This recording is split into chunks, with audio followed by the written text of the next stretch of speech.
he received the most prestigious award, the Sweat Award, for his academic excellence. The evolved achievements of our guest, our speaker, which makes a man of inspiration, a man of destination, a man of motivation, a man of innovation, a man, a role model, a man of entrepreneur.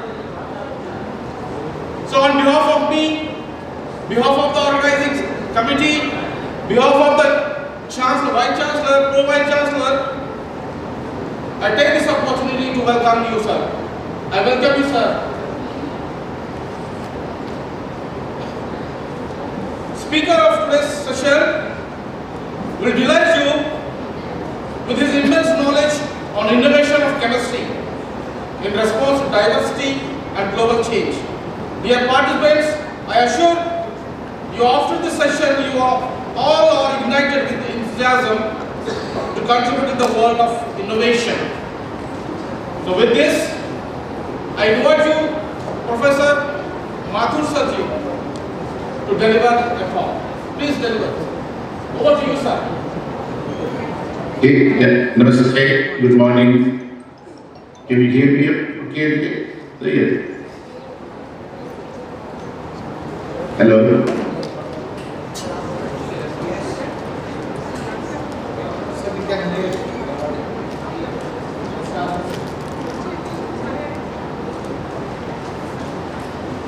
Okay, I assume that you can hear me.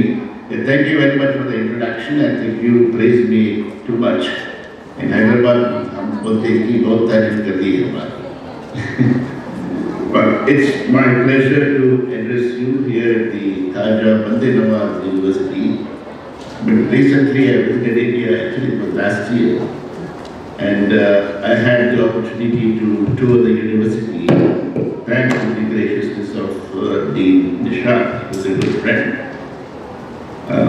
Having spent about over 50 years now in Minnesota, USA, I'm honored to share insights from my really wonderful career which I had at Honeywell in pioneering advanced technologies. And often these were like decades ahead of time. I think that's kind of what I'm going to share today. Much of this journey was shaped by the challenges that were posed by, in the United States, we have this unique organization called DARPA, which is it stands for Defense Advanced Research Project Administration. I know some of you may have heard about that agency. They are known for pushing the boundaries and fostering innovation almost 20 to 30 years ahead.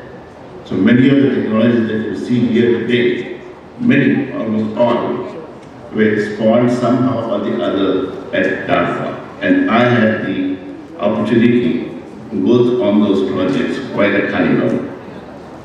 I joined Honeywell, it was in, I believe, 1975, and that was the year that we had a major energy crisis. I'm going to take a few minutes to set the, before I get into the slide, just set the agenda on what I'm going to talk about and give you some background and then get into the real slides. So it was in 75 we had a major energy crisis that was due to the Iranian revolution and then the OPEC forming a cartel. So at the time the president was Jimmy Carter, and he called on the nation to take on the challenge to get us out of this crisis. And he proposed what is now known as the Sunshot Challenge. I forget, some of you remember the Moonshot Challenge, which kind of from JFK, who challenged America to put a man on the moon in 10 years. And so this was something similar. And we took on the challenge. I mean, these were the people who worked on the Moonshot program. And I had the opportunity to work shoulder to shoulder with those engineers. So it was, should be really lucky to have worked with them. At the time, the cost of energy, like if you look at the photovoltaics, were $50 per watt. And what is it today? About 50 cents per watt. And the cost of solar power, solar thermal power, at that time was about 32 cents per kilowatt hour. And today we are down to about 8 or 9 cents per kilowatt hour and trying to get to 5 cents per kilowatt hour.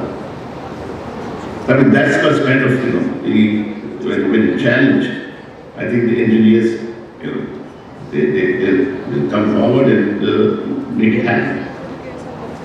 And, but around in 1980, most of that work got stopped in renewable energy. So I just always wonder if we had continued 40 years back, the same renewable energy way we are having today. I mean, most of it was again restarted back in 2008, I believe. So that's when I kind of restarted, left Honeywell and got back into the energy technology area. So that's what Terraform does. So Terraform focuses on energy storage technologies, thermal energy storage specifically. But my journey at Honeywell continued with developing new technologies. I mean, this is from artificial intelligence to neural networks to micro-mechanical sensors, MEMS as we call it, or advanced materials to wireless technologies leading to what we have today, the IoT or the Internet of Things.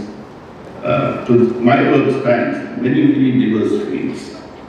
I mean, all thanks to the interdisciplinary collaboration, which is, I believe, is the focus of this conference. I mean, as Dean Nishat said, I want my students and faculty to see how collaboration leads to innovation and new discoveries. Can you talk a little bit about how it had happened? So we focus on the how part of it, not the depth. So the term, as you see on the slide there, innovation happens at the intersection of disciplines. Now that is not my original topic there, that's that particular topic was coined by Data.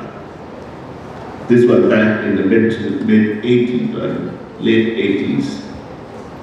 They kind of challenged, they said, this is not how things are done. I think there was a biology going on at one point, the nanotechnology and the information technology was taking off. They said innovation has to happen at the intersection of bio, info, micro. So that's where it started, bringing in the different disciplines together. And since then, for the next 14, 15 years, they brought together many, many different kinds of disciplines. That's what you will see in my slides here. Now, I had worked on the, as I said, the early stages of these technologies. So essentially, we were the pioneers in we didn't know what we were trying to do, where we were trying to get to. But we worked on the fundamentals part of it at the early stages. And when I look at the technologies where they are today, I can't even recognize it. I don't even know. I won't even know the depth of how much they have taken. And it's all because of the increase in the computing power. If you would you believe that the computing power per square centimeter has gone up trillion-fold in the last 40 years. So just you can imagine with that kind of power, what these technologies will do. And when you look at ChatGPT or AI technologies, large data sciences, anything and everything is all happening at that scale because of the availability of this computing power. That and the second one is the advanced materials. So those two, I believe, have been fundamental to the big change that we have seen in this last 40 years. New materials and computation. And that's what you will see throughout the presentation here. I'll acknowledge here that I don't know the depth of any of the technologies because I looked on the edges of it at the beginning part of it and really just plowed with trying to figure out what can be discovered, what can happen, and how can things happen. That's what I'm going to share actually some many stories with each of my slides on how I met people and where we met, how we kind of, essentially shared our expertise and then we came up with these new things. So that's kind of what I'll be talking about. So let me just start with the first slide here. So this is the intersection of the neural science, I mean, it is what we call neural networks and information technology, or as they call it, the neural engineering. So here, this was the invent of your revolutionizing, essentially the neural networks have revolutionized the industries today, all the way from robotics to computer engineering. And essentially what they are trying to do is mimic the brain, intricate workings of the brain. I should go. I'll tell you a story about this. This was just a chance encounter with a good friend now, Tariq Samad. At that time, in the 70s, they were, in the early 80s, there were like about 3 or 4 people from India, Pakistan, and that area. And we were just 3 or 4 people who were working in this advanced lab. And I saw Tariq Samad, and we were getting coffee. And I asked him, I said, are you from India? Which part of India? He said, no, I'm from Pakistan. So then we started talking what he was working on. And he said, oh, I'm working on something called, well, we call it mimicking the brain. I said, come on. And you can't be mimicking the brain on a computer. He said, yeah, we call that neural networks. So essentially he was working on taking old pictures and then filling in the pixels. So essentially we call that associated memory. It's just feeding ones and zeros with the pixels and then using the nearest neighbor to fill in the picture and create a whole new old pictures are restored. So how can that be? And then so he showed me so what you see the neural net on that slide. So at each of the slides, what you will see at the top left is the intersection of what are the different disciplines. And then I have a picture depicting the application of those technologies. And on the top right, you will see all the different, either the fields or applications. And then the kicker of what's going to happen is that something highlighted in yellow. So I was just talking to this Tariq, so I gave him this simple problem. I said, here, can you take this 1 and 1 and 0 is equal to output is 0, 0, 0 is 1, so which is the logical gate. I said, can you program it? So he came and he said, yeah, it's very simple neural net, 2 input, 1 output. But it took him about a month to train the neural net. So think about the computing, this was pre-Pentium chip, okay? So we're talking about some 32-bit, 32-bit, microprocessors at the time. And he came back and he generalized his logical gate. So then I gave him another simple problem, He had to take a first order process and then give me the PID outputs of a controller, which is called, we call it a tuner, auto tuner. And sure enough, it took a whole bunch of first order processes and I gave him, using Ziegler codes and different kind of methods, what the PID constant should be.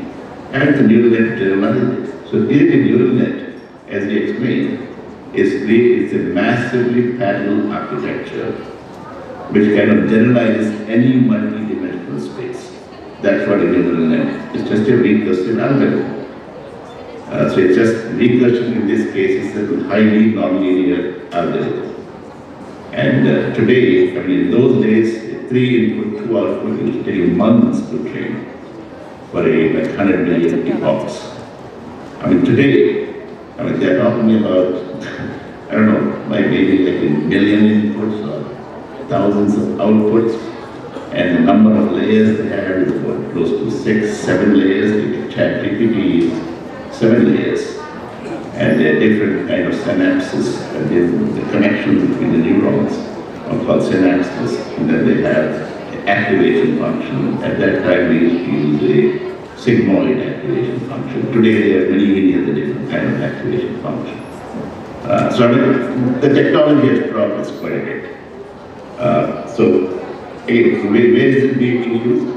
Well, it's in neural engineering, so it's a dynamic field across various disciplines. Like I said, one is the computational neuroscience, which uses mathematical models and simulation to study the nervous system function.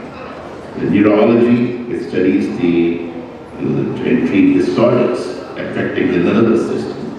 Electrical engineers, techniques such as electrophysiology or EEG.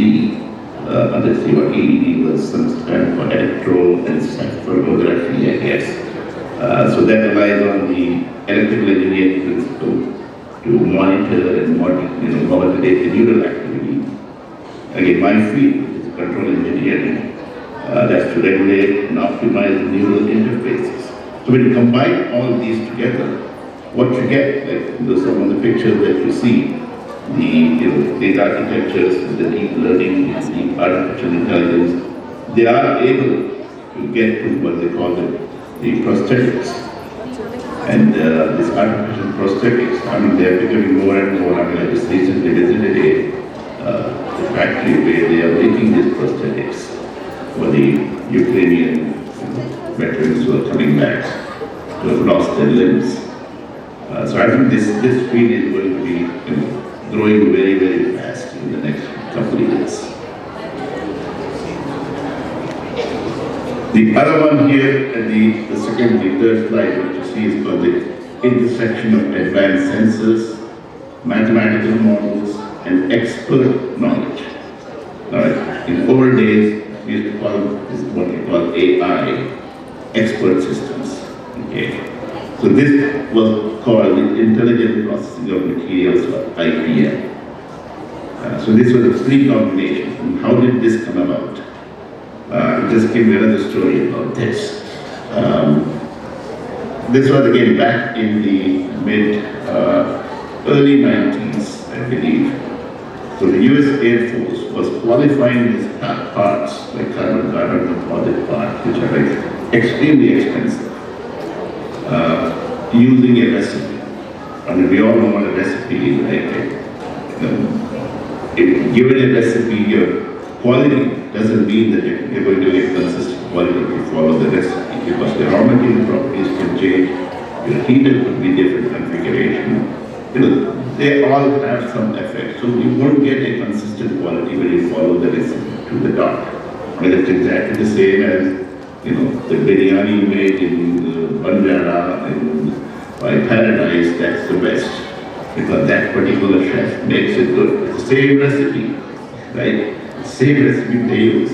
But there are some nuances that the chef knows, which is expert. He is the expert in how he adds the masala, at what time, and at what temperature, what is the viscosity. He senses and tastes and looks at it. He knows. So that's the expert knowledge. That is the expert knowledge. When you look at making materials, there are a lot of material experts who knew how a carbon-carbon composite should evolve. When you're making this composite, they can see, oh, the color is changing, this thing is happening, the noise is coming out of the right amount. So those are kind of expert information that these scientists had, but the recipes is what they were being qualified. So then DARPA came back and said, no, that's not how it should be done. So he called, that's how DARPA works, is just call the real experts. They somehow know who the experts are. So I get a call from this program manager. He said, okay, we need your control and sensing expertise, and you're going to work with these people from MIT who are going to develop these process models. And then he called the material scientists in 2 or 3 other universities. Then he called Bandanawaz and the other companies that were making these parts. They said, you all 4 are going to work on this and qualify the products based on evolving properties as the expert says, not the pressure, temperature, and recipes. So that's what kind of gave birth to what we call the intelligent processing of materials. So you're processing the materials as it evolves. So in batch processes, essentially when you look at most of the products that are made, they're made using batch processes, almost 80% of the products. And all of them use some kind of recipe or the other. Most cases it's fine, but when you're making high demanding materials like carbon composites, which are used in aerospace applications, like the nose cone of a space shuttle, for example, has a carbon composite. This is the engineered material which can be tailored for whatever properties you want, and it all depends on how it is processed. So that's how this first carbon composite. So it was very successful in about 6-7 years. We were able to make very consistent composites. Prior to this, there were 50% rejection. And then that kind of reduced down to significantly. So almost every part was almost perfect. So with giving that success, then they said, okay, now we're going to take on these other ones. The silicon industry was coming, the chip industry needed help. So when you look at how chips are made, you start with sand, right? Silicon dioxide. Silicon dioxide, you make boules of silicon. Now making the boules itself is a big process. Again, there's a lot of expertise there in how you build the boules, which is called if there are some chemical engineers here, they call it the Czochralski method. And 6-inch boules is about what they will make. Then DARPA said, no, we need to get to 12-inch boules. Now when you go to 12-inch boules, then how you control the heat transfer and everything becomes very complicated. So it's a big problem between heat transfer, mass transfer phenomena. Just think about it. Everything in chemical engineering that I've learned was involved in that. So that problem was tackled. And then there was another problem in the chip industry. It requires, when you have more and more power, that means you have to reject a lot more heat from a much smaller area. So the backside of the chips required a good thermal management. What's the best material? The best material is diamond. But diamond is made with using microwave, which was expensive. So then they said, okay, we use RF plasma to make diamond. So it was again a difficult process. We tried it, but we didn't succeed. This particular project did not work well. Those are the kind of challenges that we were looking at, and these were just a few examples of it. Again, the goal here was to get what you see in the bottom left, which is the reduced cost, increasing capacity, and making consistent quality. So what's the future? In the future, now we have virtual reality, we have simulations, we have augmented reality, cyber-physical system, artificial intelligence, cloud computing, big data, additive manufacturing. You can imagine what the factory of the future would be with all these different technologies coming. So we started with simple IPM, and now we've got a lot more technologies available which can be brought to bear on these problems. I'm going to do another time, about 10:58. This is another story of the bioinformatics. I mean, this is back, it has a long history. So when you look at bioinformatics, the earliest was back in the 1960s. And this has gone like remarkable evolution over the decades. In the 60s, it was the earliest use of computers was in biology for protein analysis. Right? Then in the 80s came the first mini computer, so which had a specialized software for processing, for doing biology. And that's not my background, but that's what happened. In the 1990s saw the rise of genomics. We all know about the Human Genome Project and then what that did to the whole genetics industry. And then in the 2000, we witnessed the era of high throughput sequencing technologies. This high throughput, that's the time when I visited China. So it was back in 2000, I think. So Honeywell was looking to see, the globalization was in big force, and then they said, okay, Honeywell, we need to go out and establish research centers in other countries. So I visited China, India, Korea, Romania, many other countries, and seeing what capabilities they have, whether or not Honeywell should open what kind of laboratories in these places. So we finally chose China for the sciences, and then India for the wireless technologies, and then Romania and Czech Republic So those are the core systems. So I was the director of managing the scientists in all these different areas. So bioinformatics, I mean, when I went to China in the 1990s, I mean, they had like universities, like Fudan University and Ringtown University. They all had this most advanced technology sitting there under cover. They said, why are these things sitting there? So much of capital. And the scientists I was with, they said, they were just drooling. They said, I wish we can have access to these things. But China being run the way it is, it's a state-run country. They have bought and given these to the university. They said they have to learn. And they invited people from all over the world. And they said they will pay to teach our people. So that's how China got ahead. I mean, they did a lot of work in bioinformatics. There was a huge building doing the bioinformatics.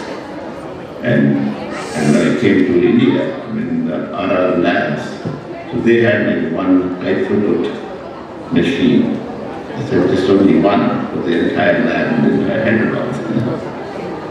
So I mean, it just takes, you do need capital investment, you do need, and the right people, and the talent too. So I mean, in bioinformatics, I think that's a very old technology now. I think many of you probably are familiar with it, but where is it going to go? Can we have it in silico model of the entire organism? That's where the holy grail is. That's what they're looking at. That's a formidable challenge, but that's where the research efforts are. Nanotechnology. I mean, this again is kind of all again old technology now for you all.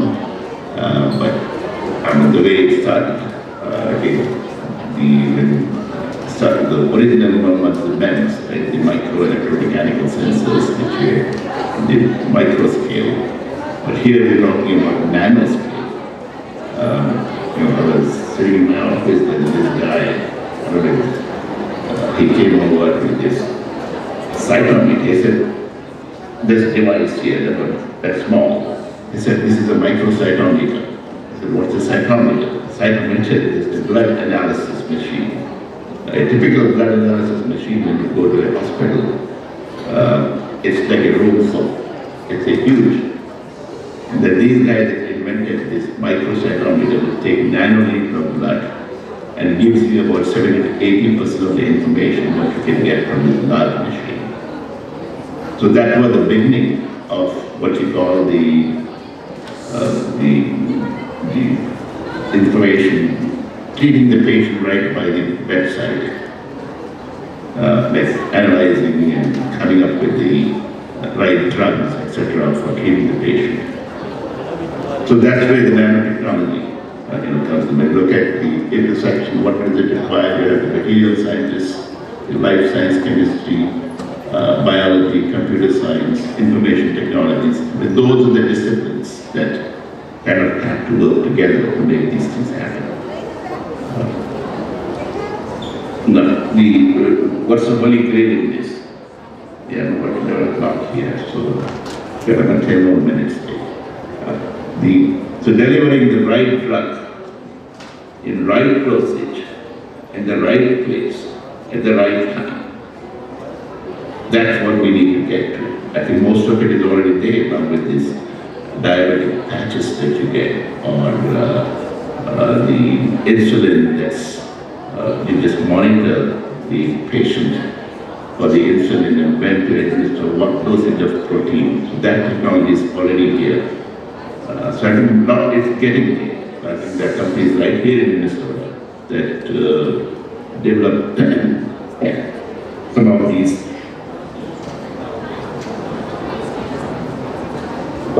devices, like the Boston Scientific is right here, Medtronic is here. What are the other ones? There's some 2 or 3 other medical, I mean, we call it the medical alley. Minnesota has the medical alley of United States. A lot of the medical companies are right here.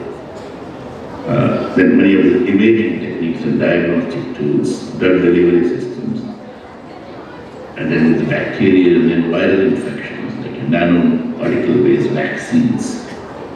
stimulating your immune response and enhancing the vaccine efficacy, including your influenza, HIV, and recently the COVID-19. Right? So I think, this is the right area. So as you can see, there's so many different disciplines one can get in. And it's not just one discipline. In every field that I have talked about, it's a combination of many, many different disciplines that come together to solve a problem. You have to look at a systems point of view. From a system standpoint, what does it take? It takes merging of different disciplines. Now this is the one close to my heart. It's the intersection of environmental science, economics, social sciences for sustainable development. We know about software as service, right, SAS. With the new models, they could be like sustainability as a service. If you look back in, I don't know if any of you have read the couple books you should really get to. There's one called The Silent Spring by Rachel Carson. So she is a scientist who kind of observed what some of the chemicals are doing to the environment, and she wrote a book about it. And then after that, I think a lot of things changed. Then the regulation of the EPA came in, and Environmental Protection Agency became.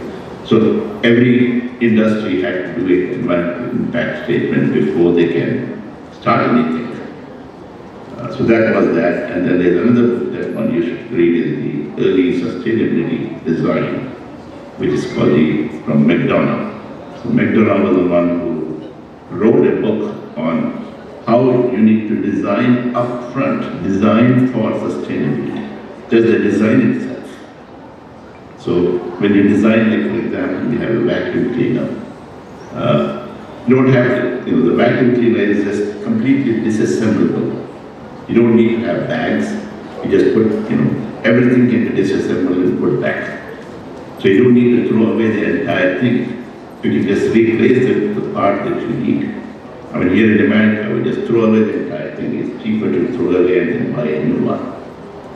But if you can design for sustainability, then these things, many of these parts can last longer.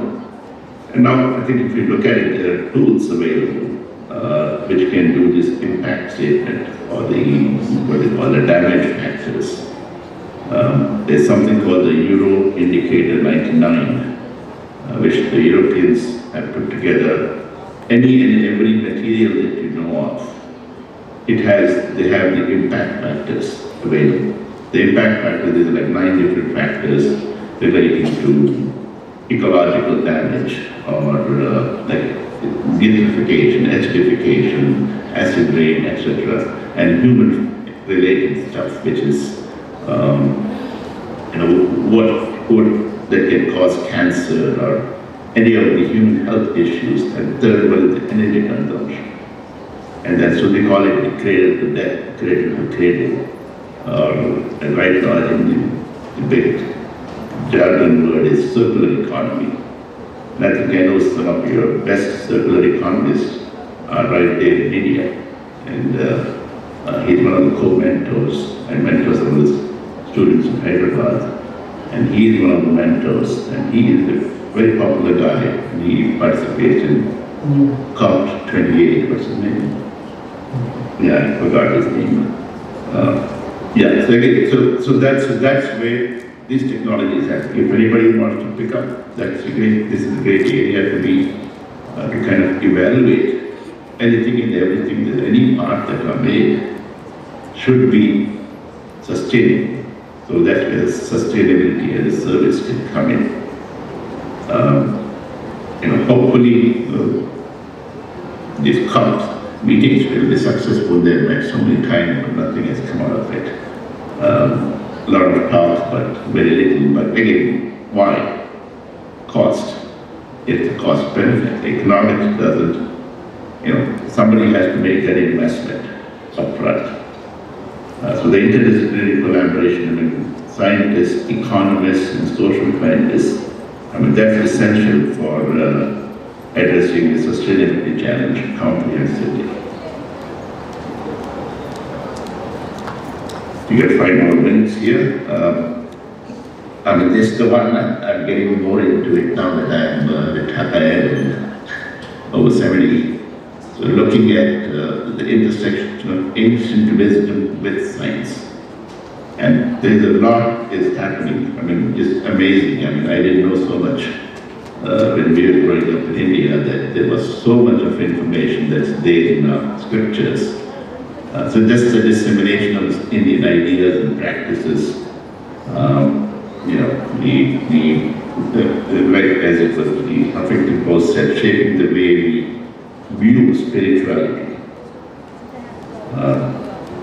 You know, the ancient Indian concepts, they not only shaped spiritual perspectives, but have made profound impact on modern science, medicine, psychotherapy, and they look at the meditation research that's going on. People are, the next big one, like recently I was looking at a paper, actually 2 days back, something came up at MIT. They put out this newsletter called Future Trends. They said, can we have a brain on demand? I said, oh, come on.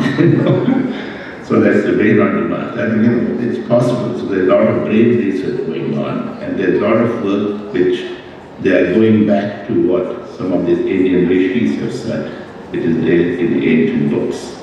Like you look at the science of meditation, which is written by Richard Davidson. I think he's from Wisconsin somewhere. So Richard Davidson, he has written that book. And then there are the other people who are looking at consciousness, the heart problem, the soft problem. I think they're all going back to what is consciousness. And then recently, the Nobel Prize that was given to the 3 scientists, the quantum physicists. I mean, they've been working on for 30 years. So finally, the Nobel Committee recognized that work is important. And the 3 scientists, they got the quantum physics award, which essentially said when you measure things, what you measure is what you will get. So if you think it's a particle, it will be a particle because that's what we expect. Right? But the reality is not, it's a particle, it's something else. So which is kind of what the ancient, the Maya or the illusion has been talked about. So if you look at some of the ancient Indian ideas, that's influencing. So people are questioning what has been said there in modern science, medicine. And when you look at even the Ayurveda, the Indian medicine, the yoga, there's so much of yoga here, everybody is into yoga. And that's inspiring like holistic approaches for health, wellness, they see the value of it. So these are all the concepts of mind-body interactions, energy healing, alternative medicine modalities, etc. So there's a huge growing interest in neuroscience. And we have a really good friend here, and every Friday, I know Preeti always says, it comes to Friday. So Friday we spend 2 hours talking about all kinds of things, something similar to this. Looking at what is consciousness, what is neuroscience, what does the brain do, what happens, etc., etc., etc. So that's kind of my pastime nowadays, like studying the meditation, mindfulness practices. So I think if you look at this collaboration between the neuroscientists and meditation practitioners, you can gain a lot of insight into the brain mechanisms and the underlying states of consciousness. And they've done actual measurement on some of these Buddhists who, he was a renowned Sufi saint, right? He lived in the 14th century India, and then he moved to Gulbarga when Timur, he attacked Delhi. He didn't feel that he would be able to thrive up there. So when the Bahmani kings, they invited Khaja Bandanawaz to come down and establish the center in Gulbarga. So I think that's the history what I have read. I guess you all know better than I can. But so when you look at what he had done, the Sufism, the mystical dimension of Islam, And that's essentially was influenced by various spiritual traditions, including the Hindu mysticism at that time. There was this whole big bhakti movement happening in the same time period. So you see this Sufi bhakti influence, the concepts of we call that divine love, the ishq, and spiritual longing, shauq. So when you look at some of, even in the spiritual area, the confluence of some of these traditions, which may be religious, which may be mystical, which may be whatever, but that can evolve into something good. And that's what I think one need to look at. I hope that universities in India will take the lead in something like this. So, and what can come? How does it happen? That picture that you see is a cartoon which the kids here watch. We call it Curious George. So he's always curious about something, and then he invents and says, I got an idea. So that's kind of what we need. That's the skill. It's whatever I have said, it's all for it. It's not my knowledge now. For me, all that information is available at fingertips. You all have it. All you can do is Google. Just be curious. Curious to know what is happening.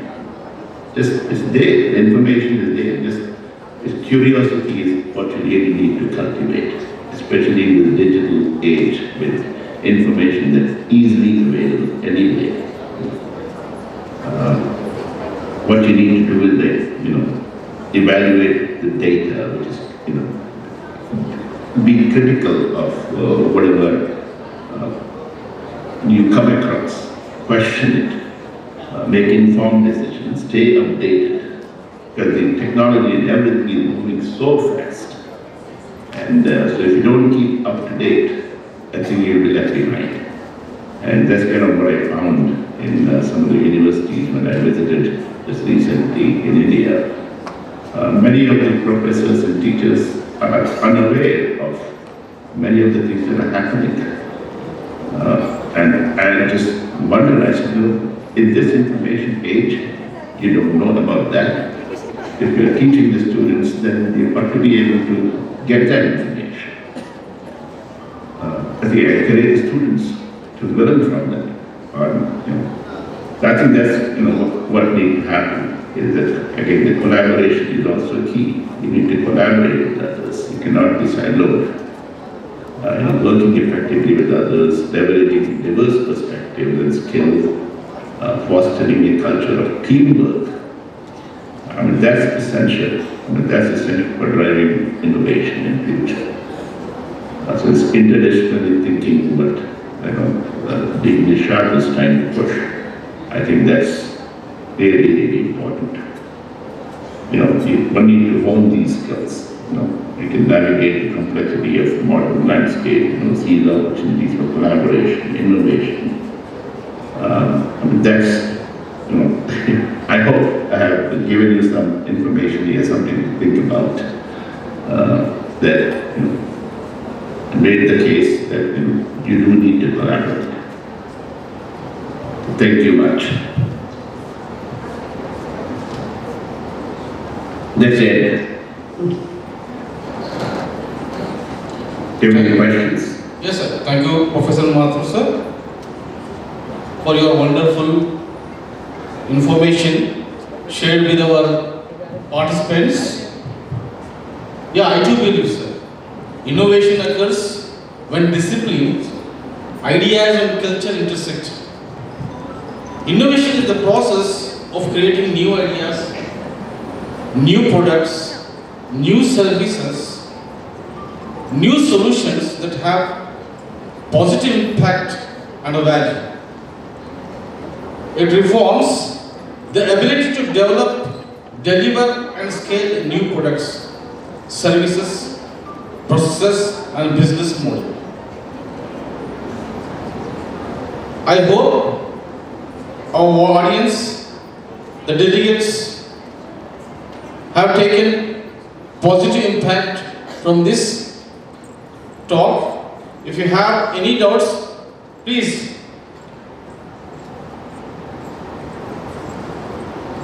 Any questions from the audience, participants?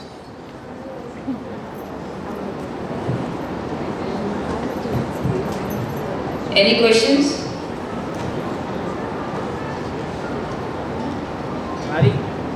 So no questions. So no questions. Thank you, Professor. Patience.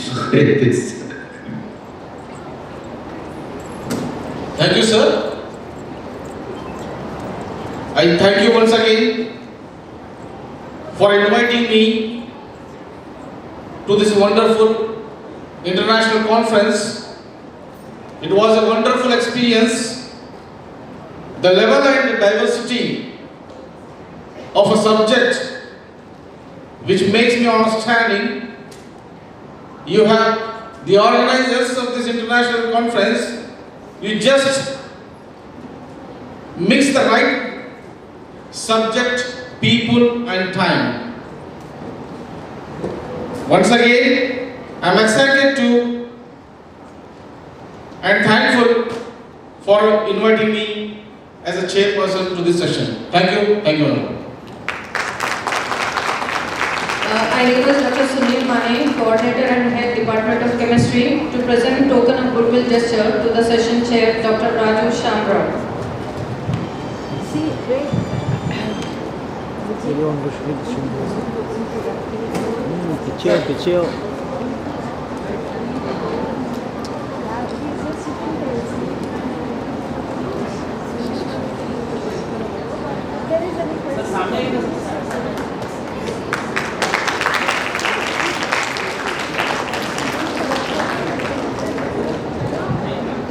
Thank you, Dr. Sunil Mane. Now, next announcement is for oral presentation.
I'm back.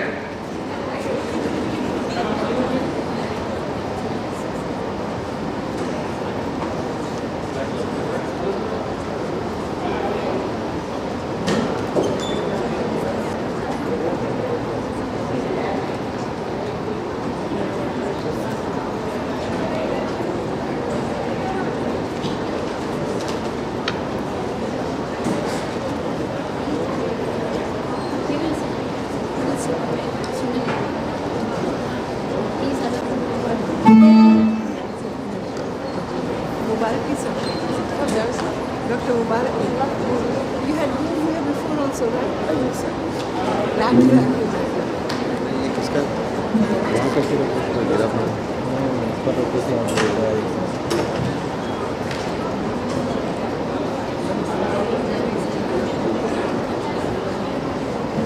Biology combining with chemistry. So based on your the talk which motivate a student, I feel very beneficial.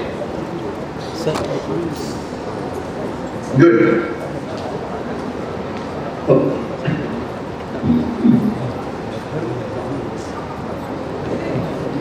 I hope that will happen.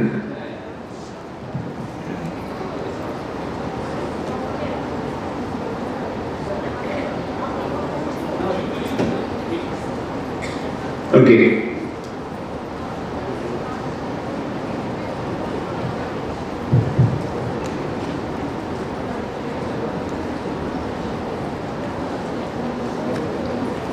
Here is an announcement for the poster. Place their posters in the registration counter and the judgment will be from 11 to 12 p.m. Thank you.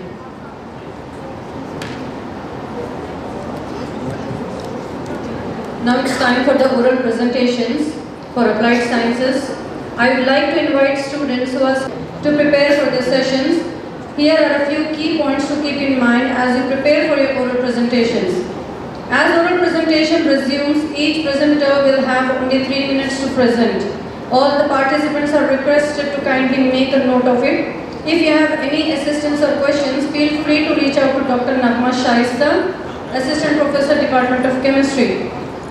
Now I request Professor Najmul Hasan, Department of Mathematics, to come over the dais as the judge for the oral presentation for applied sciences. I request Ms. Nida and Nikhil Parveen to escort sir on the dais.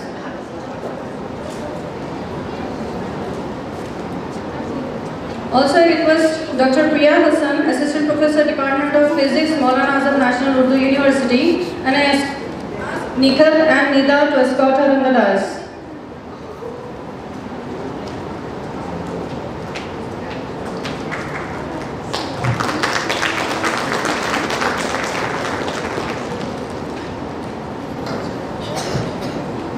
So our first presenter is Tabassum Nahid Sultana, Research Scholar, Computer Science and Engineering. Tabassum Nahid Sultana.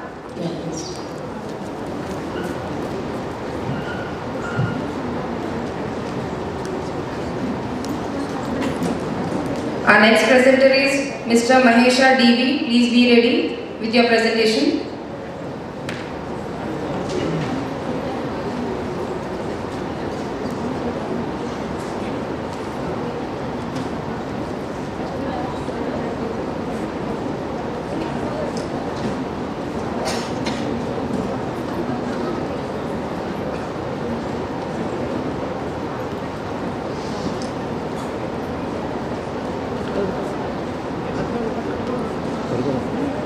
Assalamualaikum. Good morning everyone.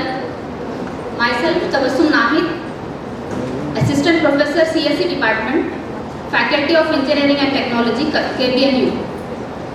I am going to present my work on enhanced cancer detection with arithmetic optimization algorithm with deep learning in a cloud computing environment.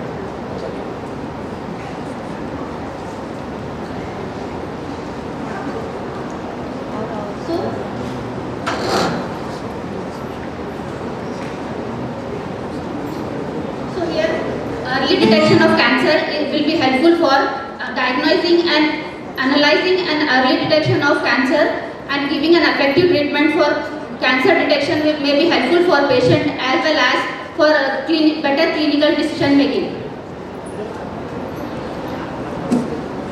Okay. Regular screening such as blood tests, colonoscopies and imaging methods supports for detecting the non-cancerous and cancerous lesions. The problem here is by leveraging use of machine learning and deep learning and neural network, it not only help the patient for a better treatment and it also gives the accuracy of the effectiveness and accuracy of the diagnosis. The main challenging for inspecting the cancer detection is the requirement of scarcity of the pathologist and whatever the images we are taking that are complex in nature, large in image size. Day by day task of pathologist will result in the pathologist to be fatigued and result in misdiagnosis of the cancers. So there is a need to develop an efficient system which will be low cost and give by leveraging the use of the artificial intelligence. This is the proposed model which consisting of 3 main components: feature extraction and the hyperparameter tuning and the performance and the use of cascade forward neural network classification.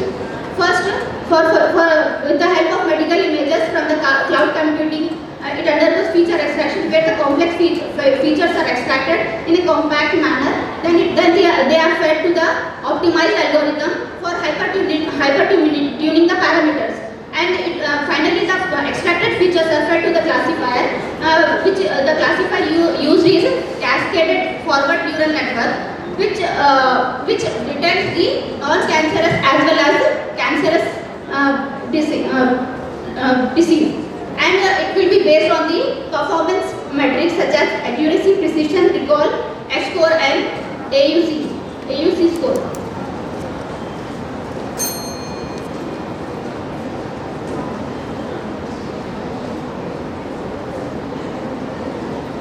Okay, by leveraging the use of deep learning, machine learning and neural network, it not only helps the patient to give the better treatment, and it, by analyzing in the early stage, the patient can get a better treatment, and doctors can make a better clinical decision for giving the treatment for detecting the colon cancer. Any questions? Any queries? Thank you.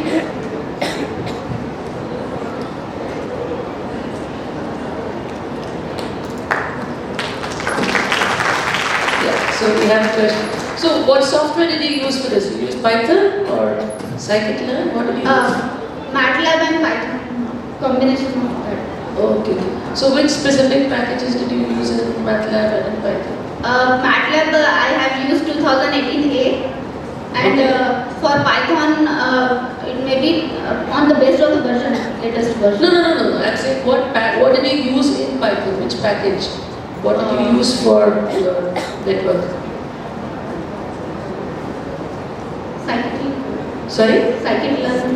Which package in scikit-learn? Do you remember the name of the package you used? Exactly. Okay, thank you. Thank you. Thank you, Tabassum. Our next presenter is SOP16, Mr. Mahesh TV.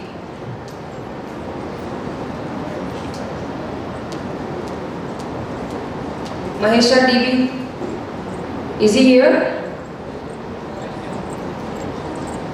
Okay, the next SOP34, Qureshi Aisha. SOP34, Qureshi Aisha.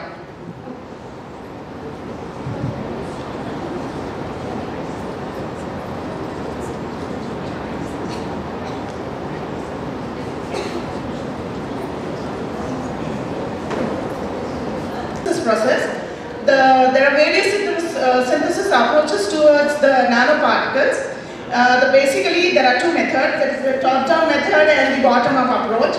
Top-down method refers to cutting the bulk and crushing the bulk into smaller particles so that they come into the nanoparticle range. That is from 1 nanometer to 100 nanometer. The other one is from bottom approach, where atoms and molecules could combine together and they bring about into your nanoscale. Various other physical, chemical and biological methods are referred here. Because of shortage of time, let's move to another slide. But my area of interest here is co-precipitation method. That too, not chemical method, but we have planned for green synthesis. So there are disadvantages of using chemical processes. That is, you use more and more chemicals, and that brings about hazards. That is hazardous to your environment, and decomposable properties also get enhanced here. So there are some advantages of green synthesis, that is eco-friendly, biocompatible, and also in chemical synthesis you require a different capping agent to bring about the reduction of your nanoparticles, wherein in this green synthesis you don't require that. The molecule themselves act as a stabilizing and a capping agent. This picture I have taken from internet, it's not mine.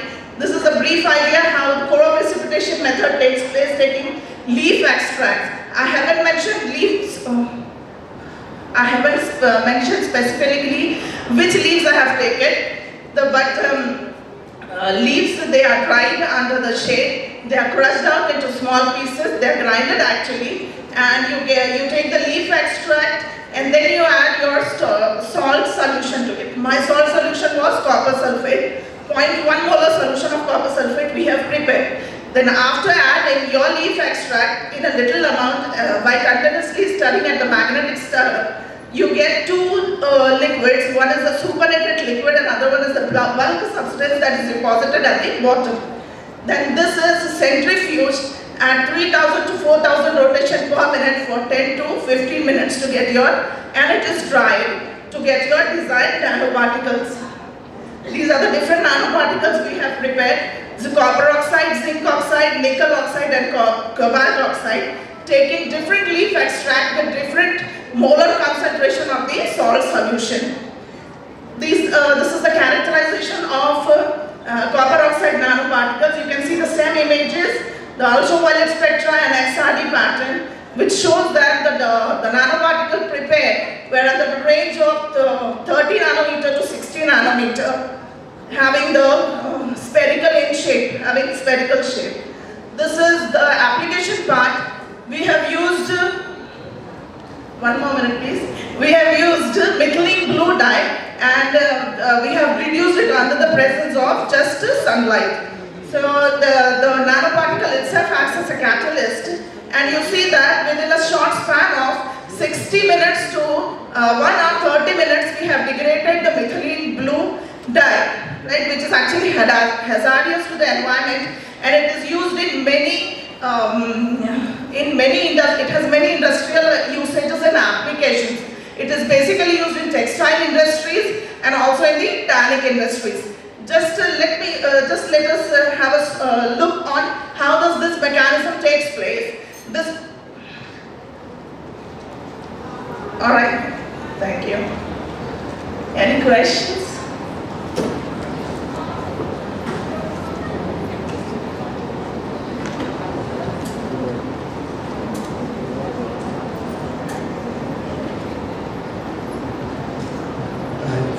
Last but third slide, you pay for that. What are these peaks signifying? So the black peaks, sir, it is the absorption spectra for the dye itself. Then we see that after some time the methylene blue dye getting reduced, its concentration is getting reduced, sir. Am I? What is this? Oh, please. After some time, sir, it is getting reduced. You see that the red band there, it is coming at the lower position. The wavelength is coming down. That means it is getting degraded. And at what time scale does it degrade?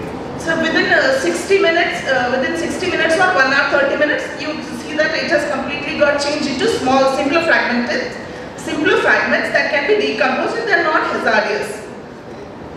Yeah. So if the degradation is so fast, then are these dyes good enough for something, or your final product is the one which you have degraded to, or what you started with? No sir, my contribution here is to let others know that the prepared nanoparticle, what I have prepared, the copper oxide nanoparticle that I have prepared, it acts as a very good catalyst to degrade the harmful non-biodegradable substances. Not only methylene blue, sir. Many various chemicals used in the chemical lab, like chloroform, mercury, metal itself, lead itself. Literature review says that they have also got decomposed into simpler fragments, sir. So basically, my nanoparticles acts as a catalyst here. Thank you. Thank you, Ms. Qureshi. Our next presenter is SOP 18, Dr. Nawazuddin U. Patel. SOP 18, Dr. Nawazuddin U. Patel. So next presenter is Sayyida Arshia Naushin. Please be ready with your presentation.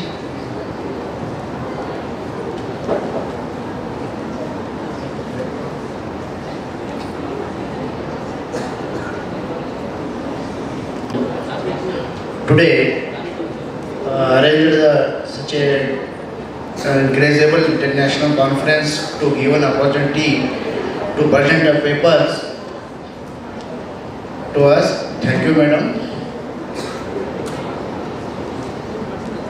So today my presentation, strong split semi-total block domination in graphs.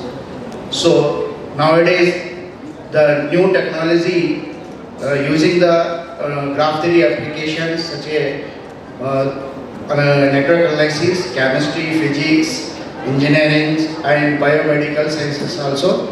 So here you know that set means you know that already how many students in mathematics student here? So set is you know that it is a collection of well-defined objects such like you know that relation, functions and limit. When a limit is exist means you have to define the continuity. Continuity is exist means you have to define the derivatives. Same like you know that the graph theory you have to define here graph. After graph you have to define the domination set. After domination set you have to define the semi-total block domination. After the semi-total block domination you have to define the semi-total strong split semi-total block dominations. Here you know that here it is a strong. What is the semi-total strong domination means? Here you know that it is a totally disconnected with at least two vertices. This is the strong split semi-total block domination numbers. This is the parameters. You have to do these parameters. You have to compare the different parameters. Such like this is the definition of semi-total block dominations. This is the abstract. This is know that it is a here dominating set. Here dominating set is the graph H is strong split semi-total block domination set. If G is every vertex in, this is the semi-total block domination of graph is minus D is a totally disconnected with at least two vertices. This is the different parameter you have to using here. So you know that is the keywords of the dominating set: independent domination, line dominations, semi-total block graph, Raman domination, S domination, strong split domination, strong semi-total block domination, strong split semi-total block domination. So here this is the instructions. Let us hear. This is the main results.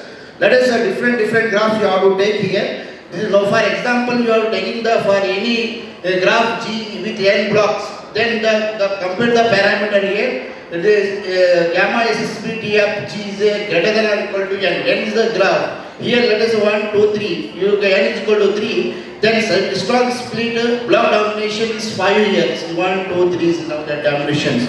That is you either compare this one. The gamma of SSTB of greater than or equal to n. Then next example also. Next it is a beautiful constructed of proof of these theorems.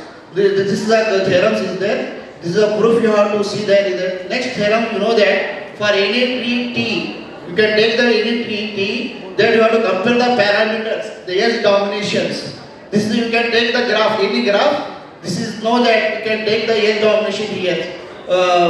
You can when use the gamma of S is equal to 1, you can take it here dominant, and it is know that again you can construct the semi-total strong split dominations. This is a 4. This know that is 1, 2, 3, 4. Now just compare. Again you can know that it is a constructed the proof of these theorems.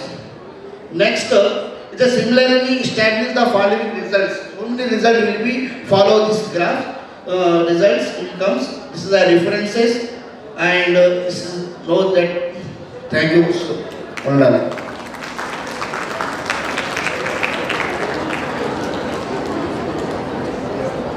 Any questions? Any questions from the audience?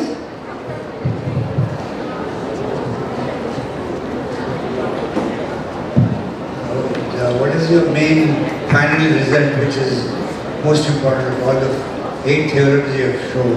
Which one you think is the most? Another important, sir, this one. This is a gamma, it's a different parameter using that, sir. The gamma, H domination, Raman dominations, and semi-total dominations. And have you studied any application of this to any problem? Wait, sir. In any real life applications? Applications, H domination, network analysis, H domination was one network connected to one node to another node. That will be here. You applied, you studied that. Yes, sir. Not here, but you done theoretical work. Theoretical work. Algorithm work. You did look into the application. The application is there, sir. The network analysis. the one node to another node will be connected, na sir. The difference between one node V1, V2, V3, V4, V5 is like IH1, E1, E2, E3, E4. Okay, thank you sir.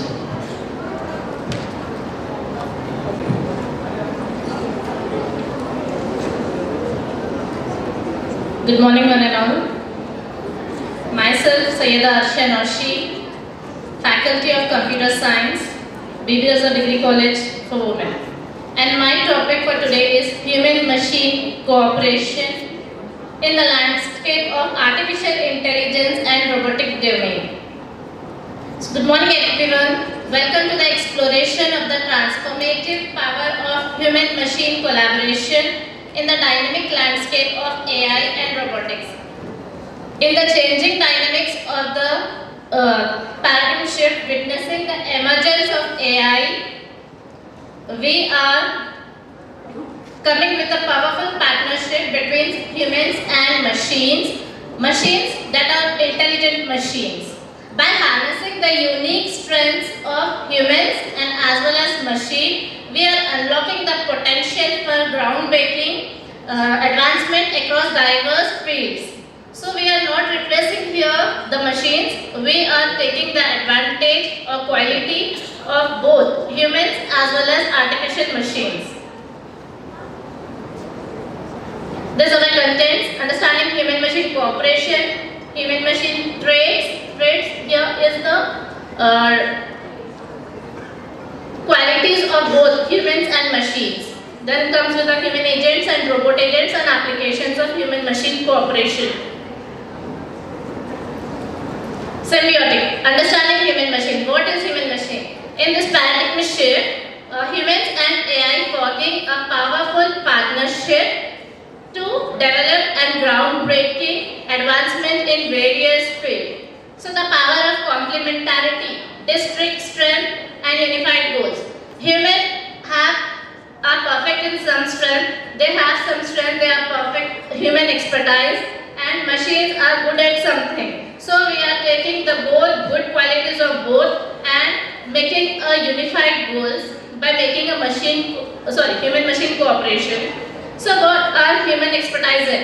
Humans is expertise in creativity and problem solving, adaptability and social intelligence, and ethical consideration and judgment. Here it means the collaboration thrives on the principle of complementarity. Humans brings their unmatched creativity, problem solving capability, and adaptability, solving complex social situations, but this lacks in the machine. The machine cannot find the creativity or adaptability. So, what machine is good at? Machine is good at data processing and analysis. Means a vast amount of data are analyzed within the time, and it did not get fatigue. So, next to go with this, what is human-machine cooperation? It is a trait. It is defined as a trait concerning the degree to which a machine is generally agreeable in its relation and behavior with interaction with humans. How they are interacting to each other. So why we are going to HMC? HMC here stands for the human-machine cooperation. Why we are going to it? With the continuous development of AI. With the continuous development of AI and robots,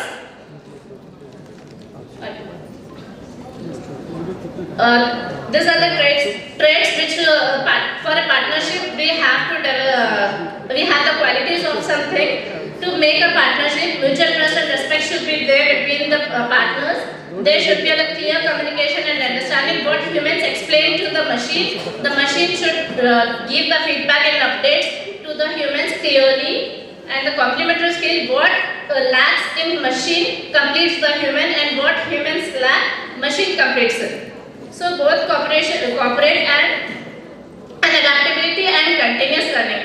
They both have to adapt something and continuous start learning and getting from each other by the interactions.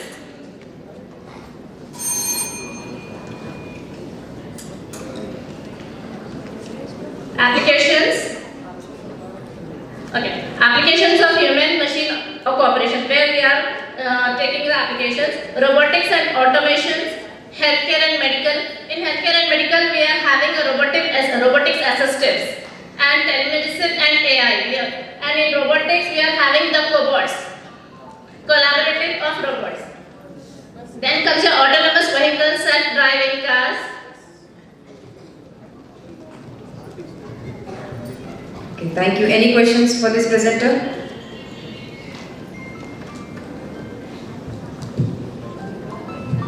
Nice presentation. I want to ask, what about your contribution? What have you done in this? We have taken the human machine cooperation, but we have just studied about the human agents and the robotics agent and how they are matching up to their unmatched creativity and their skills for a unified goal. Oh, thank you. In one of the slides you wrote, the one after the complementing strengths, yes, sir. that machines and humans should trust each other. So how humans trusting machines I can understand. Yes. But how can machines trust? They don't have that sensibility, right?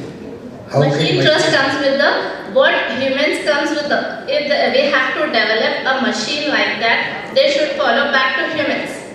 What they interact and what they order, they have decision making, in that they have to trust to them. Means if they are asking them to do something, they have to do it. Because they have the understanding or mutual trust to each other that what they are making a decision, we have to follow it back. They are making a correct decision. Because humans are good at decision making. But the machines also, I mean, only those machines can trust which can make decisions, no? So it will again violate your previous slide.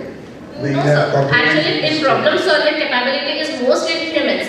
Whereas at certain situations, if any problems comes in front of the machine, which is unprocessed or unprogressed, it cannot solve it. It has to be with it. We have to learn. If a new situation arrives, it helps take better help. Human की help लेते हुए लोग ज़रूरी है क्योंकि human interaction होना ज़्यादा ज़रूरी है उसमें. तो मशीन जब खुद डिसीजन नहीं ले सकती लेती यूजुअली उसमें जो प्रोग्राम है जिस चीज़ के उसको एथिकल अथॉरिटीज़ है वो तो वो करती है, बट ह्यूमन का इंटरेक्शन आने से क्या होता है इसमें और डेवलप होते जो चीज़ नई सिचुएशन आ रही है उसके सामने किस तरीके से हैंडल होना, तो ह्यूमन मशीन कोऑपरेशन में वो चीज़ सॉल्व हो जाती है. और एक बार अगर वो सॉल्व हो गई तो वो लर्न कर लेती मशीन हमेशा के लिए. As an machine learning is helps in AI.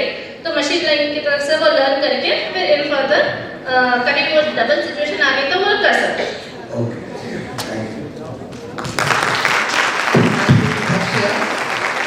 Which has done in the district called Chamarajanagar.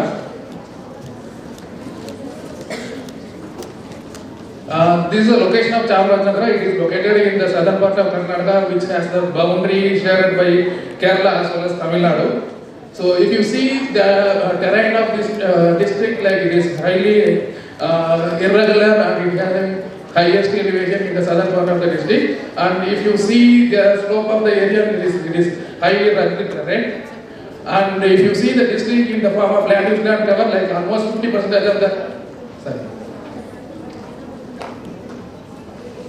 almost 50% of the district is covered by forest and almost 42% is covered by agriculture. So we can say that it is fully covered by the vegetative area of the district.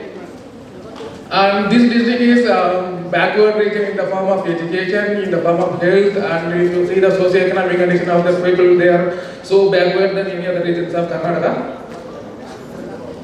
And there is a rule implemented by government of Karnataka. If there is a school which is primary, then that school should be located within 1 kilometer from the kid's house.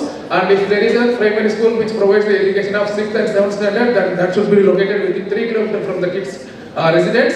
If there is a school which is 8th standard, and that should be located within 5 kilometers from the kid's house. So if there is any kid who lives more than 5 kilometers or more than 3 kilometers or more than 1 kilometer from this standard of school, then it is considered as unserved, or this kid has to walk longer distance to get the education. So we have taken this as a parameter to find out whether the entire the district is surrounded by existing institutions or not. So first what we have done, we have mapped all the settlements where the children used to live. Then we have mapped all the schools which provide us education from 1 to 5 standard and 6 to 7 standard and 8 standard. Because this distance for 1 to 5 standard is 1 kilometer and 6 to 7 standard is 3 kilometer and the standard of 8 is 5 kilometers, right? So these three categories we have taken and we have identified whether all the settlements have been provided with a elementary education. So here you see the map which shows the location of the settlements. So all the red patches here is the location of the settlements where the children used to live. And this is the location of primary schools. All the red dots here it shows the location of the primary schools. And here is the location of the primary school which provides the education for 6th and 7th standard. And this is the location of the primary school which provides the education for 8th standard. So, like we have identified, there are totally 884 settlements are in the district, and there are primary school which provides the education from 1 to 5th standard is 870, and upper primary school which provides the education in 6th and 7th is 477, and upper primary school which provides the education of 8th standard is 283. And this is a road network, like because when the student goes to the school, he has to go through the road network, whether he walks or goes by bike or goes by van, so they have to travel on the road network. So this road network has been used to find out the distance from school to education centers. And this is the service area we say in geoinformatics. Using this we have identified what are the settlements are served and what are the settlements are not served. And we have identified that like there are 56 settlements which is not served by existing education system for primary 1 to 5th standard. And this is the analysis of 6th and 7th. And we have identified there are 101 settlements which is not served by existing education system. And this is the third one for the standard of 8. There are 95 settlements not yet served. So we have identified there are settlements which is not served by existing education facilities, which means that the as per the rules and regulation of the government of Karnataka, still there are some settlements which is not served by it. So we have done the cluster survey and we have identified still the places are not served and students of these places are having lots of issues like they cannot travel longer distance, because of which we have lots of physical issues as well as mental issues. And we have suggested that like parents, we have also identified lots of dropouts due to the longer distance of travel. So what we have advised is, like government has to provide the government buses only for the school going children to pick up them from the houses and to send, drop them in the school in the morning and pick up them from the school and drop them in the settlements to solve this kind of issues what we face due to the longer travel time. Thank you. Yeah, thank you. I wanted to ask, what is the percentage of girls compared to boys in specific Here I have not schools? mentioned. Actually, the thing is that like even in the school going or the dropouts, the girls are more than boys. Yes, because yes. it is a No, but before dropping out, even admissions, how many percent? What percentage of the girls for schools which are within 1 kilometer, 3 kilometer, 5 kilometer radius? What percentage of students are girls? Like for boys, enrollment it is 55, nearly 55. For girls, it is 45. Okay, 45% girls. Yes, go to the because school. they get join in the school in the beginning, but very soon they get dropped out. And dropout is, reason is what for dropout? We have analysis whether the distance influence for the dropout, and we have through the field survey we have also identified even the parents know they do not want to send the school to the girl to the school after 7th or 8th standard because it's a fully forest area like the Western Ghats. So they are afraid to send the girls to the schools because even they face these animal issues are there. And there are local issues they face, that's why they do not want to send. And even they feel that this girl, who even if the girl studies in higher studies, that they will not get any benefit from the girl. Because after studying she will go to some other's house, and anyway other house is, this husband house is going to get benefit of it. So if you spend for the girl, then you will not get any benefit of it. So that's also they have in their mind. So most of the girls, is there a child marriage at 7th, 8th standard? Can you comment? Do most of the girls get married by the time they are 7th, 8th standard? No, they don't get married, but the parents are not willing to send them. We have seen it. Thank you. Okay, thank you. Have you statistically yes, we have done analyzed that data? Yeah, we have done everything. We have done everything. You've seen the significance. Yes. Because you just by saying. No, I have done all that. Okay. Thank you, Dr. Maligan. We have one more. Good morning, all of you. So the topic of my presentation is investigation of groundwater composition. Basically, it's related to groundwater chemistry. And before starting my presentation, I would like to state that the main purpose of this study is to showcase the relationship between rock-water interaction as well as the possible impact of human activity. Like for example, here in this case, it is the human activity of large-scale and long-term irrigation on water composition. The next slide. So for this study, we have chosen a study area which is mostly covered in the Raichur district of Karnataka and some small part in the Koppal district of Karnataka. And in fact, the study area is actually it is a sub-basin of a river called River Sindhu, which is a tributary of Tungabhadra river. And this is the drainage network of the study area. As you can see, it's characterized by a very high drainage density. The total number of streams that are part of this catchment is more than 7,000, and the highest order is of 7. And then this is a digital elevation model of the study area. And as you can see, the central part as well as the eastern part of the study area is mostly a very gently sloping area, or at the most a plain area, and we have got undulations only in the western as well as in the northern part.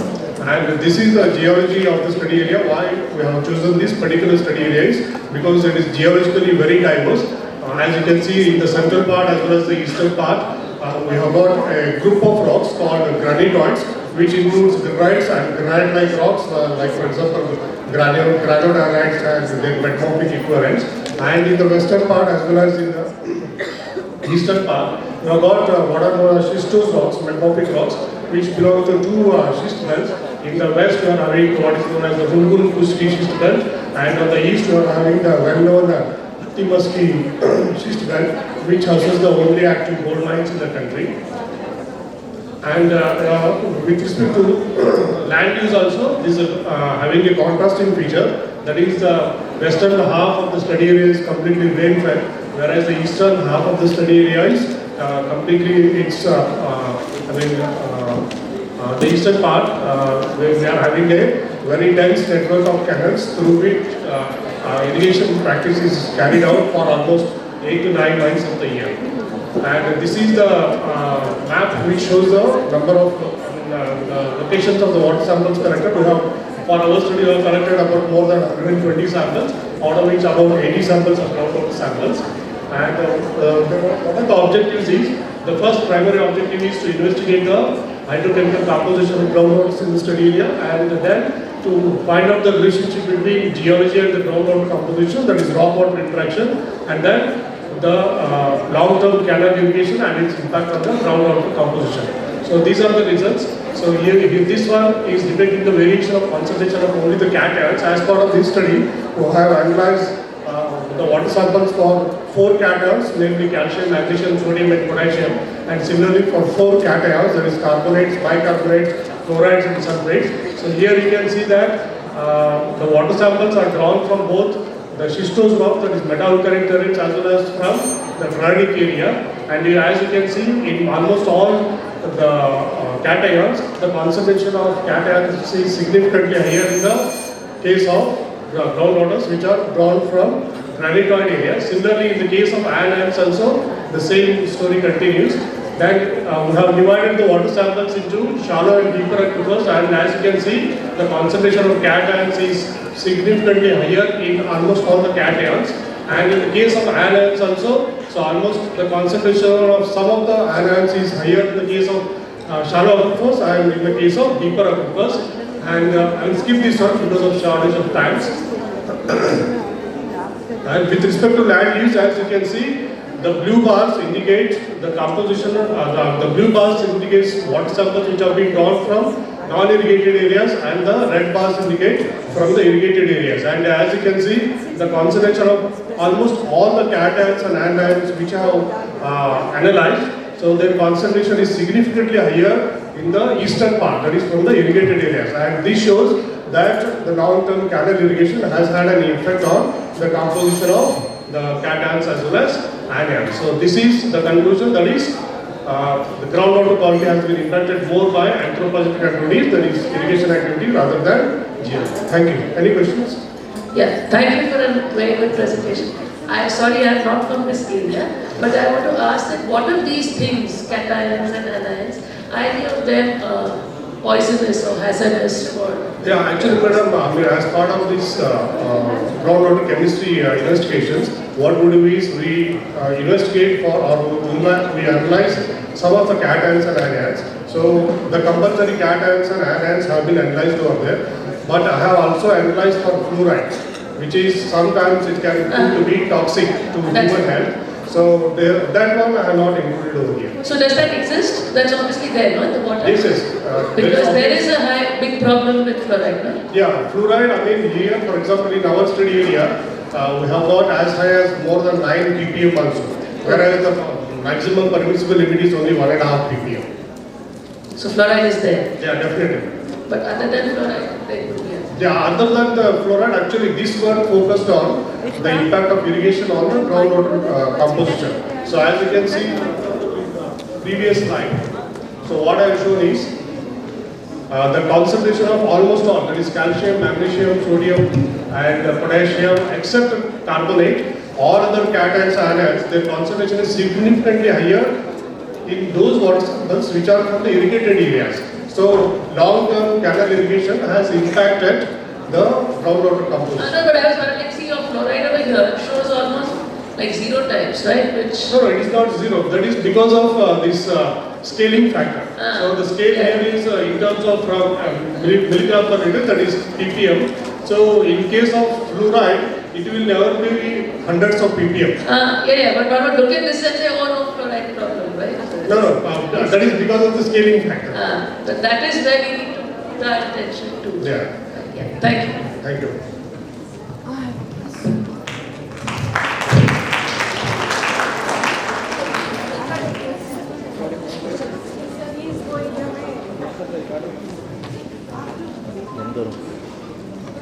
Yes.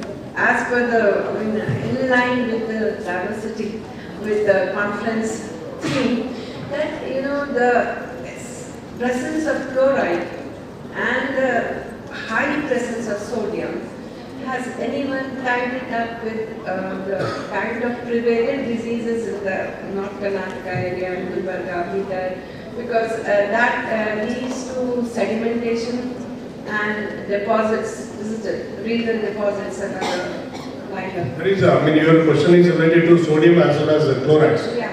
Yeah. So it is very common, especially in some parts of northern Karnataka. So when it comes to the concentration of sodium as well as chloride, the concentration of sodium and chloride, they are governed by different factors. So first one is, for example, the geological factor.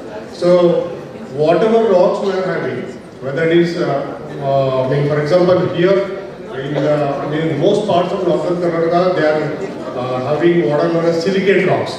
Whereas some parts, like for example here Chitapur Wadi, we are having non-silicate rocks. That is, we are having primarily limestone, which are carbonate rocks. So we cannot expect high concentration of sodium as well as chloride in such areas. That is, for example, this Wadi, Chitapur, those areas.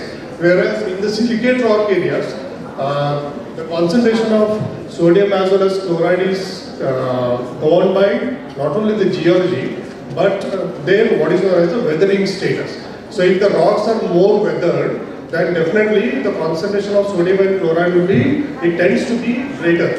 And apart from that, the environmental factors also, that is, for example, the precipitation as well as the annual temperature, the average annual temperature. So that also has a role. For example, if the rocks are highly weathered, then the tendency will be to have more of sodium and as well as chloride.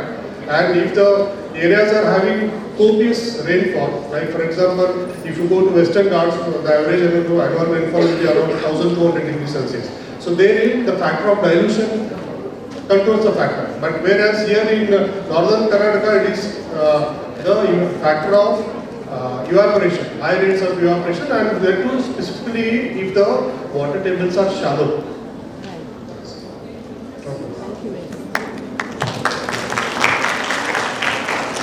Auditorium. And I request Professor Najmul Hassan sir and Dr. Priya Hassan to kindly judge the poster presentation which is presented near the corridor of the auditorium. Asma and Shabina, kindly escort both of the professors.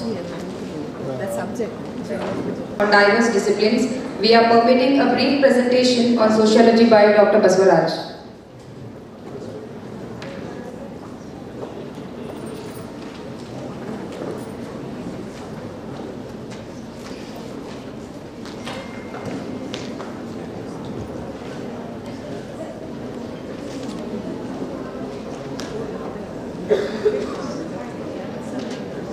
I am grateful to KBN University to provide me a good opportunity to present here.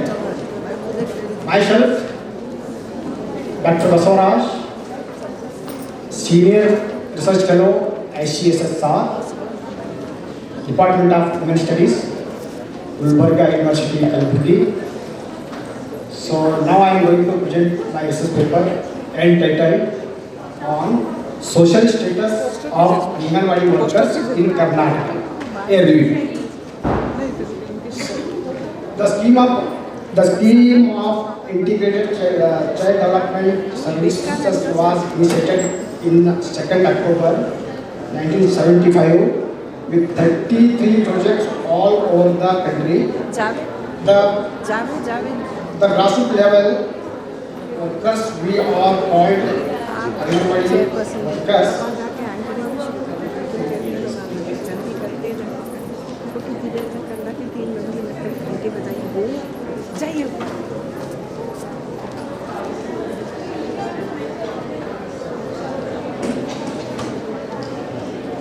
The scheme of integrated child development services was initiated in 2nd October 1975 with 33 projects all over the country. The grassroots level workers were the called Anganwadi workers, provide the services of integrated child development services. The place where the services are provided is called Anganwadi. Anganwadi workers play the must key role in providing basic education, nutrition, and safeguarding health in rural area. Anganwadi workers is in charge of Anganwadi center with help of helper. Anganwadi workers deliver the services of ICS program in rural as well as urban area. Urban areas are confronted with the multiple issues ranging from infrastructural competence, adequate rental provisions of run the Anganwadi properly, to provide basic services to the children as well as to the mother for proper growth and development. It was launched under the Ministry of Women and Child Development Department to reduce the level of infant and child mortality rate in the rural areas. Subsequently, basic health checkup with the includes attention care of expectant mothers.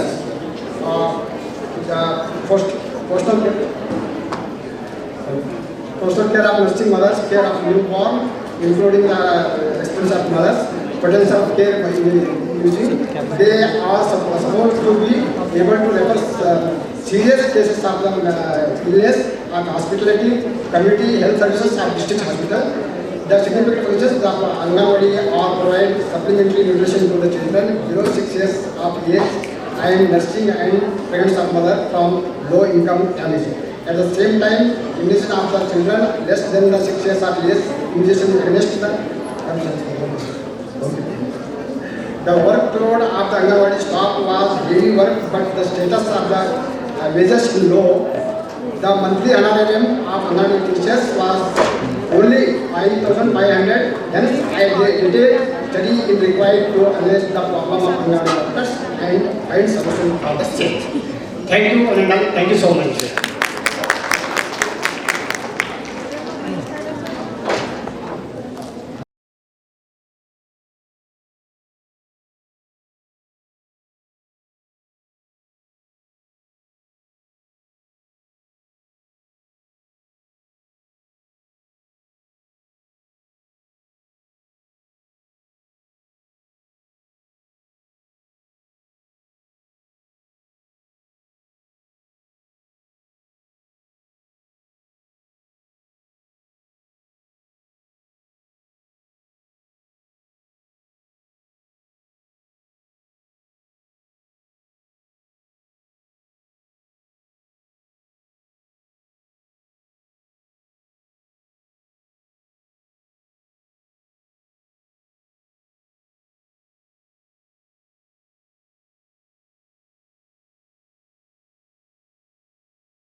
Moving on to our next lecture session for the day is by Dr. Miraj Ahmad Mubaraki, Assistant Professor, Department of Journalism, Maulana Azad National Urdu University, Hyderabad, on the topic Influence of Movies in Shaping Public Perception.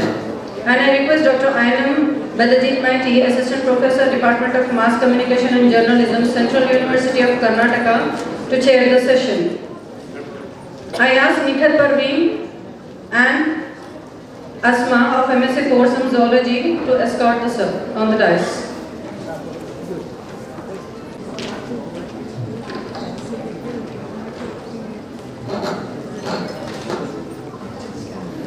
Dr. Ainam Badajit Maiti is an assistant professor in the Department of Journalism and Mass Communication. He has done his master's and PhD in Journalism and Mass Communication from Tejpur University, Assam.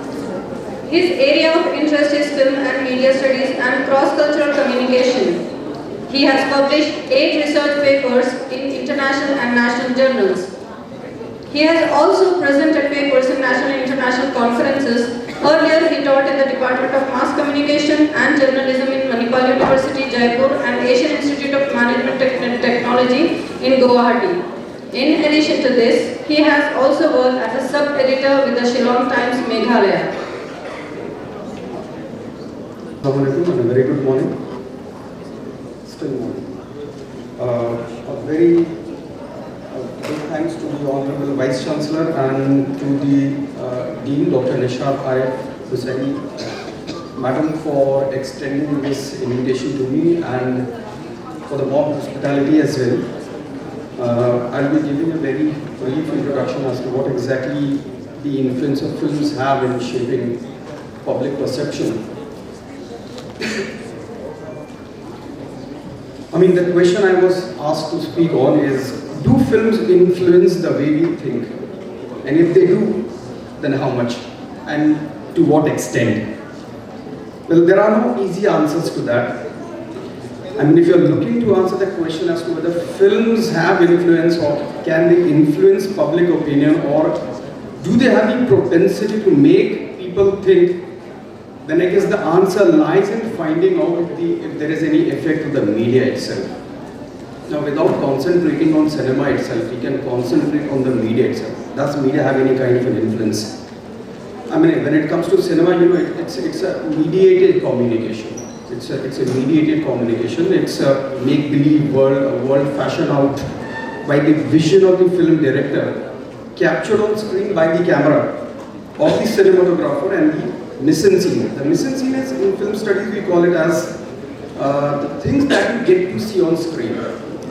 So nothing is left to chance. Everything that you see on screen has been done deliberately. So this mise-en-scene has visualized by the art director, acted on by hired professionals, film stars as such. But from a very academic perspective, the field of mass communication, and specifically I'm speaking about film studies, they have justified themselves by undertaking study of what specific media makes. Consider, for example, the media political economist scholars are interested in unearthing, in finding out the ways in which media companies or conglomerates control popular imagination.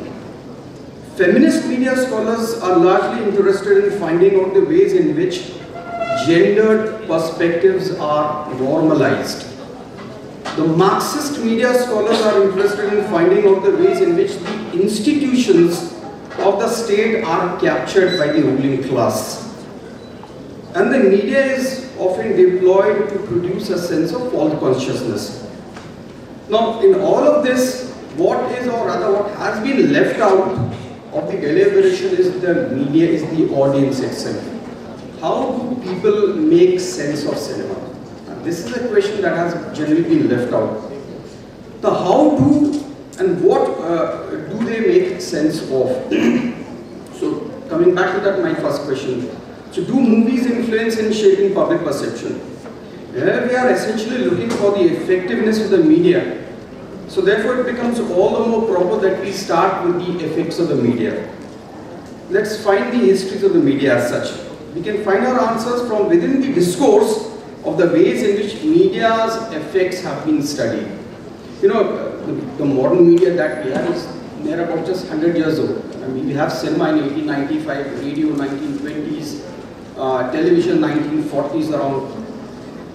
So let's find out about the history. So while media's content can shape public opinion, influence attitudes and behavior, there is a theory in media studies, what we call as the cultivation theory. It's assumed that repeated exposure to media messages can affect an individual's beliefs about the world. So if you happen to see a lot of violence on television, you will assume that the world outside is not a safe place to go out. This is the kind of effect that media has.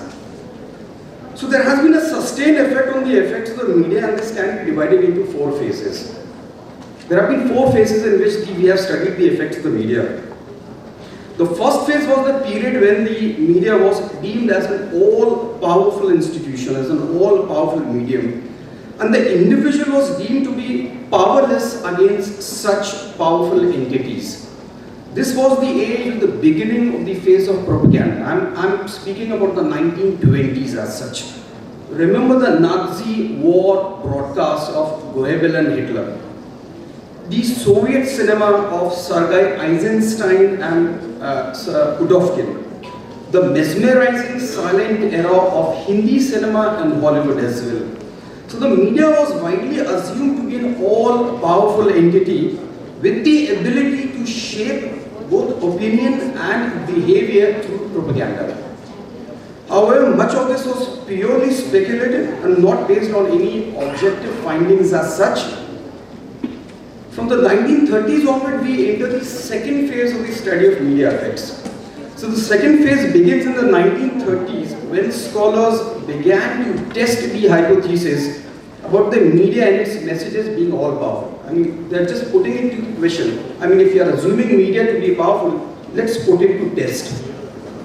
So beginning in the 1930s and well into the 1960s as such, studies found that there was no direct link that could be established between the media's stimulus and audience responses. That is, media is not as effective as it was being assumed to be. So the third phase, and this is the beginning of the third phase, from the 60s onward we enter the third phase. So the third phase is marked by a rediscovery of the media as a powerful institution.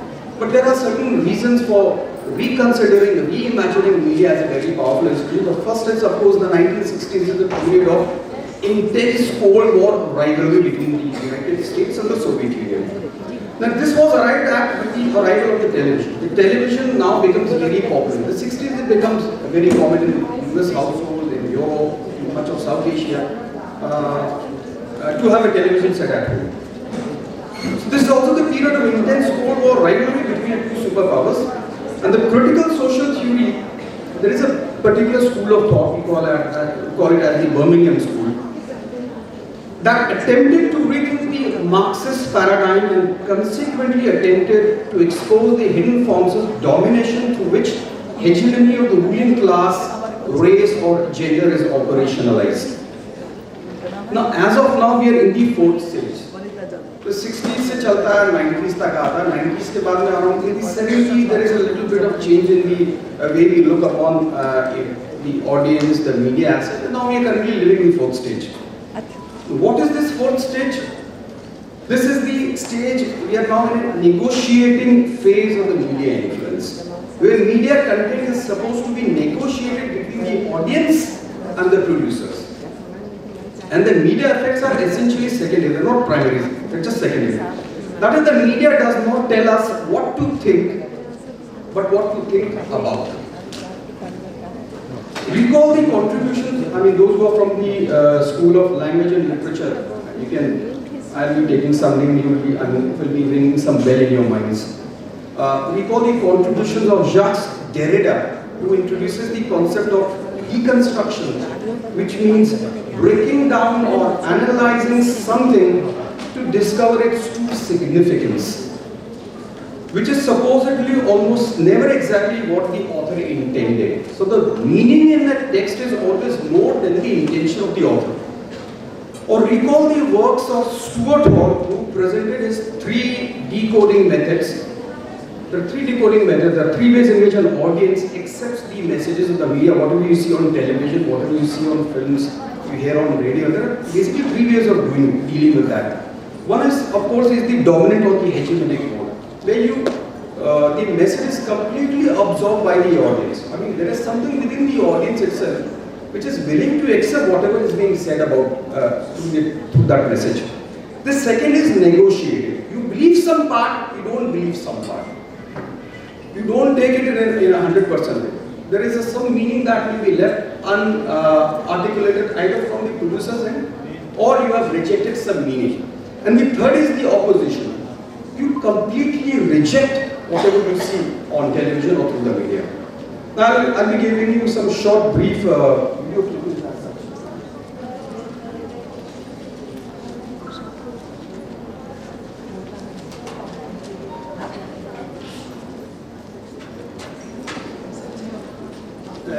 I'm showing you a clipping from a film that was released in 1915.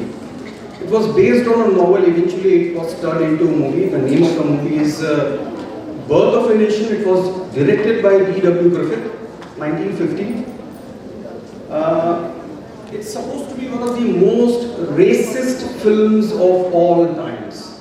One of the most controversial films of all times. When it was released, many states within the United States requested that the film be banned. For the very simple reason, because it shows the fears of the white majority as to what will happen if the blacks come to power in America. So you can see this is, we are just visualizing what will happen to the US Congress if Negroes and blacks are given the rights of voting.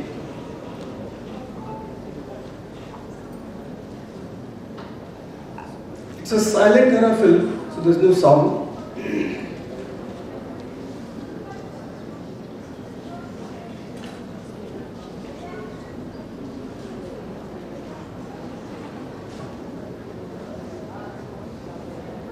You can see all the members of the US Congress are black.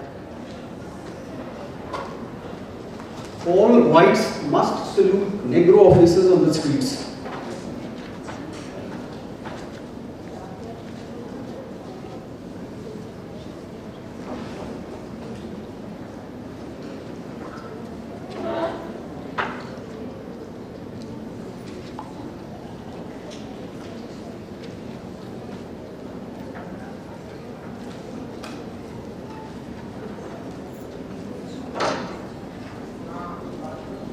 Look at the way the directive visualizes the white woman being stared at by a black majority.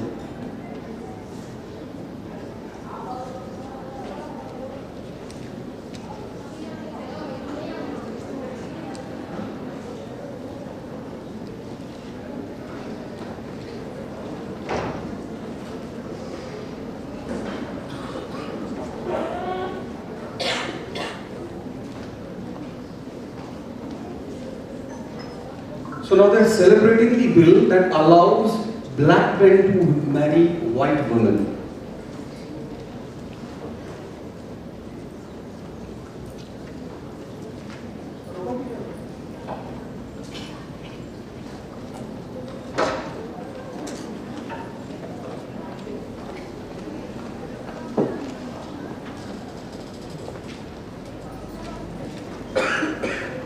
So the question is, does this film promote racism? Is racism, or rather is this film a cause of racism or the effect of racism? It's a caricature of them. It's a caricature. It's a caricature, it's stereotype, absolutely. But the question is this film, is it the cause of racism in America or is it the effect of racism in America? Racism predates this film. So racism comes before the film comes later. So it's basically reflecting the dominant values that existed in America in the 1950s, in the 1910s and the 1920s. This is a period when there is segregation in the United States. The blacks cannot travel in the same bus that is carrying white passengers. They have separate black neighborhoods. They have separate black educational institutions. Blacks and whites cannot study in the same educational institution. This is reflected in this idea. Now I'll show you something which is, I think, far much more relatable as such.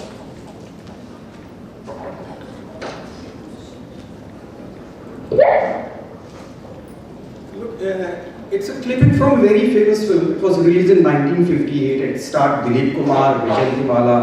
It was directed by Bimal Roy, Madhumati.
उसके बाद क्या हुआ? बोलो उसके बाद क्या हुआ? चुप क्यों?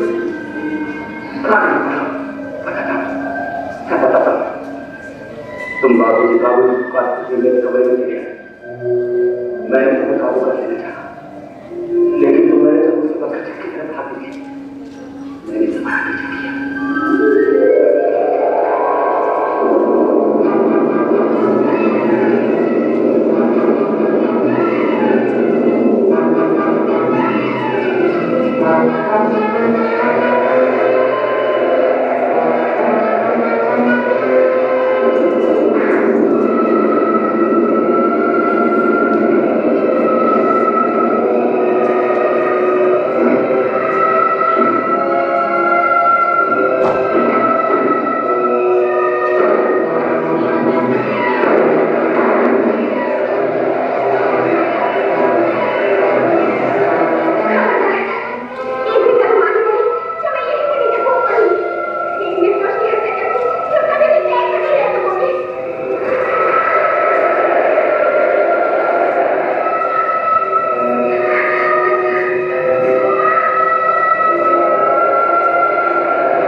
लेकिन आपको ये सब बातें कैसे मालूम? आपको ये सब बातें कैसे मालूम? इस मरहूम जगह पे आने के बाद मरहूम क्या आपसे कैसे जाना मिलेगा? आपके वक्त की पुरस्कार मुस्कुराहट टूटी, आपके आंखों में अजीब चीज कर क्या है? आपका अंदर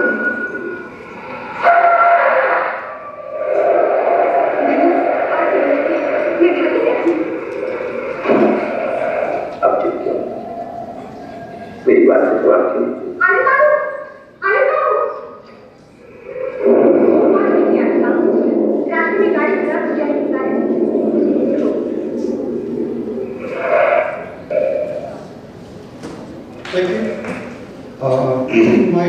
आई थिंक आप लोगों ने बहुत लोगों ने ये फिल्म नहीं देखी होगी, कुछ लोगों ने देखी होगी ये film. It's a very old film 1958. Just to give you a very somebody said Om Shanti ho gaya. Yes. The climax was taken from there itself only. Now my what I'm trying to pitch this question is just to give you a brief hint about the story. There is an attempted rape on Vijayantimala. She falls from the terrace, dies, and the Zamindar, which is played by Pran, disposes of him. And now Dilip Kumar suspects that something wrong has been done to his Madhumati. So he thinks of a plan in which he can extract some kind of a confession from Pran. And this is basically that scene. The maqsad ये है कि उससे उगलवा लेके उसने कत्ल कराया. So the question is, why would Madhumati not take revenge on her own? I mean, if you consider it seriously, she is one of the most law-abiding ghosts of Indian cinema. she can easily take recourse to violence. आपने कितनी सारी हिंदी फिल्में देखी है, the ghost can do anything, whatever it wants. It can materialize and dematerialize at will. It can visibilize itself and become visible at its own sweet will.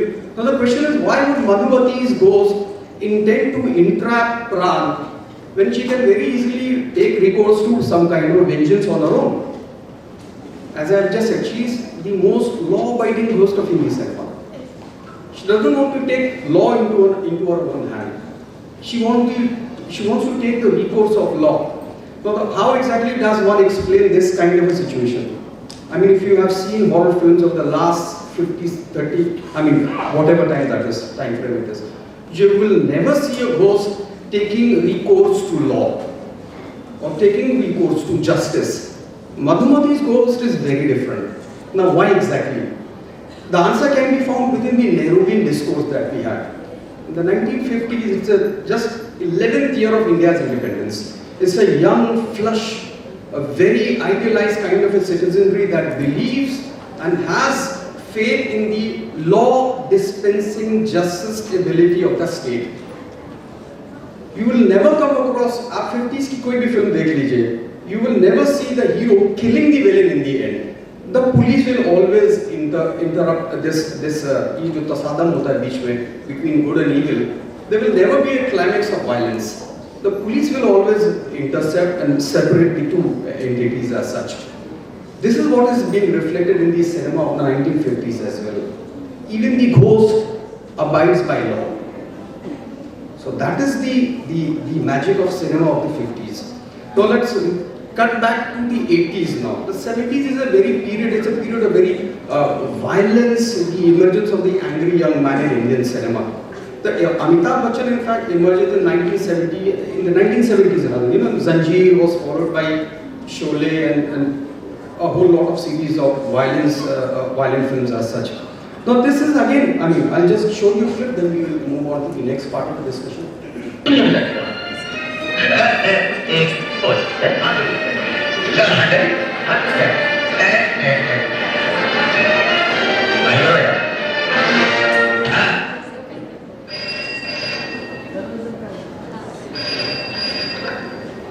Hello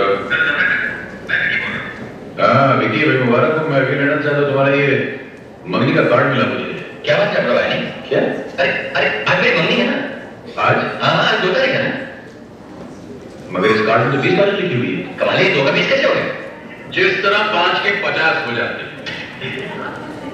गुरु ये गुण आपकी ने हमें सिखाया, हमने आपको कर दिखाया। तो ये आपकी कारस्तानी है? जहाँ हमारी कारस्तानी, आपकी मेहरबानी का जवाब। और जब तक आप हम लोगों को मकान नहीं दें, हम आपके बाप के इस मकान को अपने बाप का मकान समझ आराम से रह जाएंगे। क्यों आए हो? आपने इस बात के मकान के बारे में सोच ही नहीं सकते। तो ये तरीका अपनाया है आपने मकान लेने का? जनाब, आपने अपने तरीके से हमसे पैसे लिए, हम अपने तरीके से आपसे मकान। तो आपको मकान ही चाहिए ना? जी हाँ, मिल जाएंगे।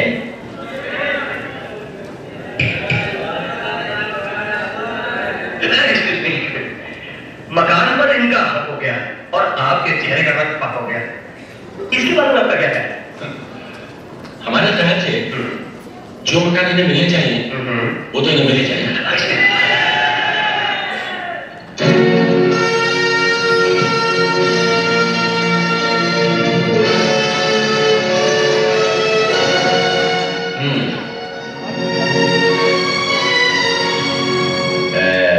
मकान चाहिए ना? ये लो मकान।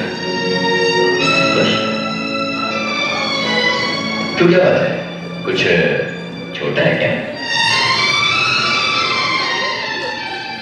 आपके दिल के मुकाबले में तो काफी बड़ा है। लेकिन अब हम इस मकान में आप जैसे अमीरों के आराम का सामान बड़े आराम से फिट कर रहे हैं।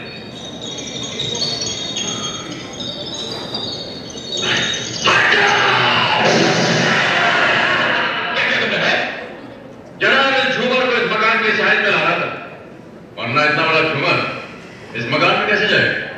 एक बात है। हाँ भाई। इस झूमर के इस मकान में जाने या ना जाने के बारे में आप कोई रोशनी डाल सकते हैं? अरे रोशनी तो क्या, अभी मैं बहुत कुछ डालने वाला हूँ, आप देखते जाइए। Thank you. जानते हो ये कितना कीमती झूमर था? एक्सक्यूज मी, इस झूमर के झांझर बन जाने वाला आपका क्या ख्याल है? एक बार भाई बोलो बिनबाल, मैं खाली में मुझे के बाल बनाता आना चाहिए ना, मिल जाएगा।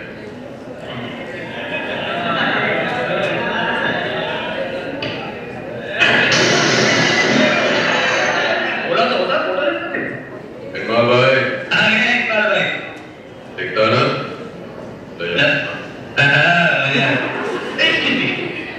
शादी और मगन के बाद शीशे का टूटा मधुर, इस मनुष्य के बारे में आपका क्या ख्याल? टाइम पर पहुंचने के लिए घर में खड़ी का होना बहुत जरूरी है, क्यों भाई लोग? एक मिनट भाई, अब तो लो भाई। हाँ मामा जी, गाड़ी का अपना हिस्सा इसमें से निकाल लीजिए भाई, अपना अपना हिस्सा हिस्से ले। मैं तुमको बदतमीजी ये आए कभी आगे कभी पीछे, मैं ऊपर कभी नीचे, कल तुम्हारा आज हमारा। एक्सक्यूज मी, इस हिलती बुद्धि लटकती चीज के बारे में आपका क्या ख्याल है? देखिए, पुलिस को फोन करो। अब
political symbolism in this particular frame.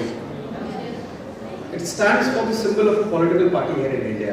And this was released in 1983, and this was immediately followed by the general elections of 1984, in which Congress came back to power and Indira Gandhi had been assassinated last time. क्या ये महज इत्तेफाक है कि उसको वो सम्मान मिलता है वहाँ पर?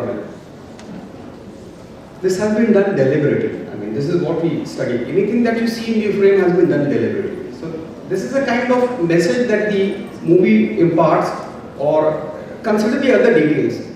He is wearing red colored clothes, which symbolizes violence and revolution, and it is available in the flags of certain political parties in India as well.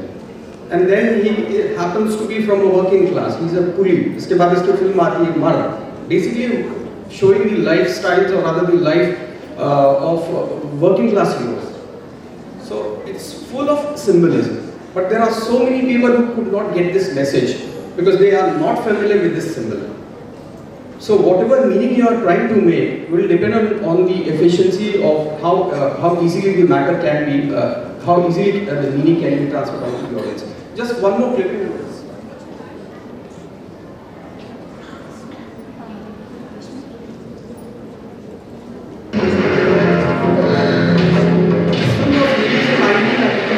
It's a very C-grade kind of horror film, directed by the Ramsey brothers.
what you have seen is the most secular ghost in Hindi cinema. It's a ghost that is respecting all the available faiths on screen. It's repelled by the cross. It's afraid of the Quran. I mean, you can see that clipping over there. There is also a diegetic sound of the azan, even though there is no mosque nearby. So you can still hear the sound of the azan, and then of course it's afraid of the om as well. The most secular ghost in Hindi cinema. What explains his vulnerability to all these faiths? Again, within the larger political discourse, you can see it's was released way back in the late 90s, when again there were a lot of questions with regard to what exactly secularism should be practiced in India and all. So just the beginning of this particular discourse. But this again signifies certain political concepts as such. So 4 films, and what kind of a meaning can you make out of it? So coming back to that same question, how exactly does the audience make sense of cinema? Or what is the influence of movies in shaping public perception? I'll just end with a very brief note, with just one statement. The media does not tell you what to think. It tells you what to think about. Thank you.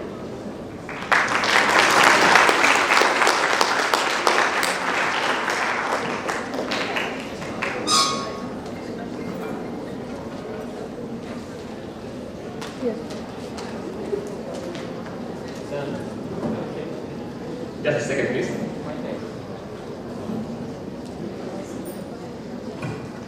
As you have seen from the nice presentation culminating a centuries old of cinema, specifically considering Indian cinema, Dr. Miraz, as you have seen from his scholarship, has done a lot of work, and his writing has been accepted in many universities and has been material for study, film studies, as well as different materials in different universities around the world.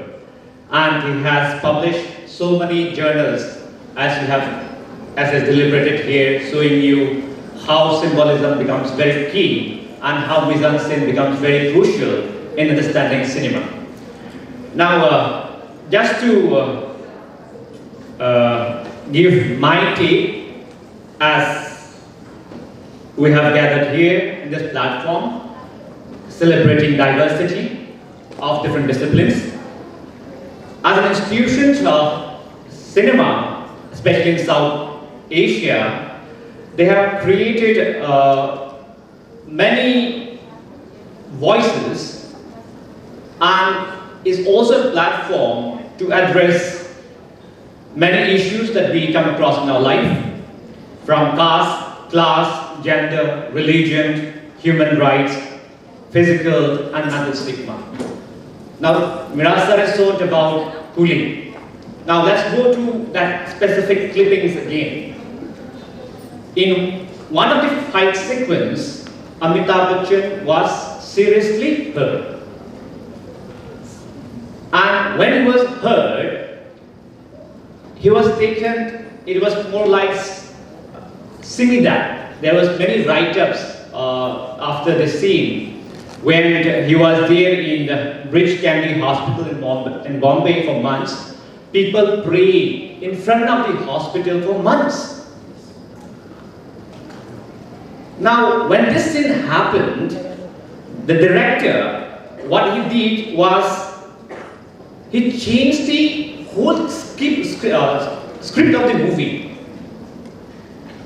by saying the same scene which he has seen. It was so strongly conveyed by the people praying in front of the hospital. He was supposed to die in the film Coolie. The original script was, he was supposed to die. But the director changed it in such a way that we want to make it a reality which was an illusion or a fiction, creating the same scene in the end of the movie of Coolie. That's how perception changed. And Amitabh Bachchan, though it is a very political film, from there onwards led to his rise. And he's still 7 decades in Indian cinema, the big megastar, with a huge fan following from generations to generations. That's how perception changed. Now, when you see political culmination of symbols, we can look all around us, especially in South India, and there are many articles written by eminent scholars around, where we could see cinema has played very crucial role in politics. Miraz Sar started from the old propaganda days of Hitler, but it's very vivid in southern India. Big parties in Tamil Nadu, you can see, from DMK party, from Jayalalitha, MGR, okay? Then again Telugu, NTR. These are big names playing different role and rule the state for decades and decades. And we don't simply take for the names of, oh, it is cinema, it is entertainment. But see the fan following of these people. They are, put on the stage like a god. People worship them. People die because of them. See the perceptions. But can we simply treat cinema as simply entertainment? When you have so many fan-based following and leading to different changes in society, making them a political figures. And that is how perception has been celebrated all around us. And there are many instances, if you look into film scholar, all around the world, whether it may be sociology, anthropology, or ethnographic studies, how cinema becomes a text. And if you come back from the which Miraz Sar has stated, and he has also worked on ghosts and how there are many papers. If you can just go to the profile of Miraz Sar, you'll find many papers on ghosts and others. And there is one major area which he has been working on. And when you look in all this work, what we could deconstruct in some way the various elements which make cinema, from the lightings and settings and from the musics and the props that are all around us. Even in Indian cinema, if you, not only from the commercial aspect which we see here, if you see the arts, especially all regional cinema, the movements, if you see different movements around the world, which we call as New Wave phenomenon or Italian Neorealism, which has touched upon many directors from Satyajit Ray, Mrinal Sen, and many others. There are many different movements called IPTA, where there are again theatre scholars like Nasruddin Shah, and there are many prominent figures that came out. And when they started the art movement, touching about different places in the country, they have given us a different viewpoint. And they are so real that they are used by historians, sociology, to study what was the life of ordinary people like in those days. So it becomes a form of a record where you could go back, look at the lifestyle of people, how they have lived, and the changes that therefore happening in our times and the generation to come. And that is how perception becomes really important, and how through the world of dreams we keep on creating different worlds, and through that this topic becomes very crucial to give us a deeper look into ourselves and to understand that cinema has an effect on us, or to some extent influence us. The directors are really clever. They are like a visionary whom they know or play with the audience in such a way that from a young child, if it is a director, from a young child onwards, once you go to leading cinema, once you start watching films, to a very old 80s and 90s, they're able to entertain you. And not only through entertainment, they give you a lot of message through that. So, if you treat cinema, which Sir has ended, what to think about, okay? So I want you all just to look back at yourselves, think about it as a text, and through it we'll all enrich ourselves when we watch the text as well. Thank you.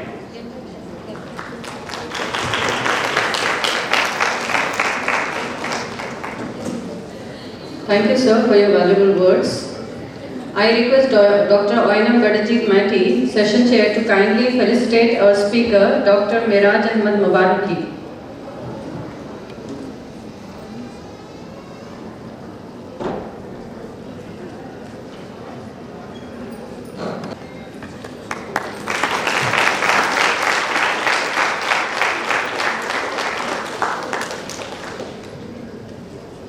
I request Dr. Samina Sindagigar, Coordinator and Head Department of Sociology, Khaja Bandanawaz University, to present token of goodwill gesture to the Session Chair, Dr. Oinam Badajit Mati.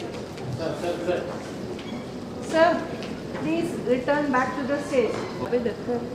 Art और reality दिखनी चाहिए, लेकिन जब Meta narrative जैसे अभी दिलीप साहब की picture देखी शार्ट हमने देखा तो उसमें भी एक मेटा नैरेटिव महागया, अमिताभ का देखा तो उनमें भी है।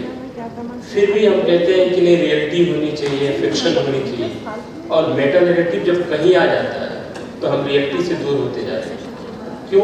किसी नजरिए के तहत, आपने उर्दू एक अच्छा तसादुम का वर्ड बोला, बहुत अच्छा बोला, तो किसी नजरिए के तहत जब कोई काम करते हैं तो हम बनावटी चीजों को उसमें लाते हैं, रियलिटी से दूर होते जाते हैं। हालांकि 2-3 मूवी आई हमारी इंडस्ट्री में, जैसे बाजीगर एक आई, हालांकि उसमें मेटा नैरेटिव नहीं है, उसमें एक विलन को भी जैसा देखता है, एक रावण भी आई शाहरुख खान की, उसमें भी जो है विलन को जीत देता है।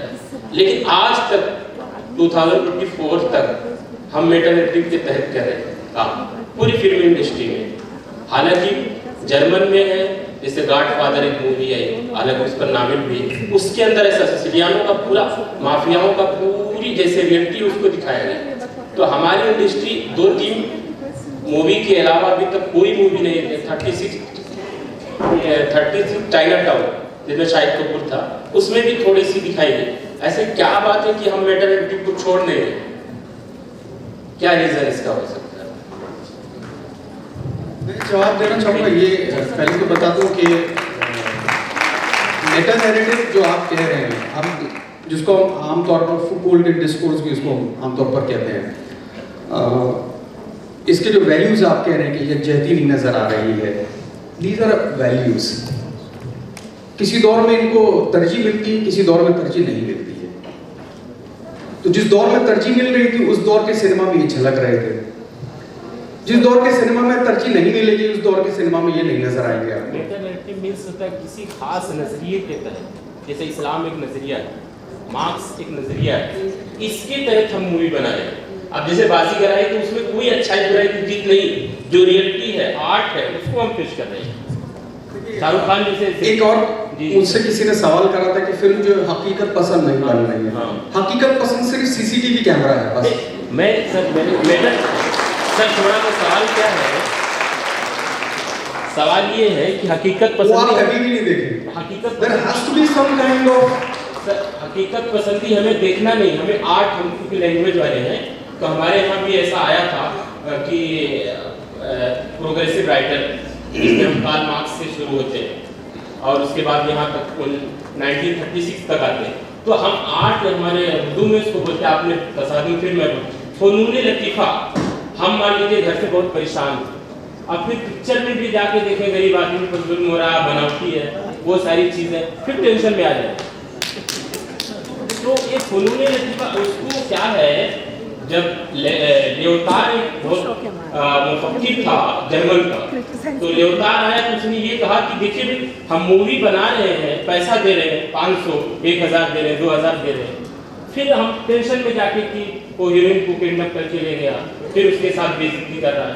तो ये बनावटी यहीं से शुरू होता है। हालांकि जर्मन की मूवी है, यूनान की है, उसमें ये चीज़ हट रही है, लेकिन हमारे बॉलीवुड वाले अभी तक उसी में क्यों है? इसका रीज़न क्या हो? इसका बहुत आसान सा एक रीज़न है कि बॉलीवुड सिनेमा और any cinema is market driven. जो चीज़ पसंद आती है, क्योंकि फिल्म बनाने में इतनी लागत लगती है, इतना इन्वेस्टमेंट लगता है, they don't want to try out something new that they are not sure will work with the audience. तो the tried and tested formula ये होता है कि अगर आप पिछली बार ऑडियंस ने हीरो हीरोइन को मोहब्बत और पेड़ के इर्द गिर्द गाते हुए देखा तो वो पसंद आया था, तो अब मैं भी वही बनाऊंगा। तो it's all journals are cyclic process. जब पब्लिक बेजार, जब ऑडियंस जो बेजार हो जाती है, तब फिर नया फॉर्मूला इस्तेमाल करा जाता है, एंड इट कंटिन्यूज। तो 90s में शाहरुख खान का आपने देखा किस तरीके से रोमांस चल रहा था, लेकिन आपने अब देखा वो एक्शन की तरफ टोटली ओरिएंट हो गया। It's only working in action film because this is what is working with the audience. आप 300-400 करोड़ की फिल्म बनाएंगे, आप ये अंदाजे से तो नहीं बनाएंगे कि मेरी फिल्म बिकेगी कि नहीं बिकेगी। Behind art there in lies commerce and the market itself. तो ये बाजार तय करता है कि क्या पसंद आएगा। सत्यजीत रे की फिल्म कितने लोगों ने यहाँ देखी है? कितने लोगों ने यहाँ पर ऋतिक घटक की फिल्म देखी है? बाजार तय करता है कैसी फिल्में बनेंगी। बाजार पर हमारी मूवी बने। आप बाजार को मत करिए। Market cinema is a market driven art. जो चीज बिकेगी वो दिखेगी आपको। दूसरे जर्मन वगैरह वाले ऐसा नहीं करते, वो बनाते फिर पब्लिक। अभी कपिल शर्मा शो जो है उसमें भी ऐसी सारी चीजें आती हैं। People are preferring trash, they will get trash. Thank you sir. I have a question, sir. Any question from backside, other audience, students, participants? Ma'am, would you like to ask any question? Thank you, sir, for a very informed and a really good break. I'm very happy that this subject, which is closely allied with literature and which actually is a subject which grounds this whole conference, that every subject impinges upon films and film studies. I just wanted to throw light on the fact that the response of human beings, of the audience in a closed, darkened auditorium is different from that which is given to a television. Because in a closed auditorium, you know that Benjamin Walters has this theory about it. So, what do you think about that? Because now theatres and auditorium, that is actually big theatres, are becoming really expensive, and people prefer to watch it on their own home theatres, which is different from that of a large 35 mm or 70 mm theatre. What is your take on that? Does the response dilute itself, or do you think that same impact which you're talking about is not there? Or is it there?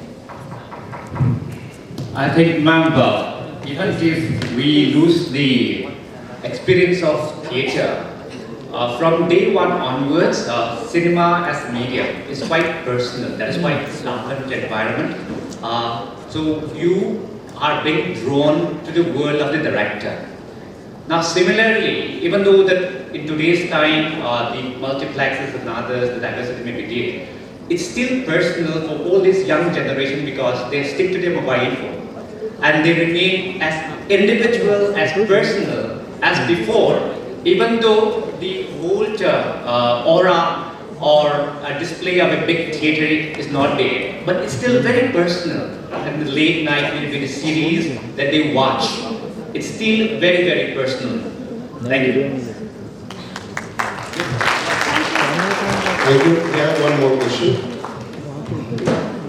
Sir अस्सलाम वालेकुम।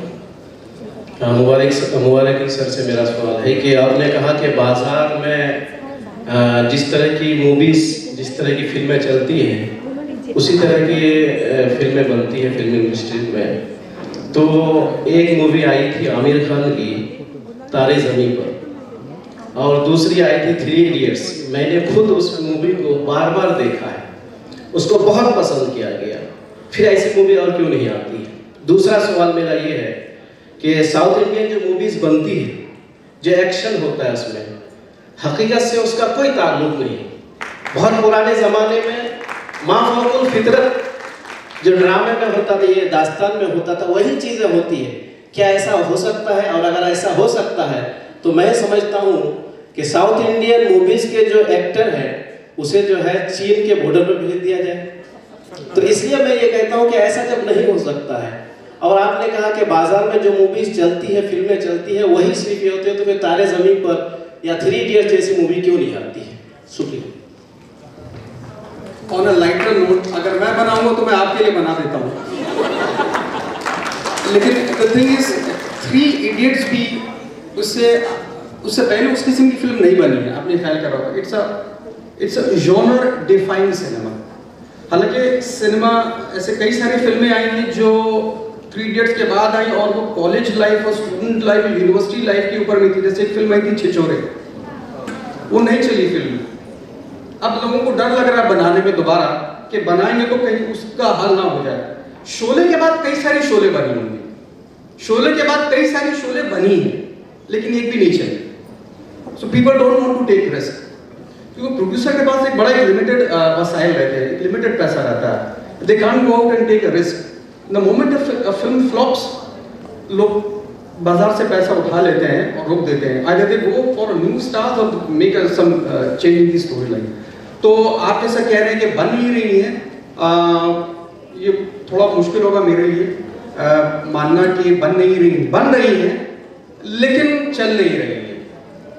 तो 3 idiots की तर्ज पर भी फिल्में बन रही हैं। 3 दोस्तों की फिल्में आप देख लीजिए, ऋतिक रोशन की आई जिंदगी ना मिलेगी दोबारा, या इस तरह की फिल्में आई हैं, वो आपको उस तर्ज पर ही मिल जाएंगी वो फिल्में।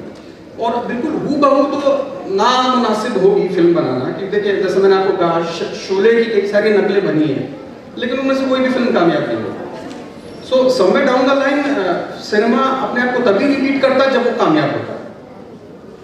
और दूसरा सवाल मेरे ख्याल से मैं खैर नहीं, मुझे आपने क्या कहा।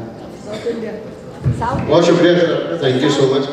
I have one more question. I think this is going to be the last one. My question is, it is related with the theory of the mass communication. You talked about cultivation theory, which says that it impacts the audience a lot. And then there was another theory which counters, that is called uses and gratification theory. So do you think that in today's time, you talked about mediation between the audience and the producer. So there is a kind of mediation when we see the movie based on majoritarianism or based on some communal approach. So what is your take on this?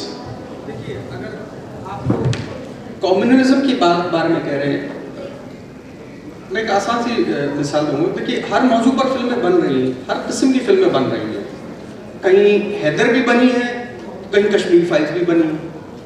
तो हिंदुस्तान इतना diverse है कि हर किस्म के मिजाज को वो इसकी अक्कासी कर सकता है। आपको पसंद नहीं आ रही, आप मत देखिए। द सिंपल सॉल्यूशन इज, ये जो बैन का जो होता है, ये that is a problematic area. दूसरा, फिल्मों को समझने के लिए भी थोड़ा सा नेगोशिएशन करना पड़ता है। Meaning is always more than the intention of the film director as such. कई बार कुछ बता रहा कुछ और रहा है और आप समझ कुछ और रहे हैं, वो भी होता है। मुगालता भी होता है। फिल्मों को ओपन एंडेड एंडिंग होती हैं, कई सारे सीन्स ऐसे होते हैं जिनको वो कुछ और बताना चाह रहा था, आप कुछ और बता रहे हैं, या आपको कुछ और समझ में आ रहा है। तो I think that reflects the diversity of Hindi cinema as such. Thank you so much. Thank you. When you frame a question, it is my humble suggestion to you all from all the questions that you have raised. You don't generalize everything. You don't say Indian cinema ये हो रहा है, वो नहीं हो रहा है, क्योंकि इंडियन सिनेमा में सिर्फ एक डायरेक्टर काफी है आपको PhD मिलने के लिए। सिर्फ एक डायरेक्टर काफी है आपको पूरा PhD थीसिस के लिए। So you don't generalize everything. Now generalization has become a big problem, and you, as a scholar, as a teacher, as a student, you should refrain yourselves from general opinions. You should be specific in the question. So that would help you in directing or observing certain phenomena that is around you, and thereby lead towards as a research specific to the topic with certain aims and objectives. I hope you'll all inculcate that through this conference, and that is a learning lesson that we have to go through. Thank you. That was Zindagikar, Coordinator and Head Department of Sociology, Khaja, Bandanawaz University, to present token of goodwill gesture to the session chair, Dr. Ainam Benajid Maiti.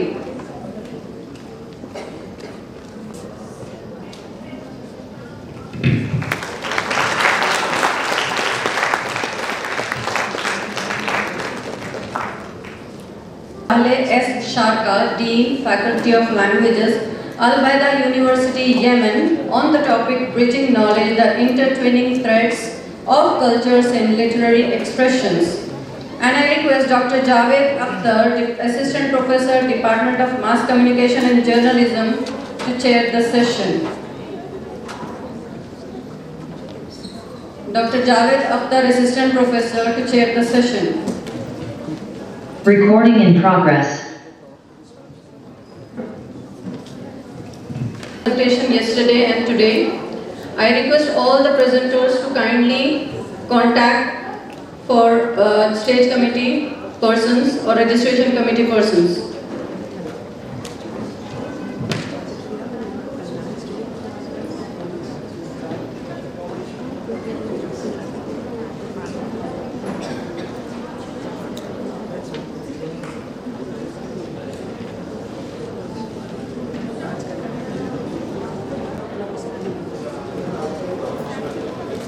Hello?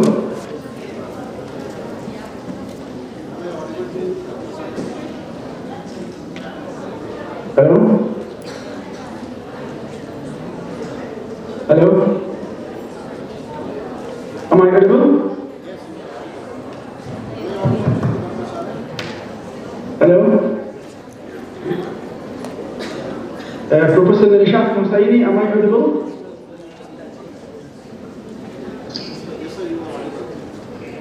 That's great. Yes, of course. Dr. Javed Akhtar. So before I invite you, I'd like to introduce the guest of this session to the audience. Dr. Saleh has received MA in English degree from Osmania University in 2016 and doctoral degree from the English and Foreign Languages University in 2022. He has 6 years of teaching experience in different universities in India and abroad as well. Dr. Saleh has specializations and research interest in English literature, diasporic narrative, Arab American writings, migration and diaspora studies, literary theories, translation studies, academic writing, identity and ethnic studies, and so on. He has published a number of research papers in different peer-reviewed journals with high repute, and fellow is the active member of different professional bodies. Dr. Saleh also has awards from different institutions and universities to his credit. Currently, Dr. Saleh is working as an assistant professor in the Department of English, Al-Baida University, Yemen. So thank you, Dr. Saleh, joining to the session. So you are, now the session is up to you. Thank you so much. I'm really happy to have this opportunity to be part of this international conference. So, ladies and gentlemen, I wish you all a very good morning.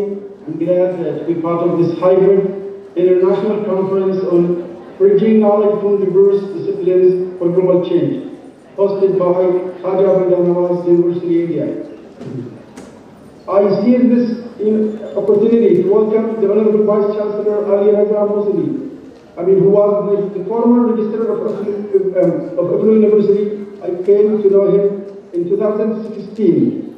At the beginning of my PhD program, he was such a renowned, charismatic leader with a strong passion to his duties and approachable to all the students.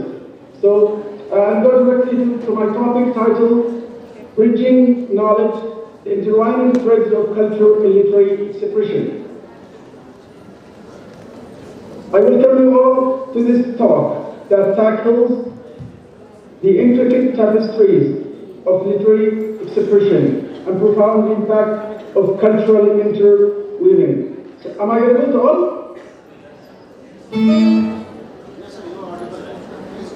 That's good. So in this exploration or in this session, I will embark on a journey throughout the corridors of literature, where the essence of diverse cultures, coexist and transcend boundaries, enriching the global literary landscape. Ladies and gentlemen, as we know, in today's world, diverse cultures intertwine with different literary manifestations, giving birth to intricate tapestries of cultural syncretism and multiple modes of wisdom and insight. This talk seeks to explore the vibrant interaction between diverse cultures, emphasizing how global writers traverse knowledge and celebrates cultural differences across borders, tongues, and customs. So, driven by multidisciplinary perspective, this session will approach the ways in which different literary traditions function as cultural bridges to enhance cultural negotiations in the form of the prevailing cultural rigidity and homogeneity. Drawing on examples from various literary backgrounds, this talk gives prime importance to the dynamic force of storytelling in shaping global consciousness and bridging the gap between different cultures. The study has tried to telescope the socio-cultural threads of literature with the multicultural writers as their spokespersons. The cultural predictions of these writers, by the way, I selected 3 writers and I will go in detail after, just giving this, brief introduction. The cultural predictions of these writers with all the issues and concerns they seek to articulate and find a way out of and critical discourse that seeks to map together, facilitate the broader realm of knowledge and cultural understanding. In this regard, ladies and gentlemen, the study tries to fill in a research gap in academic debates over the intersection of various cultures and how this intertwining foods the fabric of global literary expression.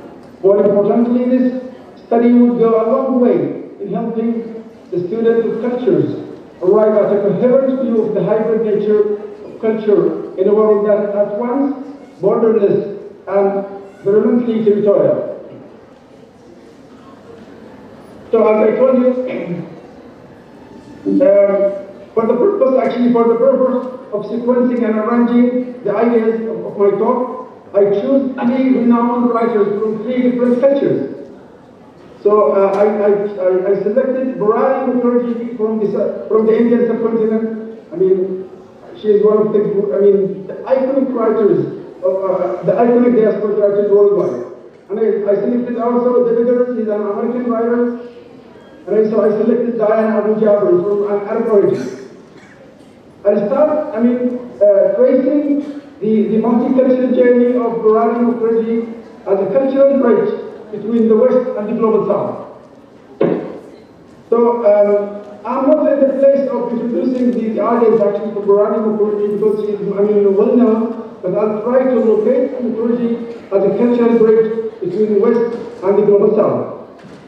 So as you know, Mukherjee stands as a shining star of those among those visionary writers whose influence on diaspora literature has global acclaim.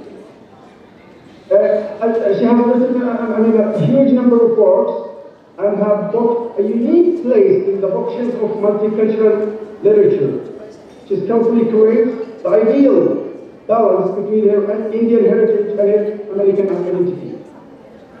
Bharati Mukherjee skillfully depicts the assimilation of Indian immigrants into American society while also delving into the opposite situation, putting the idea of assimilation into a foreign land, into a prior interest. So, one such remarkable example from Mukherjee's literary prediction can be found in her short stories, her novel The Three Brides, a novel published in 2004, where Bharati Mukherjee masterfully depicts the assimilation of Western immigrants into Indian society. In this narrative, Mukherjee managed to shed light on the transformative process of the British colonizers who arrived in India with the intentions of rule, only to find themselves assimilated into the very fabric of Indian life, ultimately becoming more Indian than British. So, Mukherjee surpasses in portraying cross-cultural conflicts and the involvement of fictional protagonists in shaping their histories. I'll cite also another example from Bharati Mukherjee, which is her novel titled Leave It to Me, published in 1997, in which Mukherjee narrates the journey, who seeks her identity in America, I mean her adopted home, driven by the curiosity about the migrant identity. Debbie's quest leads her from New York City to tracing her abandoned roots in India, culminating in her transformation into Debbie and avenging daily of God, symbolizing her reconciliation with her past and belonging with nature. So now I'll talk on another trajectory of Mukherjee, which is multiculturalism in Mukherjee's fiction. First, in the previous section I talked about Mukherjee as a cultural bridge between the West and the global South, and now I'll talk about multiculturalism in Mukherjee's fiction.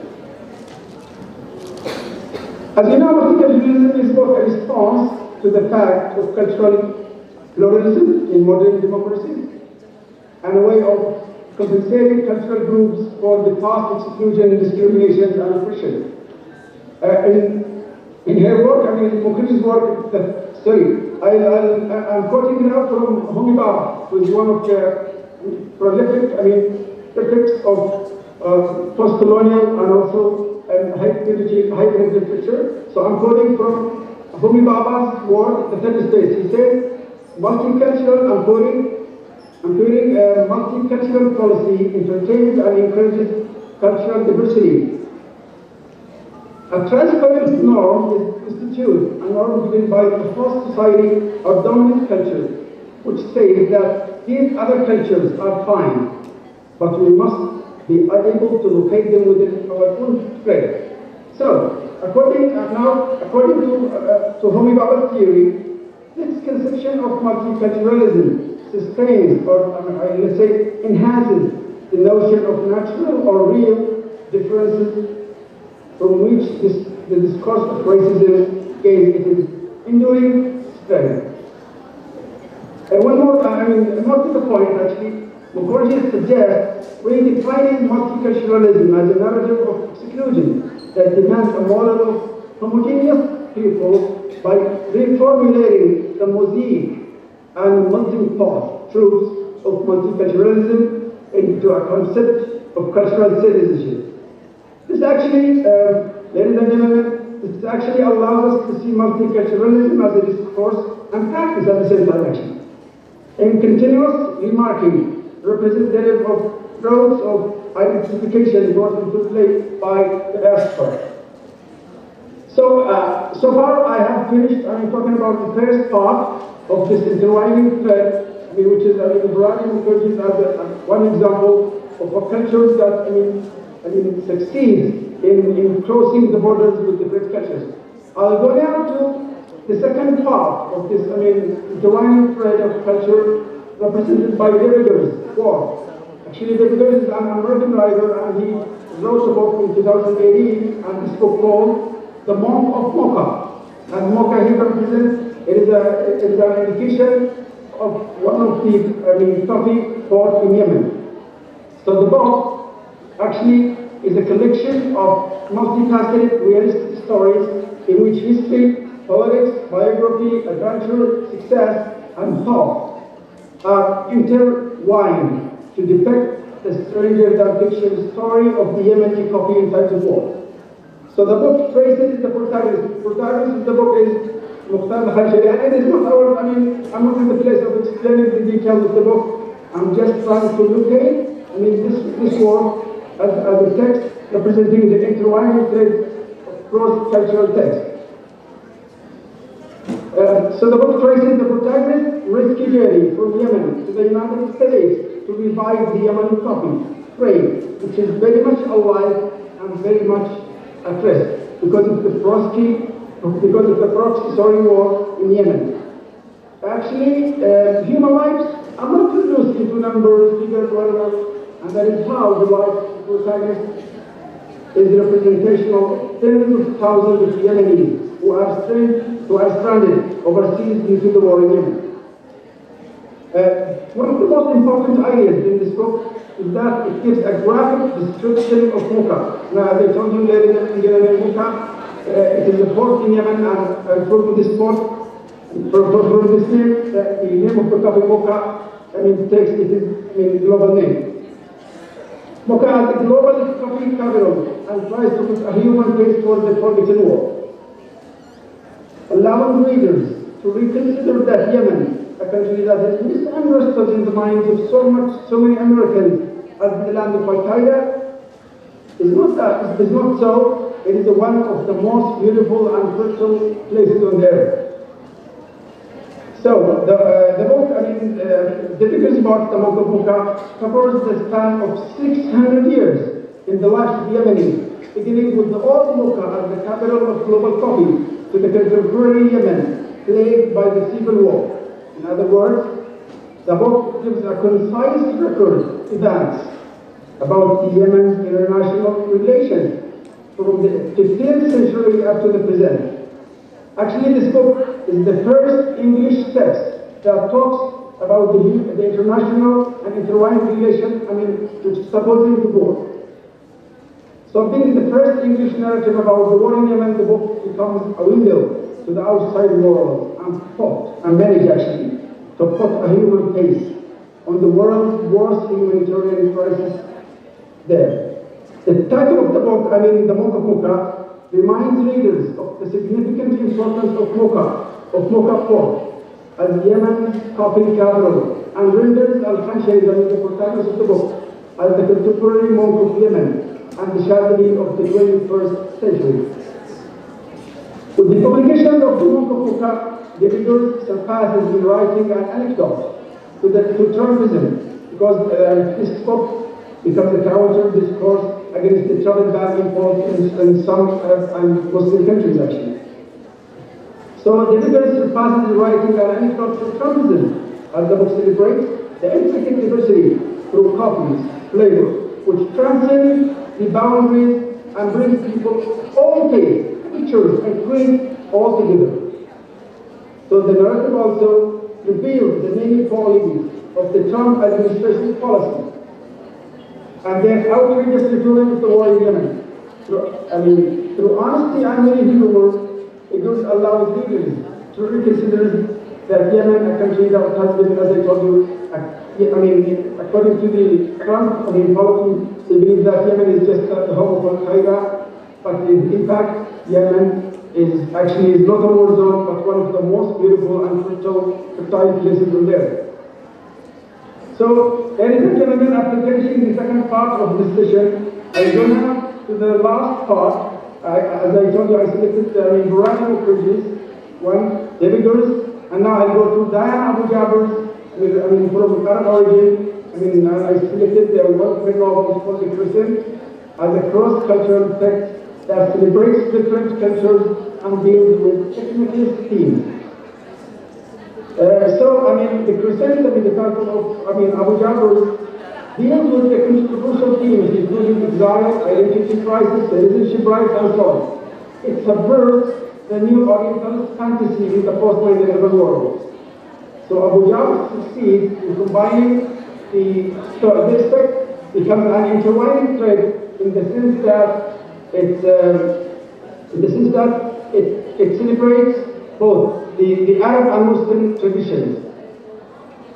So Abu Jaber succeeds in combining the orality of the Arabic literary tradition with the Western style of narrative, emphasizing hybridity as the fundamental discourse for fiction. So, in this regard, I argue that Crescent presents a genuine connection between cooking and storytelling in the effort to reconstruct Arab American identity.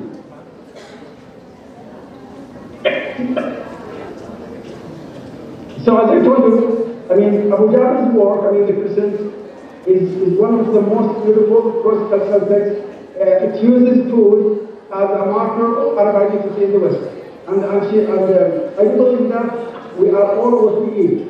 So she believes that, she said, I cook the Quran. So in the philosophy of Abu Jaber, the notion of ta'ayush, in Arabic ta'ayush, which means coexistence, is an integral subject matter in Abu Jaber's narrative.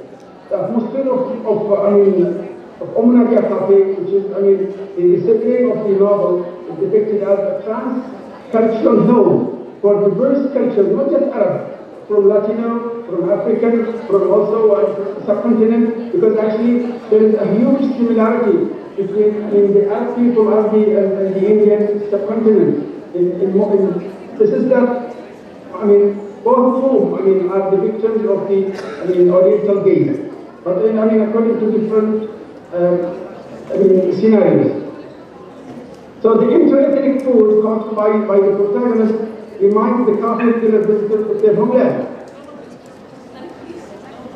And in this way, Abu Ja'far succeeds in creating 1,001 voices, because this book, the Crusade, is an imitation of the 1,001 Miles. So this book creates 1,001 voices, I do believe, to depict the harsh realities of war, race, desire, and Orientalism.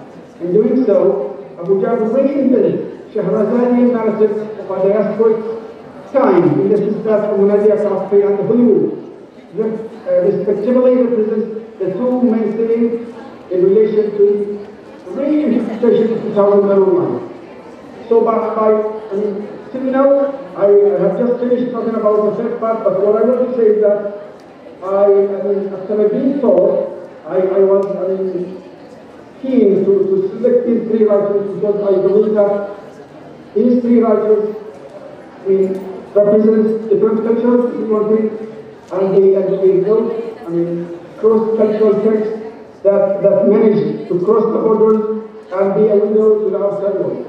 So that's all, and I'm happy to see the question regarding the topic. Thank you so much.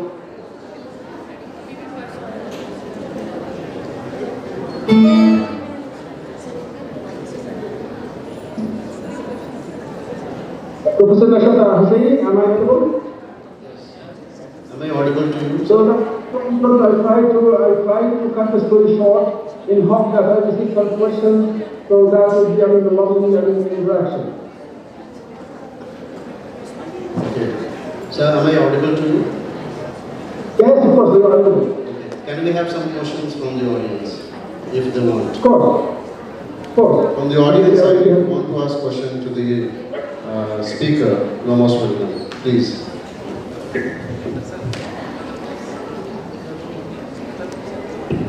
From audience, if you have any question, you can ask.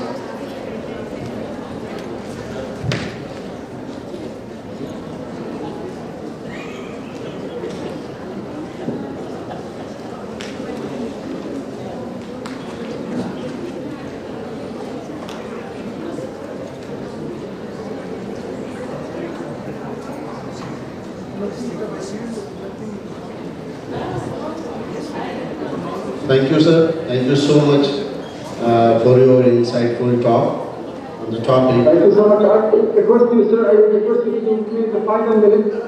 Actually, I would like to thank Professor Rashad Hussaini, Dean of Faculty of Languages and Humanities, for making this conference a grand success. I would also thank Dr. Atia Sultana. She's my friend. I used to meet her so many times in different international conferences in India.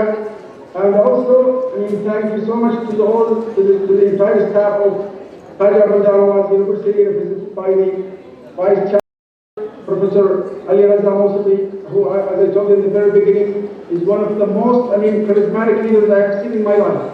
He was the registrar of the university when I started my PhD program, and I used to meet him so many times in his office, as I was the representative of foreign students at the time. He's such an approachable person, and I do believe that Khaja Bandanawaz University is really lucky to have this, young and charismatic person in charge of this university. Thank you all. Thank you, sir. Now I would like to invite Professor Nishat Arif Hussaini, Dean for Faculty of Languages, Arts, Social Sciences, Commerce, Humanities, and to just brief to have a brief about your lecture. So please welcome Professor Nishat Arif Hussaini. Our faculty, Professor Nishat.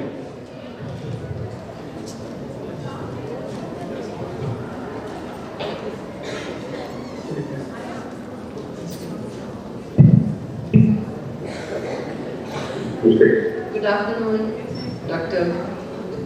Yeah, good afternoon, Professor Hussain. Yes, I'm grateful that you have spared the time to launch your connectivity, and you have sent an abstract as well.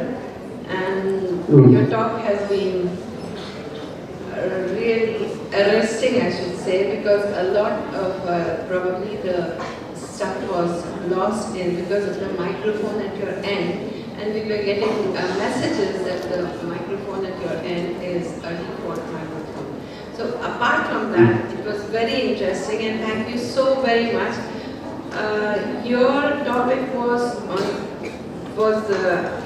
bordering the whole point of this international conference, cultural exchange and its impact upon literature. You took three writers, one from Yemen and Indian writer who she settled abroad.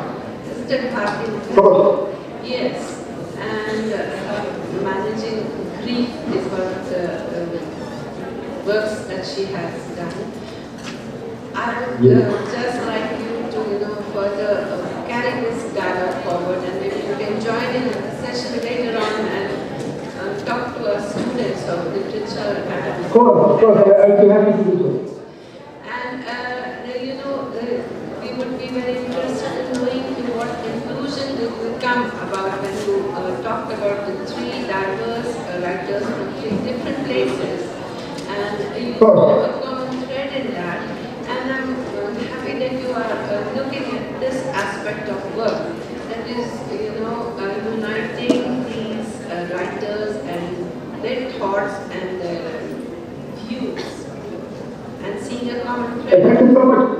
Yeah, thank you so much, Professor Hussaini, for, giving me this chance also to summarize the insights, the trajectory of my talk.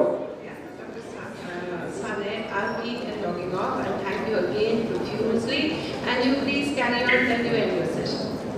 Is that all right? So can Professor Hussaini, can I give a brief conclusion for the session? Yeah, this is my question. You're just now answering. Yeah, of course. Yeah, the concluding remark for my work would be in the form of what Edward Said said in his work in Palestine. He said, "No one today is purely one thing. No one today is purely one thing. We are so much. We are everything." So I do believe that. The intertwining, commonality between the three writers is that, humanity is a great belief.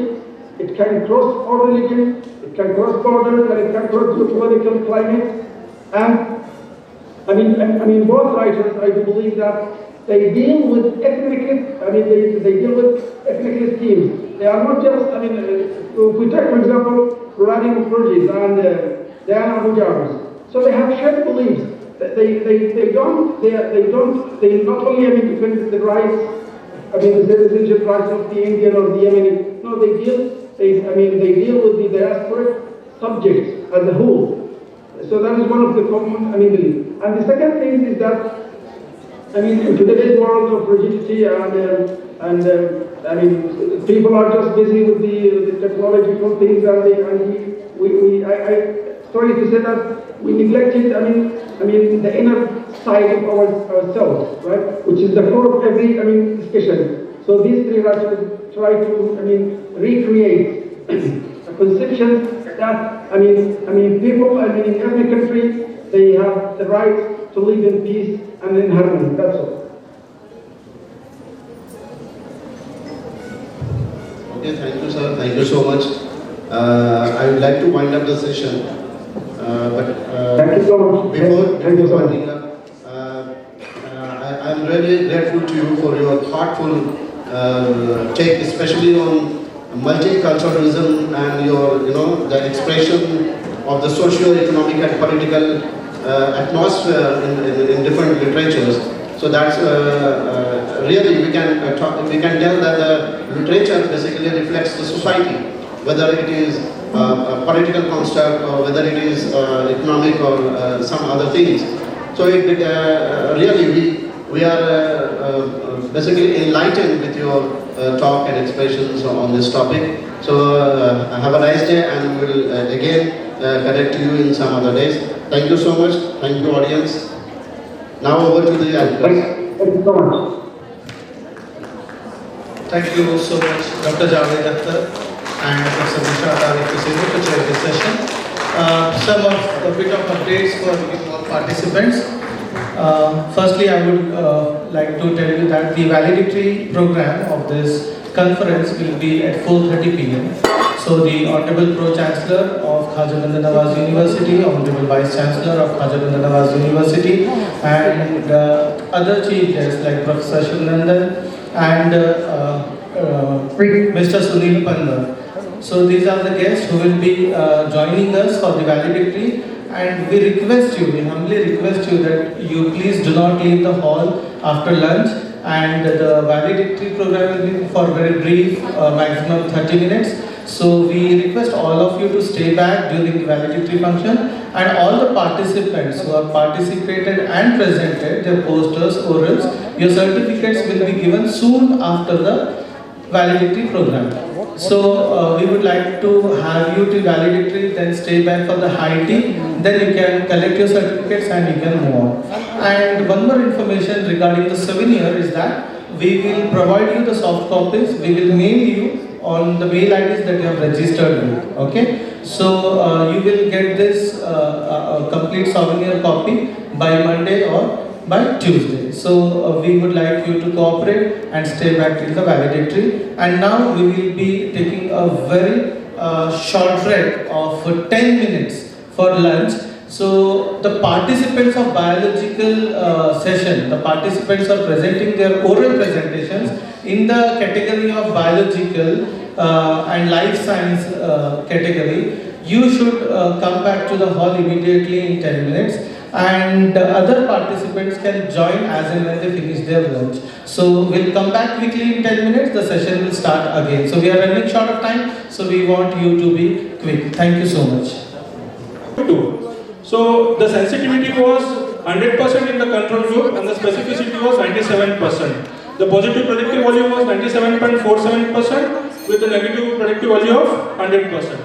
So this is how the cell morphology looks like. This is a cell morphology in the panel A. In the panel B we have cell as nucleus, and panel C we have only the TP43. Use it with sci-fi filters, we find this. The nucleus takes a blue color and the cytoplasm takes up a pink color, turning out to be a cancer positive. And these are the images for the negative or a control group or BPH group. So in conclusion, this assay, we bring it into the practice. It is patient friendly, more reliable with high sensitivity and accurate one. This will help to the clinicians to take up proper management and avoid unnecessary biopsies. And these are the publications, Google Scholar Indexing. My collaborators from national and international, as well as industries. This molecule is patented. Thank you. Yeah, immense thanks to Khaja Bandanawaz University for having given me this opportunity to present my topic. Thank you, Sridhar. Nice presentation. This is definitely an interesting work. Just can you tell us more about the cost effectiveness plus time required for the diagnosis? So the cost is, the serum PSA takes around 650 rupees. This will somewhere cost around 300 rupees per sample. The turnaround time is less than 3 hours. So is it more superior to the conventional? Yes, it is more superior, sir. And it is more of patient friendly. We are taking urine samples, so it is non-invasive one. So if I ask the patient to give a couple of times, he will readily give. But in case of blood or tissue, he may not agree readily. Thank you, sir. Thank you, sir. Thank you, Sridhar. I have one small question, and you are referring to about a novel protein molecule being used as a tool.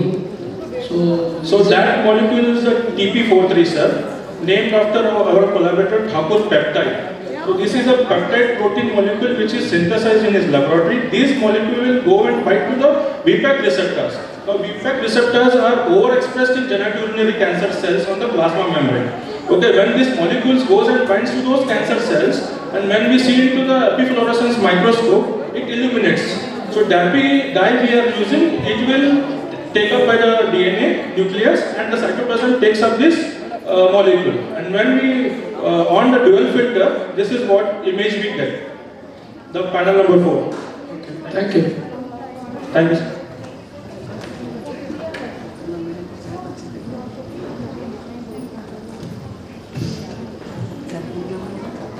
Now the next presenter is Dr. Naimulisa Begum, research scholar, practice of medicine. Next oral presenter, Dr. Naimulisa Begum. Are you in the auditorium?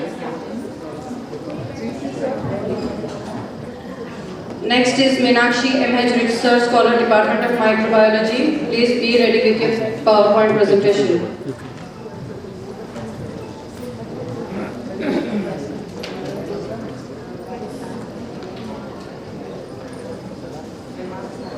Thank you. My humble gratitude and acknowledgement to the organizers, the fluorescent dignitaries, the audience. Today I am here with my topic of deliberation and insight to evidence-based homeopathy through nanodynamics. I am a faculty in medical college. To begin with, medicine is considered to be the most dynamic of biological sciences.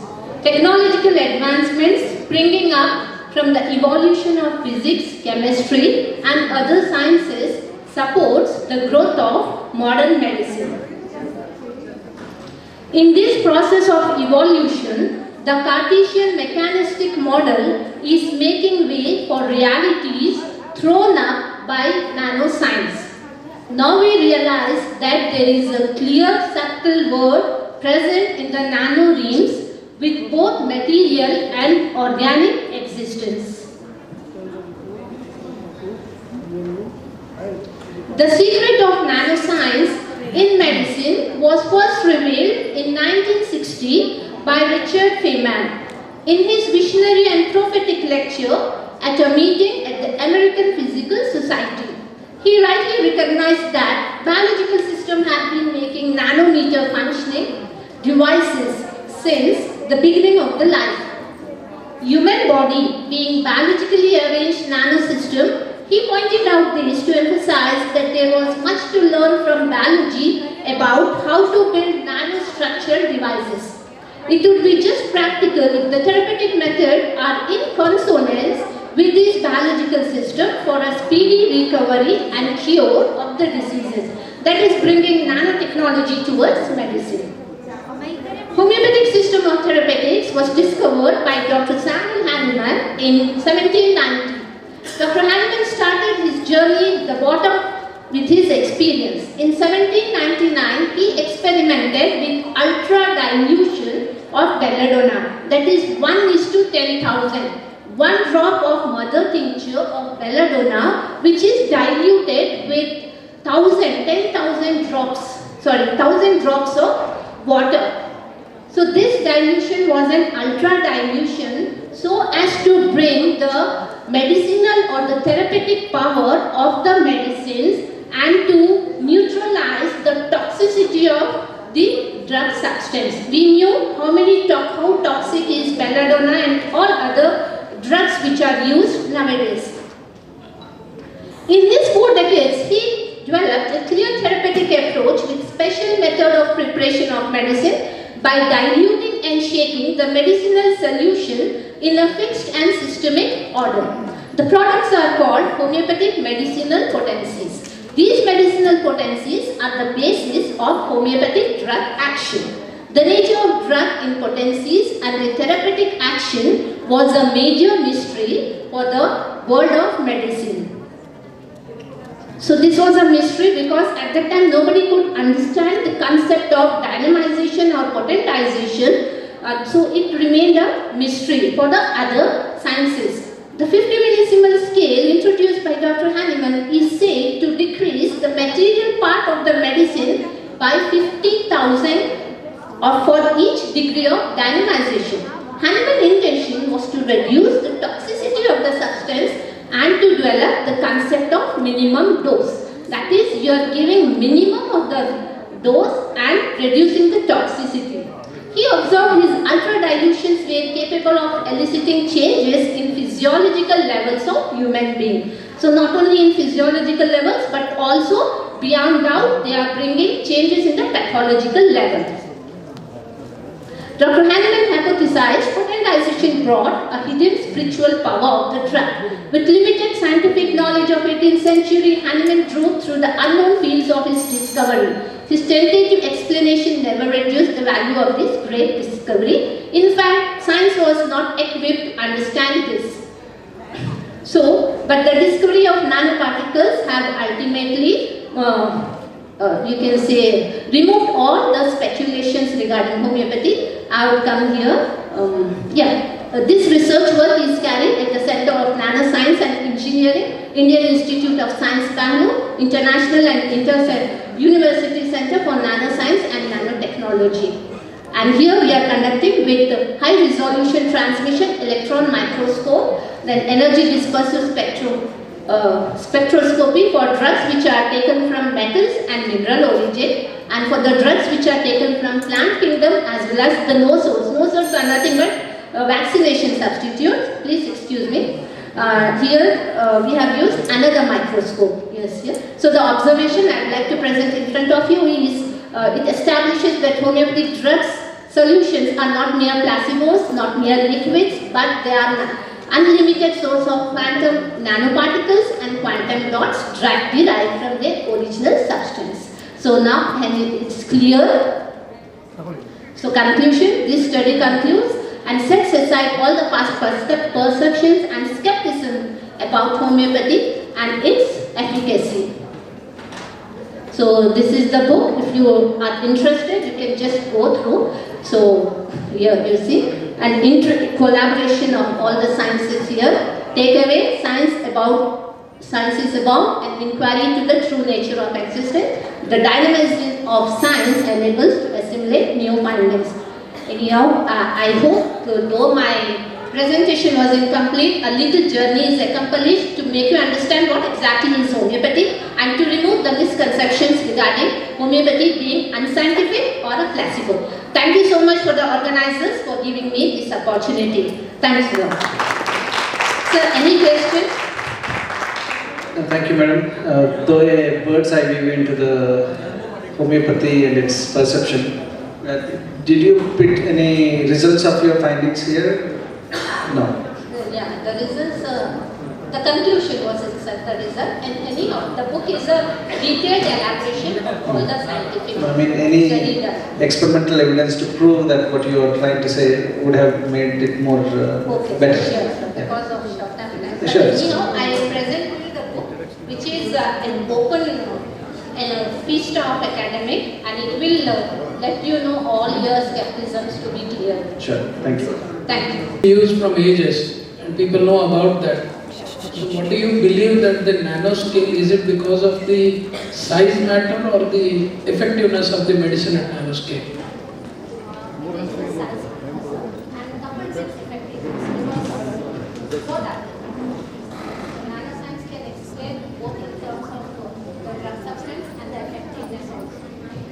One is better, I mean to say effectiveness when it is taken as a solvent based or just as a nanoscale based. Research scholar, Department of Microbiology.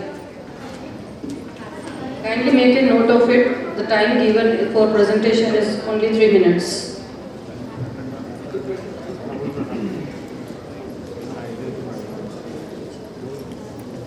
Good afternoon all.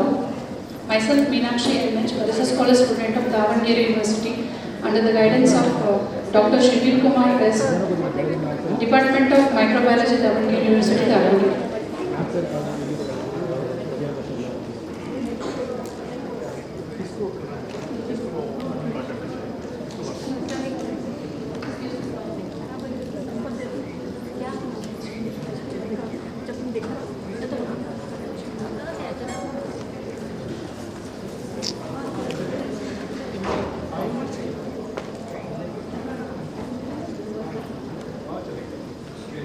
Introduction. Actinocysts are the gram-positive filamentous bacteria with the fungal southern morphology, and they're distributed wide in the soil. And it is with an attention of production of such a microorganisms of the various natural compounds. And especially we can just see that they adopt in the extreme environmental condition. Objectives are selection of the site and collection of the soil sample, isolation, biosynthesis of silver nanoparticle, and identification of actinomycetes. So in this one we have collected the soil sample from especially from the region of Raichur district, that is Hatti gold mine. 20 different samples we have taken, and that soil sample where we just collected from this region, 5 to 25 centimeter depth and in a sterilized plastic bag, and then transported it to the Davangere University. So these are the samples collection from the various habitats from the different regions like entry point, exit point, and the center point, and the mining regions.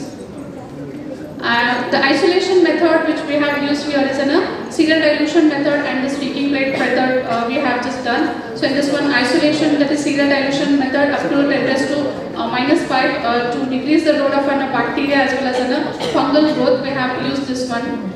And incubation up to 37 degree for 14 to 15 days we have done. So after the growth of these, especially this actinomycetes, the colony is identified based on the morphology, we have pricked it, and then we went for the streaking method. The isolated actinomycetes, that is MST1, from the 20 samples, out of 20 samples we have just scored this 4. And in a biosynthesis method, we have just went for the synthesis of AgNO3, that is a production of a silver nanoparticle from that actinomycetes grown in a broth culture, and we have added silver nitrate content. The precipitate was taken and filtrated, and production of an AgNPs we have just done.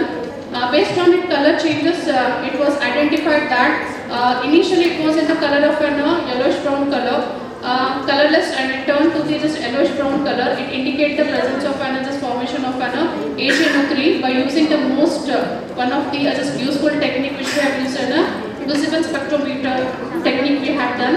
And later on, with the help of a PCR method technique and as well as a electrophoresis technique, we went for just doing the identification of an actinomycetes.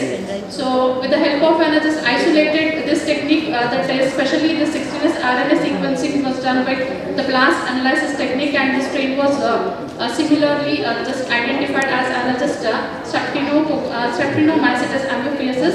So this is just 16S RNA partially sequencing, and these are my references. I would like to thank my beloved guide, Dr. Shivish Kumar sir, and the Department of Microbiology, Davangere University, Davangere, and I would like to thank KBN University also.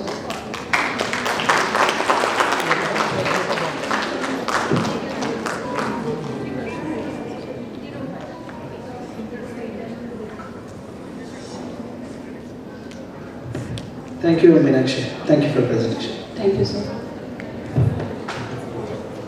Now the next presenter is Khaja Priscilla, Research Scholar, Life Science Department. Participant is Dr. Neelam Mishra from Department of Biotechnology, Khaja Bandanawaz University.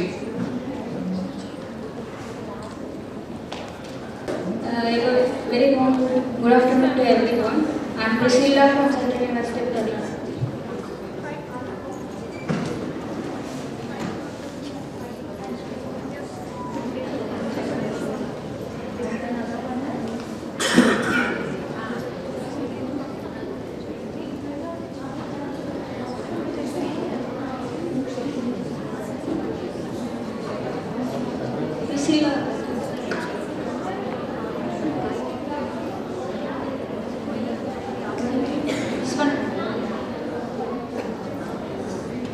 This one only. Okay, today I am presenting a bit of my research work in front of you. I am Priscilla pursuing my doctoral studies under the supervision of Dr. Rakesh Kumar from Central University of Karnataka. My doctoral name entitled as Identifying the Antioxidant and Anti-Cancerous Compounds from the Calotropis species plants. So, while coming to the... Is it Neelam Mishra presentation? Priscilla.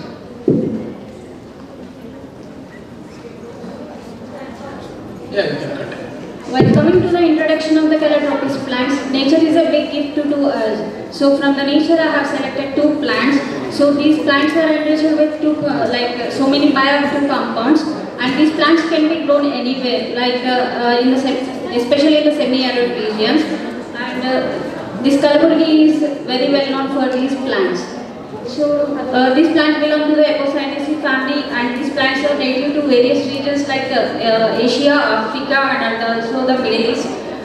Both in the Calotropis genus, there are 2 species, Procera and Gigantea, and these are enriched with compounds like alkaloids, flavonoids, and glycosides and terpenoids. And why we have chosen these plants? Because of the properties like cytotoxicity against the cancer cells, and it also inhibit the angiogenesis property of the cancers, and also it induction of the apoptosis of the cell. So while coming to the statistics of the cancer, recently released by the WHO, the last point, Asia would be the largest cancer containing cages by 2050.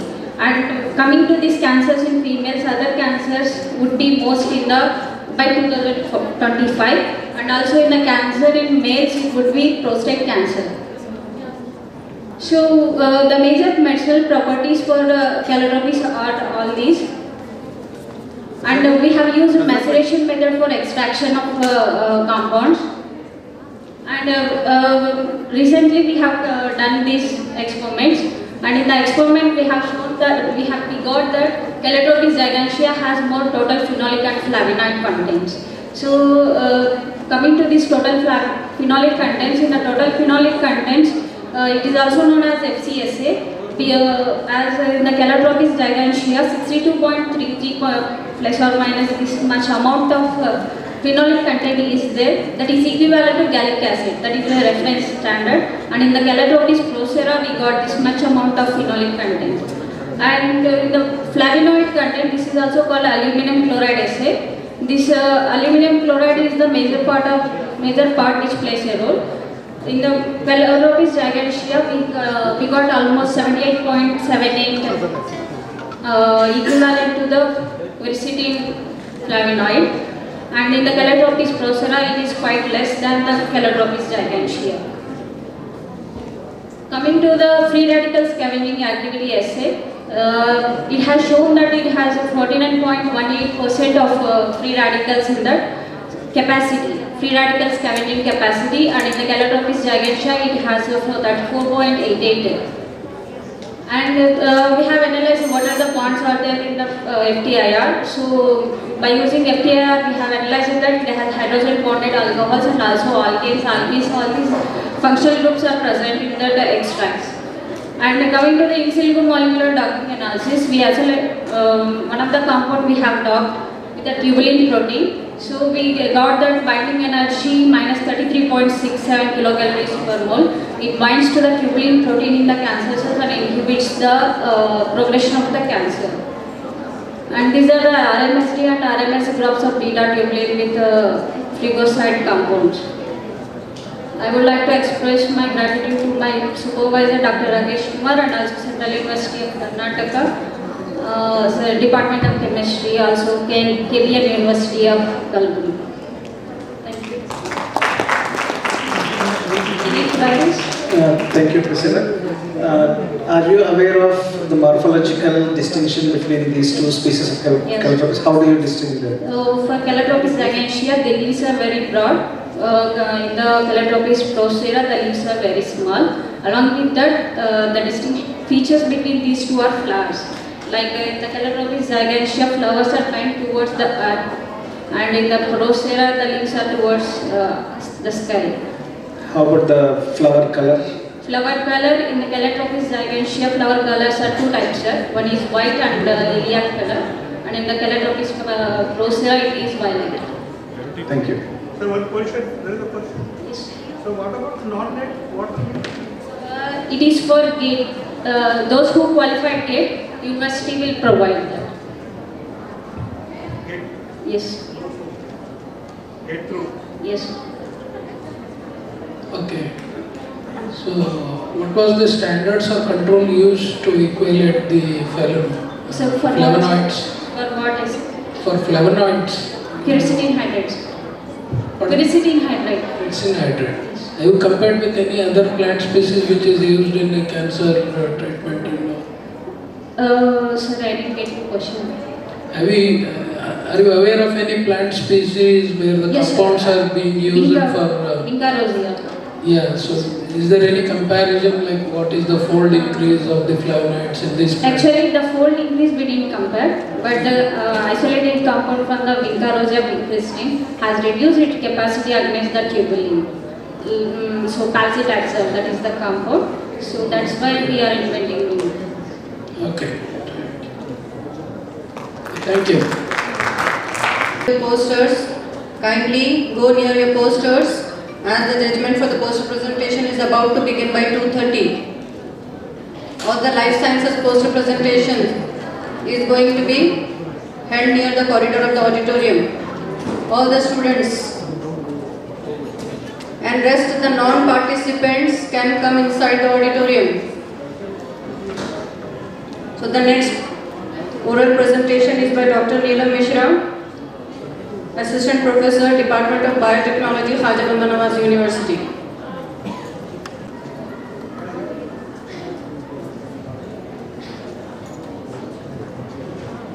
Very good afternoon to all of you. Myself, Dr. Neelam Mishra, Assistant Professor, Department of Biotechnology, KBN University. I am presenting part of my PhD work done at Department of Microbiology, Gulbarga University, under guidance of Dr. Dayanand Aksasa, Honorable Vice Chancellor, Gulbarga University. So as all of you know, breast cancer is increasing at a higher rate. Out of this, one of the breast cancer cell line, which we call as MDA-MB231 cell line, is a triple negative cell line because it lacks the receptors for ER, PR and HER2. That is why this particular cell line is insensitive to anti-hormone based therapies and many of the treatment which is done for cancer. In this limits, now what my topic is to start with using the different anti-cancer drugs. So generally people use the plant-based products for this purpose. Now in my work I have used green molecule of the era we call as the rhamnolipids. Rhamnolipids are the surface active agents produced from the microorganism. Basically the common organism used here is Pseudomonas. So here all will work on the anti-cancer work and they will stop their work only till their cytotoxicity. So in this work my focus is on some other aspect which is P38 MAPK signaling pathways. That is one of the kinases which will help in the progression of the cancer when it is in the late stages. But at the initiation stages, it doesn't have that effect. Thinking in this, if a molecule is able to inhibit this P38 MAPK inhibition, it is known as a best anti-cancer agent. So in this focus, in my research work, what was done is the isolation of biosurfactant producing bacteria, and the same work is published in Indian Journal of Experimental Biology, impact factor 0.9, and further the organism was identified by 16S rDNA sequencing as Pseudomonas strain DNM50 and the gene accession number MK351591 is obtained. Further, production was done in a bioreactor. The rhamnolipid produced was identified as a mixture of mono and di-rhamnolipids, and further after partial purification it was further identified by Mandelbrot technology. As we could see in the beak, since this was a biological product, it carries a mixture of different mono and di-rhamnolipids. So this partially purified rhamnolipids was further used to study its cytotoxic effect against MDA-MB231 cell lines. As we could see here, in the MTT assays, the IC50 value was found to be quite low, that is 0.05 microgram per ml in 72 hours of the treatment. The same thing was repeated with rizazirin assay as well as trypanolone assay. So based on this effect, since the IC50 value was found to be quite low as compared to the plant products, as we could see in the table, for other things the IC50 value is quite high. but as in my result, the IC50 value is found to be quite low. So with this, further work was done on checking its effect on inhibition of P38 MAPK. As we could see here, Western blotting is done where a treatment with DNM50 rhamnolipid is done. As we could see, there is a lightening of the bands in the Western blot results. If it's not visually appealing, the same thing is observed. The intensity was measured with ImageJ software and we could see the difference in the graphs. So as we see 72 hours, in the test, the quantity of the phosphorylated P38 MAPK decreased a lot, which shows DNM50 rhamnolipid is able to cause inhibition of P38 MAPK kinases and can be further used as an anti-cancer agent. So the same work was published in Frontiers in Bioengineering and Biotechnology, impact factor 5.70. So as per my findings, DNM50 rhamnolipids can downregulate P38 phosphorylation and very limited study is available on MDMB231 cell line using rhamnolipids. Most of the work they are focusing on leaf extract, plant extract from different sources. So a future study could be given for the clinical trials at different stages, and also since it was a mixture of rhamnolipids, future study could be done in purification of this compound to find its effect. So that is what my findings are. I want to acknowledge DST for Women Scientists project I have received, Gulbarga University, Professor Dayanand Aksasa for his mentorship, Khaja Bandanawaz University, Department of Biotechnology for providing me this opportunity to present my work, Professor Bharti Salimat Ma'am, University of Mysore for carrying out this work at Department of Biotechnology, Mysore, NCIM Pune for sequencing facility and proteomic facility at ISC Bangalore. These are the awards I have received before. Thank you.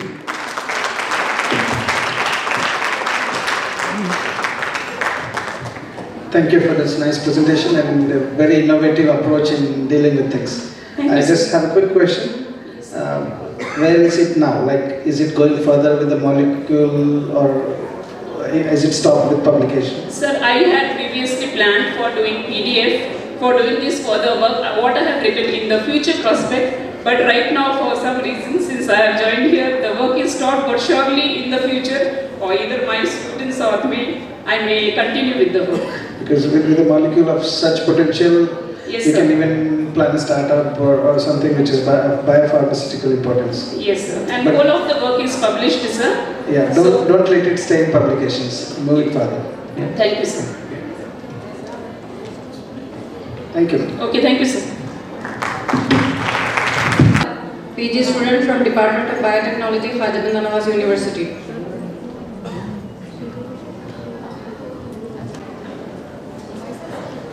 A very warm welcome to one and all. Myself Nida from MSc Porson, Department of Biotechnology from Khaja Bandanawaz University, and my title is Antimicrobial Resistant Pattern of the Bacteria Associated with Respiratory Tract Infection. So let's start with introductions. Respiratory tract infections are the common primary motive seeking for the medical intention. These infections have been divided into two parts, upper respiratory tract infection and the lower respiratory tract infection. So here are some of the common microorganisms which has been involved in the respiratory tract infections. So the global occurrence of URTIs amounted to be 17.2 billion cases, whereas the lower respiratory tract infection includes 488.9 million cases have been occurred. So the high use of antibiotics for a longer period of time may be occurrence of resistance to the bacteria. So my aim is to identify and determine antimicrobial susceptibility pattern of the microorganism which has been associated with the respiratory tract infections. So this is my title and these are my major objectives. So let's begin with the objectives. Collection of sputum sample. A total of 34 sputum samples have been collected from the respiratory tract infections by using a standard procedures in nearby Andhra Pradesh, and this work has done at the Centromet Lab, PVT, Hyderabad, Karnataka. So the bacteria were isolated by a street-weight technique method by using a media nutrient agar and selected media where McConkey agar and the blood agar. So the number of isolates were 30. By the observing under the microscopy, it was observed that the bacteria isolates were gram-positive foci was 20 and the gram-negative rods were 10. So this is a colony characterization by taking the factors such as size, their shape, their opacity, and the motility gram nature. These are the biochemical tests like IMPIC test, and the next is so based on the biochemical test and the gram nature, it has been occurred 53% were the Streptococcus pneumoniae and the 28% was the Klebsiella pneumoniae and Staphylococcus, then the Proteus, and then the growth of yeast has been observed. So the main is that determination of antibiotic susceptibility pattern of the Streptococcus pneumoniae by using a disc diffusion method by using an agar-Muller Hilton. So here you can see that there is the more resistant to the erythromycin followed by levonorfloxacin tetracycline. So the next organism was a Klebsiella pneumoniae. So the resistant was ciprofloxacin and so on. Staphylococcus aureus, it was more resistant to the levonorfloxacin, ciprofloxacin, ampicillin and so on. So here the main findings which I have got is the chloroquinones and the macrolides and the cephalosporins. And it was more sensitive to the carbapenems and the penicillin and the beta-lactamase. The most prevalent isolate what I got was the Streptococcus pneumoniae. So it was susceptible to the linezolid and oxaliton. So therefore there is a need of continuous surveillance of antimicrobial infection in the study area. So my main theme was this only.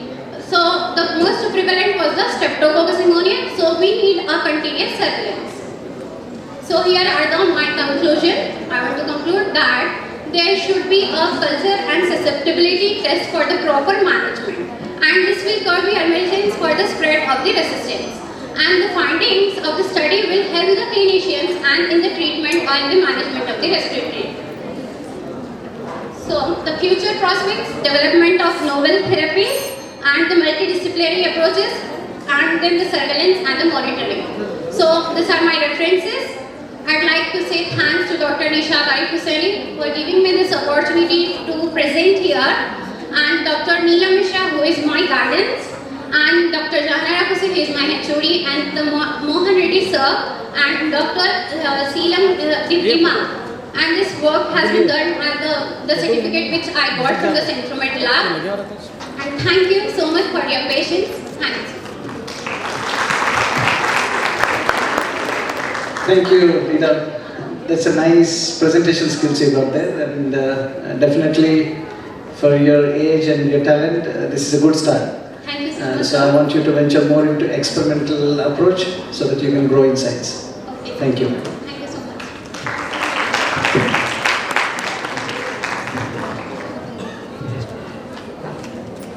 So as I have already presentation for life sciences are Dr. Ramakrishna, Assistant Professor, Government Degree College, and Dr. Shivagera Kumar, Assistant Professor, Davangere University. All the students, poster presentation judgment is about to begin. You can go near the poster presentations. And the next presentation is by Sobia Purnar. She is a UG student from Department of Biotechnology, Khaja Bandanawaz University.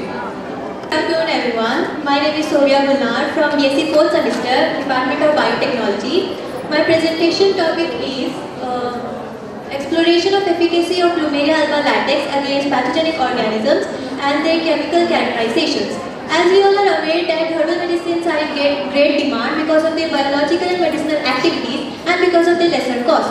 So they are the backbone of the traditional medicines, and they help us to cure many diseases like the skin diseases which include eczema, then liver cancer, diabetes and so on. So Plumeria is a genus which belongs to family Apocynaceae, and they are mostly grown for its ornamental and fragrant flowers. They are native to Central America, Mexico, Caribbean and also South America. So the Plumeria alba possesses various bioactive constituents such as sterols, carbohydrates, tannins, triterpenoids, iridoid, glycosides. So there are a lot of applications of Plumeria alba plant parts. Some of these they are used for diabetes, diarrhea, dysentery, stomach ache, toothache, then malaria, cancer, and so on. So coming to the main topic, the Plumeria alba plant was identified and authenticated by Dr. Syed Abrar from Department of Botany, Khaja Bandanawaz University. So early in the morning, the latex samples were taken from the stem by incision and then let in the milk drain into clean sterile glass tube separately. So the agar-well diffusion method can be used to evaluate an antimicrobial activity against bacterial and fungal cultures. So this image shows the antibacterial and antifungal activity of Plumeria alba latex on some of the clinical isolates. Then later the GCMS analysis was performed for the methanol extract of Plumeria alba latex plant using the GCMS model. The initial temperature was set at 80 degrees Celsius and the injected temperature was set at 260 degrees Celsius. The helium gas was used as mobile phase for the separation. This graph shows the GCMS peaks of methanolic extract of Plumeria alba latex. So coming to the results, the effects of Plumeria alba latex on the test organism shows variations in the zones of inhibition produced. So this variation may be due to the nature or genetic property of the organisms. So in this, the gas chromatography and mass spectrometry analysis of Plumeria alba latex shows the presence of 17 phyto constituents. So in the main findings, we can find that out of 17 biocomponents, 12 were known to possess antimicrobial and antifungal activity, and they have proved that the latex is of pharmaceutical importance due to the presence of different phytoconstituents. So the last topic, the future prospects, we can see that this research in the future will be followed by in vivo testing in animal models of infection. And the future result must focus on unraveling the complex mechanisms of metal nanoparticles biogenesis. So, yeah, thank you so much.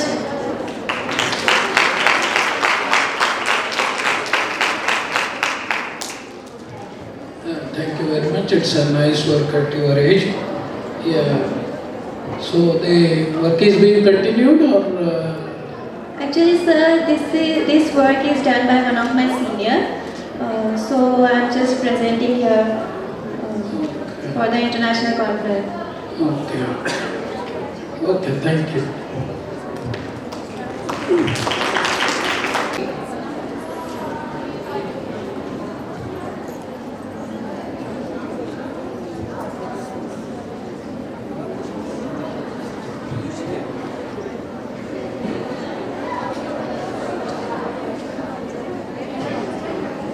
A very good afternoon, everyone. My name is Shifa Sahar and I am currently pursuing my bachelor's in biotechnology from Khaja Bandanawaz University.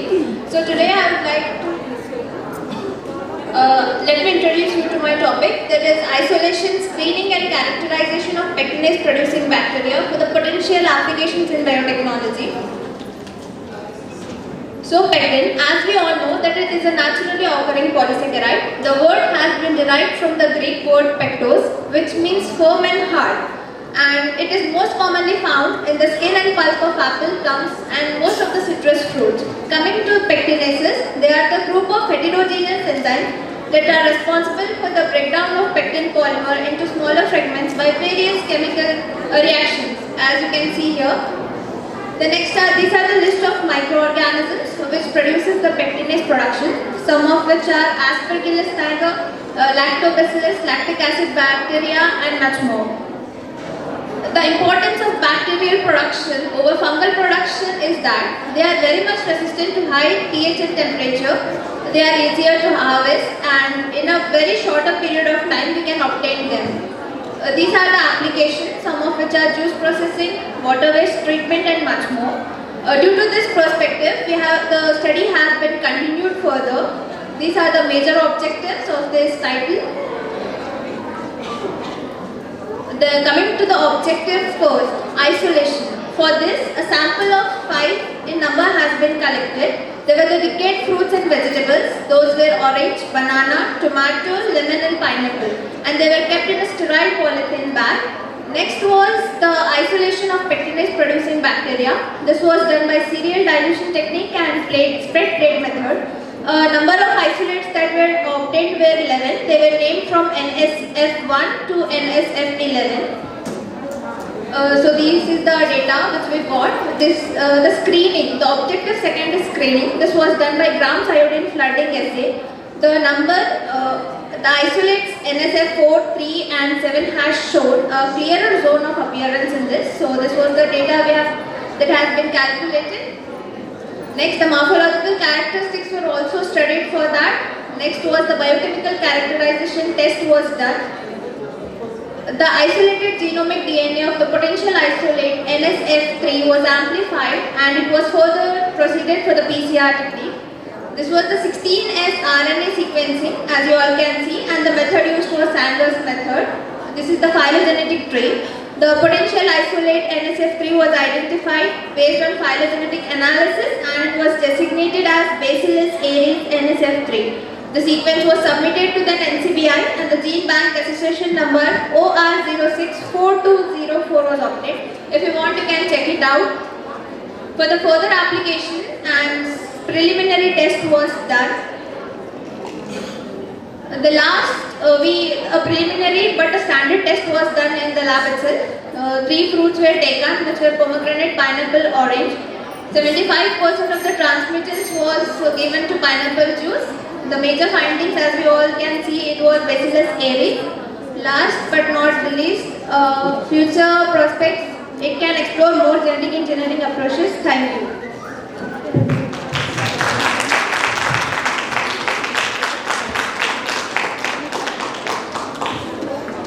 Thank you for your presentation. Is this your work or? No, sir. It's my senior. Due to some reasons, I am presenting her work here. Okay. Are you aware of? Can we go back to the picture of the gel? Go back to the slides. Next. Back here. This one. Are you aware of this gel image? Sir, like how much I have got to know that this is gel electrophoresis, a technique by which the DNA fragments can be separated. Like how do you represent L and 2? What does? This was the standard L, which means the ladder, and 2 were the findings which my senior as well as her research guide has found. Yeah, that's nice. I just wanted to check the knowledge here. Thank you. Welcome back everyone. I hope you had a refreshing lunch break. We will now proceed with the next lecture session by Professor V. Shyamkumar, Chairman, Department of Biotechnology and Microbiology, Karnataka University, Dharwad, on the topic biologically inspired materials for sustainable development. And I request Dr. Shanbasappa Yeri, Assistant Professor, Department of Biotechnology, Zonal Agriculture Research Station, Kalburgi, to chair the session.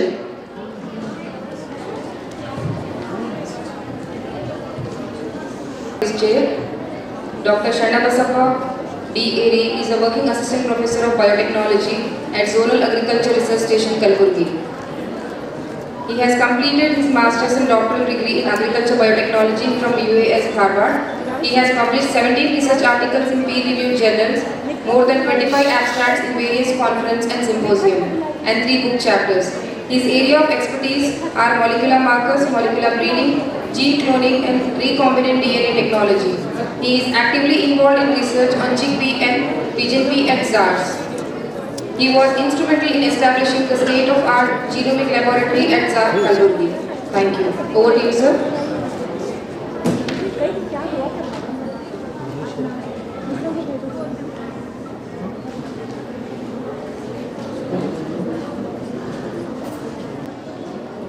It's a serendipity and fortunate reverence to introduce Professor V. Shyamkumar, FRES. Professor Shyamkumar has received his master's from the Karnataka University, Dharwad, and doctoral degree from Shanghai University, China. Later he joined as a postdoctoral fellow in 2008 at Seoul University, Seoul, South Korea, Queen Mary University, London in 2013, and Dr. Shyamkumar has received various grants from different funding agencies like DBT, DST, ICMR, VGST, University of Sahara, then University UAE, and many more to add to this. And Dr. Shyamkumar sir has also been awarded with several fellowships and awards. Some of them are Commonwealth Academic Fellowship, Boyce Coast Fellowship by the Department of Science and Technology, Government of India, Chinese Government Scholarship. Professor Kumar is actually involved in a research focusing on the fields like silk, biomaterials and tissue engineering, endophytic actinomycetes and fungi and medicinal plants, biomedical application of silk protein and molecular biology of NPV, and published more than 75 research articles in well-reputed national and international journals. Currently he is working as a chairman, Department of Biotechnology and Microbiology, Karnataka University, Dharwad. He has also got a tremendous amount of citations which has caused more than 20,000 with an H index of more than 73 and I-10 index of 260. So, rest I welcome you for the lecture, sir. Thank you. So give a round of applause for sir for this delivered lecture. We thank the organizers for inviting me here, and I congratulate the organizers to take up this daring event, I would say, to put all sciences together and then try to enhance and influence the field of science. Nevertheless, thanking the organizers, I take this opportunity to present what little we have been doing for most of the students and my friends and my colleagues here. I'll try to put science in a very simplest way on how we see things and how we can grow in science. So that would be my way of approach. So I come from Karnataka University, Dharwad, where I did my PG in '96 and joined the university immediately in '97, and which has given me a lot of strength, understanding and growth in science. So I would be ever thankful to this university where I am currently working. So I'll be talking on silk as biomaterials or silk material for a sustainable science, etc. Now, as I see the crowd, most of you are women here. I guess everybody knows about silk. How many of you know about silk? Silk, without silk there is no woman, I guess.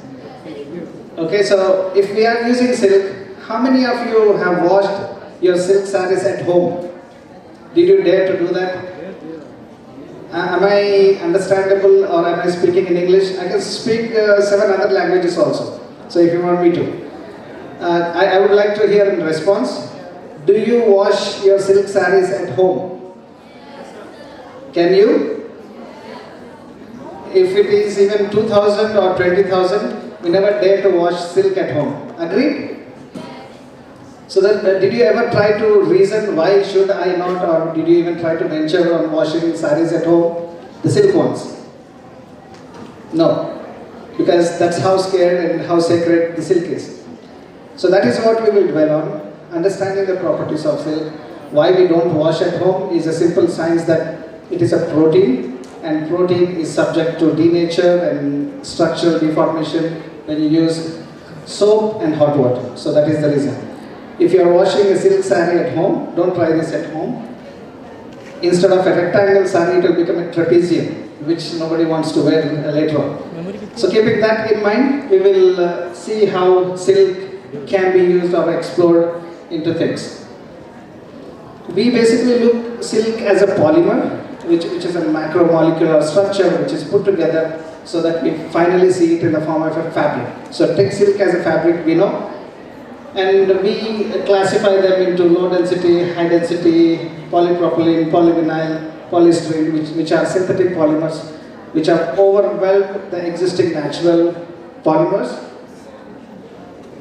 And when you look at, we always ask anything which is natural, which is from the mother nature, etc. So in that context, when we look at the complexity of a synthetic polymer versus the biopolymer is always sustainable because you have it coming out from the nature as you can explore and implore into the possibilities of harvesting it.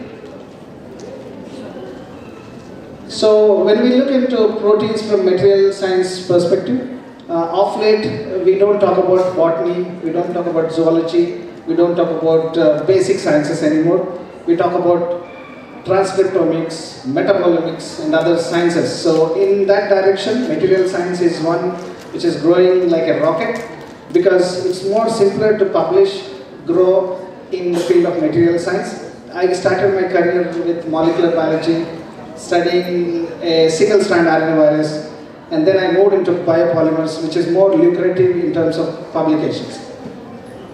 So I'll focus more on how we look at protein. So if you look into nature, you have several sources of protein.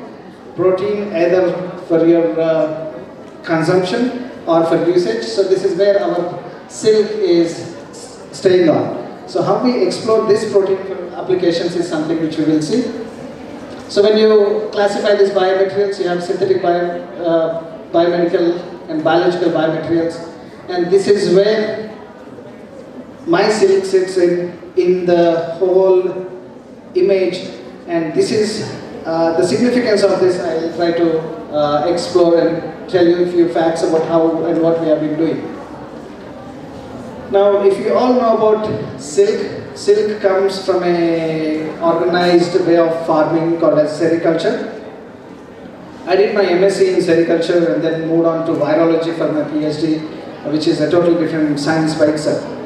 Now, this is a book written by a scientist, Japanese scientist Tajima, who wrote in 1960, and he talks about silkworm, an important laboratory tool.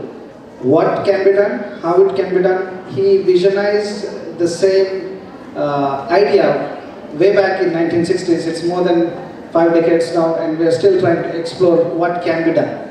So this was my inspiration, and this is where we started the journey. And what we do in our research lab is an array of activities which are revolving around silk, which use silk for various applications, starting from using it as an animal model instead of mice, using for exploring bioactive compounds of silk, gut microflora, etc., and then checking silkworm immunity, and so on. These are all evidential activities which we have explored and achieved in our laboratory. When we introduce silk, when we talk about silk, we say it is a secreted protein externally spun into a fibrous protein. If you ever saw a silkworm, the silk inside the silkworm is in the form of liquid, but when it comes in contact with the air, it becomes a fiber. So liquid to crystalline structure. So this kind of hydrodynamic structure of silk, how it is something which is explorative and to be understood. So we have other sources of silk, silkworms, and other sources also are there. And if you look back to history, 5,000-old history, and if you read it, it is more interesting on how we are seeing silk today. So this silk, basically what we use for textile purposes, comes from the Bombyx mori, which is the Lepidopteran silkworm larvae. And when we talk about the dynamic life cycle of silkworm, it completes its life cycle in 28 days, starting from an egg here to the emergence of moth, and it grows about 10,000 times in volume and 7,000 times in size within a span of 28 days, which is one of the most highly dynamic growth cycles which you can see in nature. Now, my interest here is this silk protein, which comes from the silk gland. If you look at a scanning electron microscopic picture, it is made up of two proteins. One is called as the sericin, the other one is fibrin. I'll just put some ideas into you on how these proteins can be explored. Now, this is the mechanism on how a silk is produced in the silk gland. Secretion and synthesis of silk fibrin, followed by synthesis and secretion of silk sericin, and it gets dehydrated, concentrated, and crystalline, and then it comes into the nature through the spinneret, and which makes the silk fiber which we have today. So this is what we are looking at. This is a single silk thread. If you take a cross section, you'll find two rings of fibrin and the sericin. So both these proteins are extractable, processable, which gives us lots of scope for manipulation and understanding of these proteins. So this is how we have explored and used silk. I'll quickly go through how we have done. So once we have a silk sericin solution, we can make it into sponges, powders, films, hydrogels, fibers, etc. So what we have done is, I'll just briefly present you. We will skip some of these properties and then go back to how it is looked at. You should also follow a research trend. Most of you who are master's students or research scholars should always look into the kind of research trend which is being followed. And if you walk into that field, your chances of getting a good publication and a good futuristic science is something very lucrative. So if you look into the fibron and sericin as the proteins, it has been applied and implied into several fields of biosciences, starting from food technology, polymer science, biochemistry, molecular biology, material science.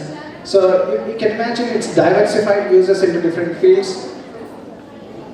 And we have also explored silk membrane as a biosensor because of its active amino acids which are present in the protein, which can be also used. And electrospinning is another approach where we have this facility at Karnataka University, Dharwad, where we blend a polymer and silk together, and under high voltage current, we spin it into fiber, which makes it an amalgamation of a nice polymer.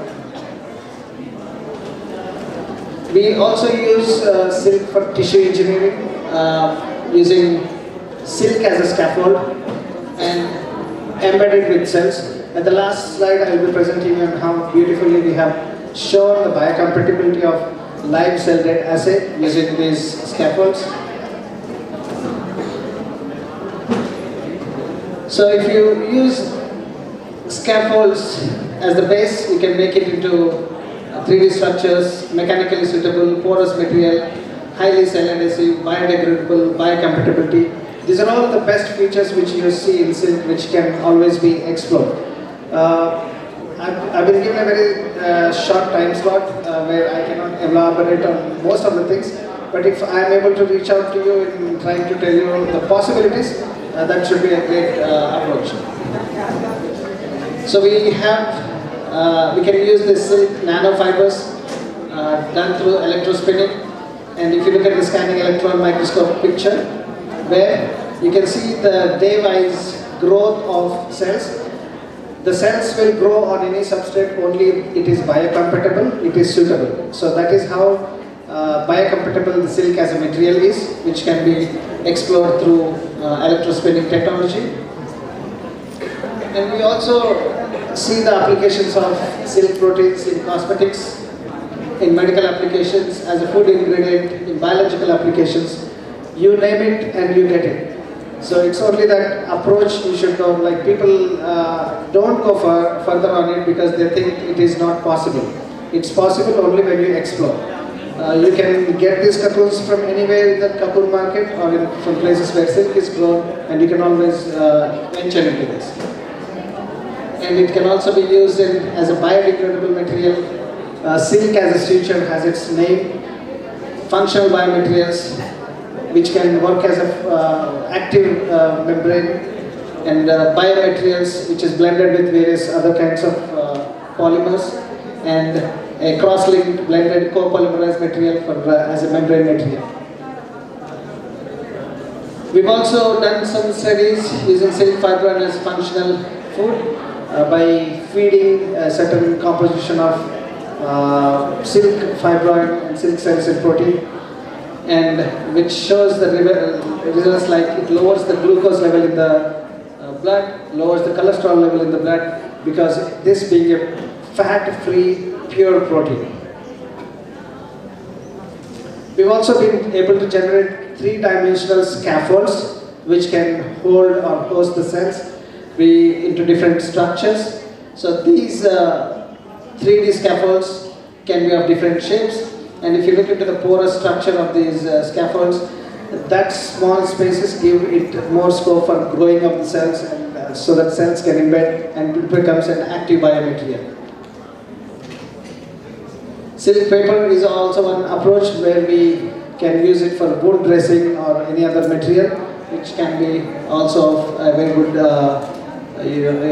application use. We have also blended cetizen with PVA fiber so that you can improve the spinability, because there was a research way back in 1990s where the gene for silk was expressed in bacteria, and the outcome was the silk was produced as a lumps in a petri plate, which you cannot spin. So to facilitate that, we blended cetizen, PVA fiber, and then we could make and improve the spinability. So that from here you can see the different concentrations versus the kind of threadability, because when we want to use it for a material applications. We have developed this concept of cetizen beads for drug delivery, which is, I'll explain it here. Now, cetizen is a very beautiful material which is resistant to acids but weak in alkalis. So most of the drugs which we take it into your stomach. Even if you have a headache up in the head, the tablet is taken into the stomach. Every drug which is processed through gastrointestinal acidic condition creates acidity, acid reflux, etc. To avoid that, we devised these, use this silk cetizen for drug delivery. So when you coat this drug with cetizen, the cetizen protein is stable in acids, but when it reaches the small intestine, because of the alkalinity, the drug, the cetizen bead breaks up, releasing the drug where actually it is necessary. So this is what we were able to make, the beads into which the drug can be loaded.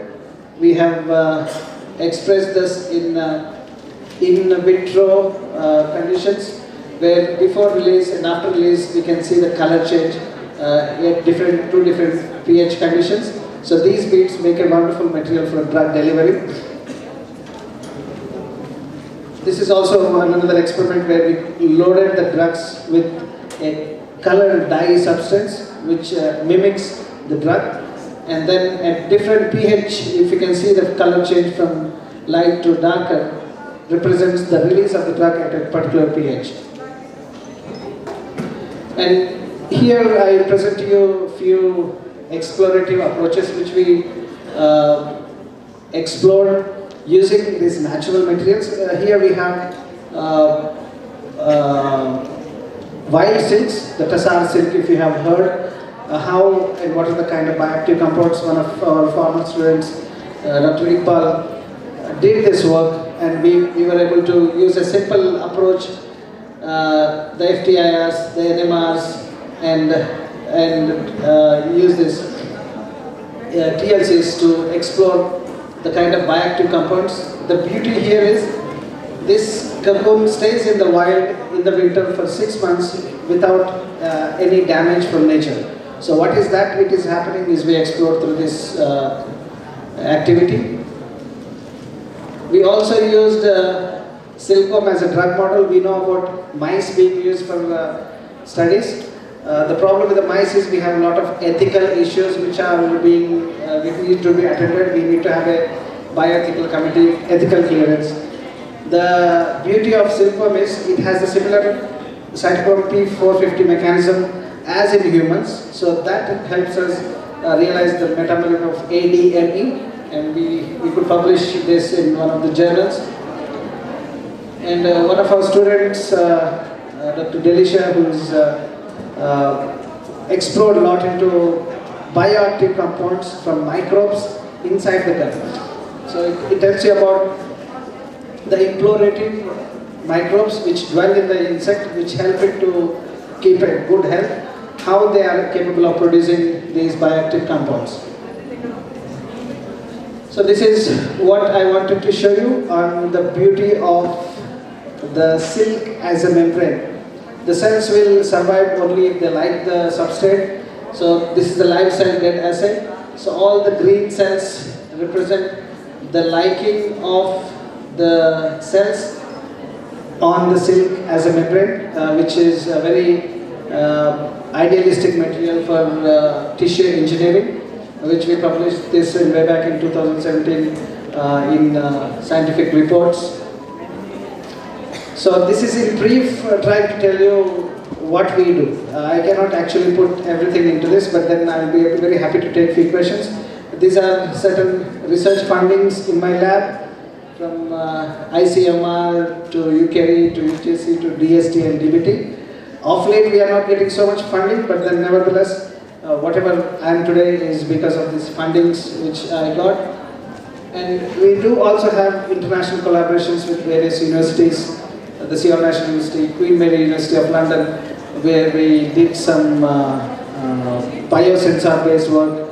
And then we are presently working with Ajman University, Sharjah University, and yeah, these two universities are currently in our collaboration. We are working with microbes related to the dentistry.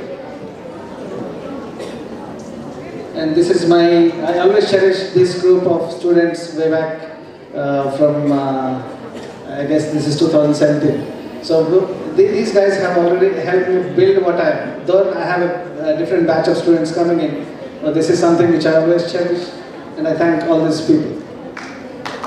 So thank you. This is a picture of a white silk worm, the Khaja silk worm. It looks scary, but it's one of the most gorgeous animals you can find in nature. So I'll be very happy if I can take some questions, and otherwise also you can always write to me or find us on the university website from Karnataka University Department of Biotechnology. Curiosity is always something which should drive you. At least we all are here in the name of science to explore what we have inside. So let that curiosity generate or transform into science. Thank you. We can make that crystalline protein into water soluble, and we can make it into, in the field of biometrics, we have several applications like scaffolds, sponges, and then several three-dimensional structures which can be made using silk as a material. Now if you look into orthopedics and prosthetics, a lot of polymer material is being used, and the side effects we all know. So we are trying to press this as a natural material which can improve the quality of life. So that is how it is. So in a simple sense, I can talk for a few hours only on sericin for drug delivery. So it's a very high, you can just Google and see, find out why silk, what silk, why should I use silk also can be your query, which tells you more about the explorative applications.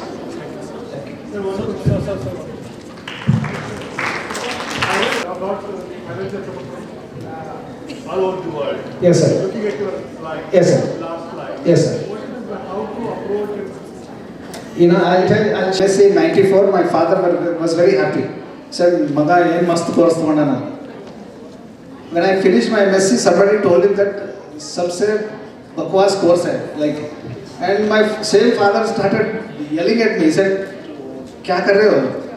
That's when I said, with whatever we have, we can explore. So I cleared my NET exam, I got the job, and when it comes to funding, sir, it's very painful for me to share. We had lots of funding for human resource development through scholarships, for research funding till 2013. I swear, now when I write a project, I get a reply in one way. A guy whose theme and keywords are natural biopolymers. He said, wow, this is interesting. We had 2 meetings online, and the third time he said, let's do it. So we wrote a project together, we got that funding. And another one was Boys Cast Fellowship I got from Ministry of Science and Technology. I went there, I was working with a person in a tissue engineering lab. I said, can we do something more? He said, sorry, I don't have time. If you can do anything, I'm ready. So I wrote a project, and we again got an Indo-Korean project for 3 years. So where we could go to Korea and come back. And right now, what I am doing, very, very secretive question, this is, the projects which were rejected by Indian government, now I am applying for the foreign funding, they all are getting selected. So I feel I am fine. The reach is, we cannot have the financial freedom of getting money from abroad. So the only possibility for me as a professor now, because I am not very greedy, I give my ideas, I become the co-PI, so they do the funding, the concept is mine, so we publish a paper as a co-authorship. So that's ultimately which tells you like you are still in the field. So otherwise it is really very difficult. I've talked to a Undersecretary of DST sir very recently. I called him and said, sir, tell us the reason why you have rejected a project. Then he says, no sir, we have got lots of applications, so we are not able to screen them. I said, that cannot be an answer. Then I said, like, sir, for a beginner, if you reject a project 3 times, he'll be heartbroken, he will never come back to research. We had, in 90s when we started, we had University Grants Commission, which would give us 5 lakhs, 2 lakhs, but at least it was going on. Now, of late, we are not getting that funding. Right now, the only thing which is happening is ICMR, which is prompting seriously. Because with KBN, we have a medical college. It will be a wonderful opportunity for you guys. Do something. Like, for example, silk and medical, it is totally different things. But then, we proved how it can be amalgamated for tissue engineering, drug delivery and things. So this is where you can be explorative in trying to do that. Very nice question, sir, because we know the pain. Now, right now, we are struck. After 2013, thereafter, the UGC is not at all, It doesn't even exist, they say. Only when they have to make a circular, they come up with UGC, but then now, things are totally changing. If I start speaking, it becomes political and I might get, I might get arrested also. Prior to that, I had a UGC project sanctioned by UGC. Yes, sir. Major project. But thereafter, when I applied, there is no sanction. It's not only that. They, see, the concept is different. People in funding agencies, when I talk to most of the big bosses, they say they want translational research. My understanding is research is a process, not a product. You don't give me 5 lakhs to make golden eggs. It's a process in which it should come out. So it can be a conference debate for the next conference, and it can be really interesting because the youth of this country are deprived of several human resource fellowships. I have grown all through my life through government scholarships, which has very deliberately and liberally funded for most of my understanding which I have today. So I would definitely thank them. I put this question because for the information sake, there are many students. Yeah, I have talked as openly as I can because I don't hold secrets. So that's the reality, sir. Thank you so much. Sir Shankar sir, he started with saying what the love for silk is to the women's, and he borrowed that affinity of women's for silk and tried to extract the protein from them to facilitate the men who are alcoholic to safeguard their interest in order to safeguard their liver by using those proteins what he has said. So that is humble sir, and he has given all those openings where the worm which was believed to be just a cocoon which was used for silk, and now that cocoon itself has got multifaceted contents that can be utilized for different fields of science. As we were listening to the keynote speech yesterday by the Honorable Vice Chancellor of Gulbarga University, he said being humane, where the different aspects or different science, technologies, everything can be amalgamated just for being humane. So this is a classical example how a single cocoon can yield a very different prospectus of looking into the silk by covering in the fields like the protein extraction, biosensors, polymers, tissue engineering, silk nanofibers, or for biomaterial science and various other fields. And also there are various avenues of unexplored silk like wild silk. So that was wonderful, sir. Thank you very much for your insight into this presentation. Give a big round of applause to Professor.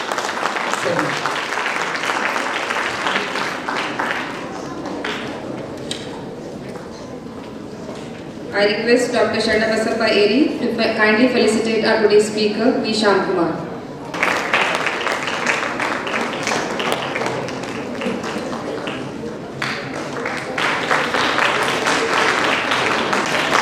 It's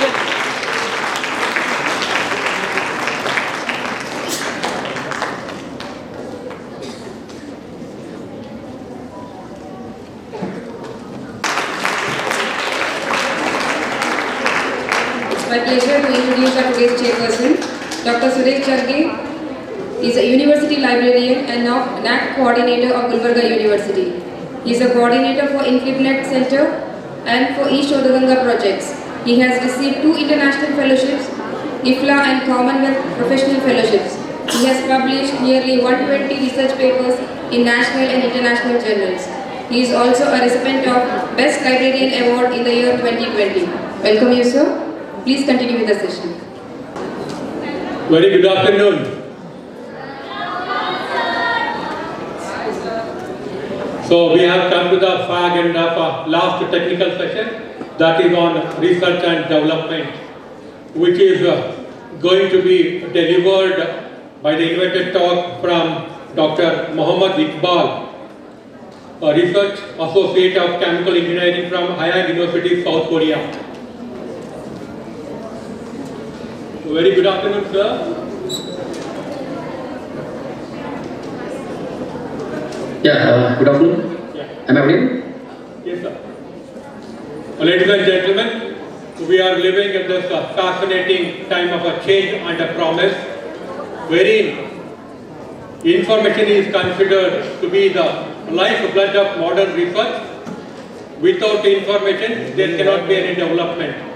And every higher education institution in the country is talking about quality of a research. So to focus on quality of a research, today we have a special session on research and development.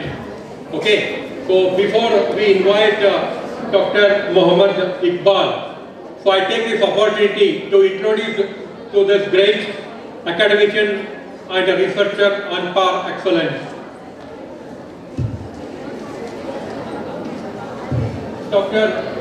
Mohammad Iqbal, a research associate from the Department of Chemical Engineering, Khaja University, South Korea. He basically holds a master's degree from Kuvempu University and a doctoral degree from chemistry from Karnataka University, Dharwad in 2014. Later, Dr. Iqbal joined as a postdoctoral fellow Institute of Nanoscience and Technology, Khaja University, South Korea, and delivered invited talks on chemistry in the various national and international conferences.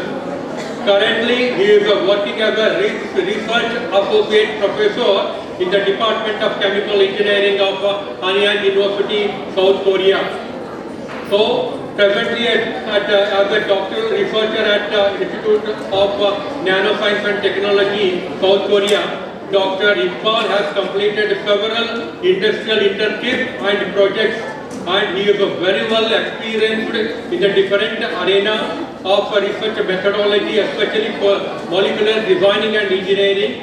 He has published more than 30 high-impact journal articles of national and international repute, and he is having a very rich experience in teaching organic chemistry and chemical engineering. So Dr. Iqbal has attended many national international conferences and delivered international conferences in a different aspect at a different level. Ladies and gentlemen, we are all very fortunate to have Dr. Mohammad Iqbal from South Korea, who is going to deliver an invited talk for all of us. Sir, I on behalf of each and every academician from Khaja Bandanawaz University in particular, and each and every academician from Kalburgi region, I welcome you online to this great event of international conference, sir. Now it's your turn to deliver a lecture, sir. Thank you very much for very warm welcome and very kind words. A very good evening to all.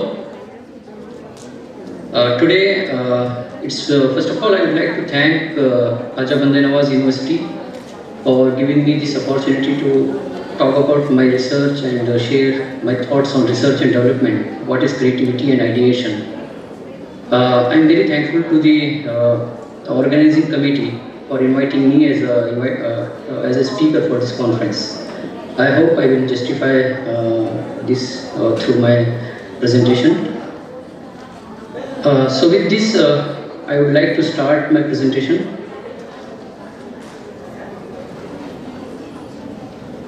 I hope my screen is visible to all of you. Yeah, okay.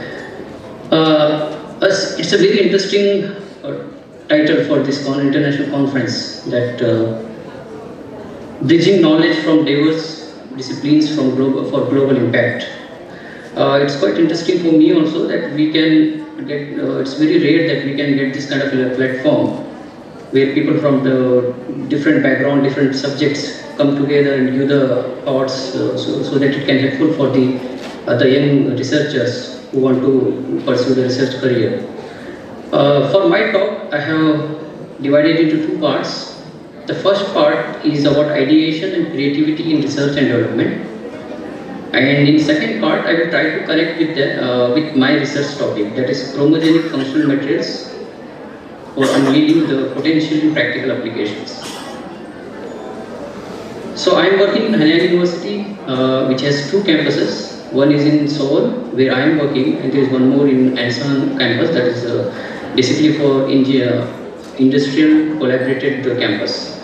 So there are 25,000 of students studying in this campus, and it's the first university established in 1939 basically for engineering subjects. This is a brief introduction about Khaja University, where I am working. So my lab is about organic nanomaterials.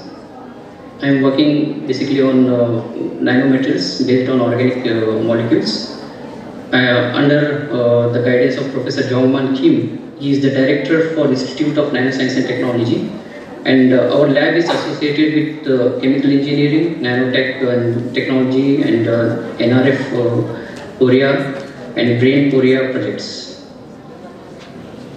So we do the research work in three different streams. So first one is conjugated polymer sensors, second one is light responsive materials, and third is conductive polymers. So I will be talking on two topics. The first two, that is conjugated polymer sensors and responsive materials, in my later part of my presentation. So coming to the first part of today's topic, that is ideation and creativity in research development. So I believe that the audience is from undergrad students also. So before directly getting into the ideation creativity, I will go very basic. It might be looks very basic, but let's get refreshed with this.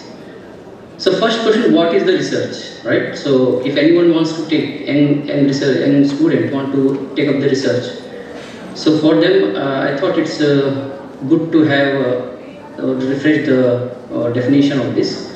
So research is systemized efforts to gain new knowledge. This quote is by Redman and Corey. So in research, what we will do is, or what we aim to discover new things, interpret the data or results, develop the knowledge, and become an expert or become a master in any particular field or any particular topic.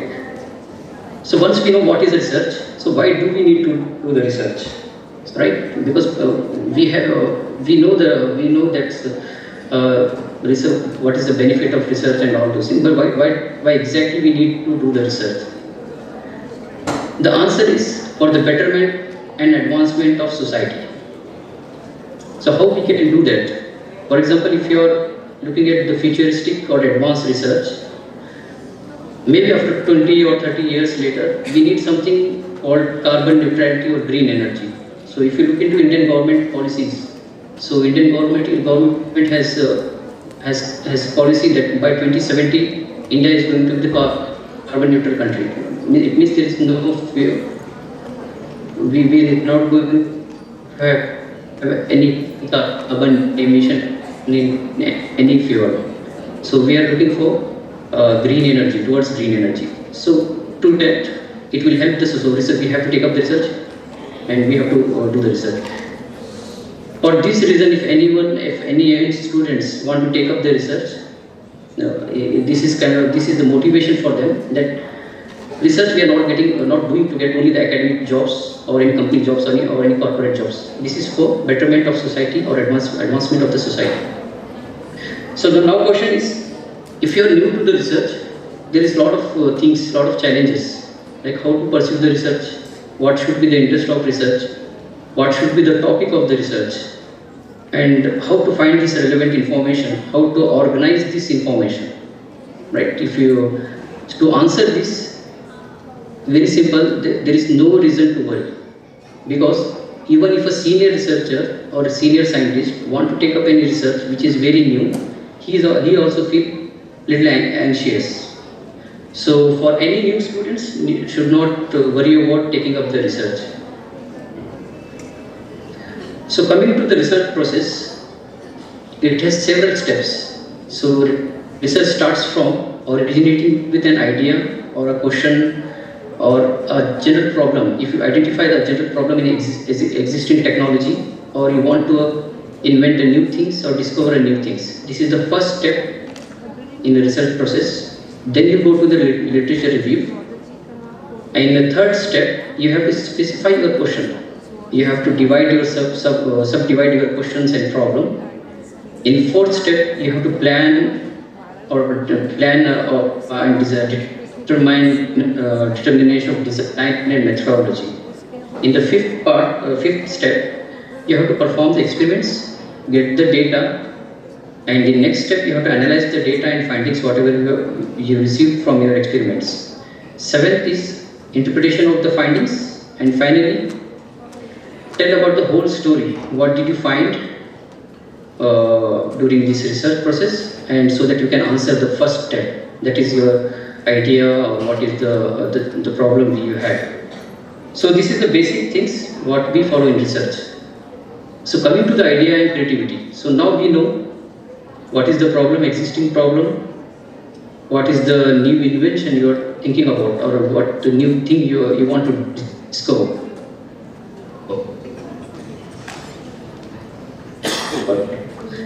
This new approach, strategy and planning, new methodology. And in case of new inventions, it comes when you are very curious by looking at the things around. When you start comparing, from there you will start for new inventions.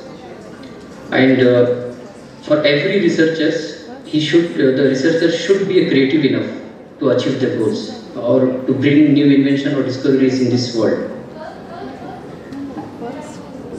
So the next is what do you mean by creativity in research?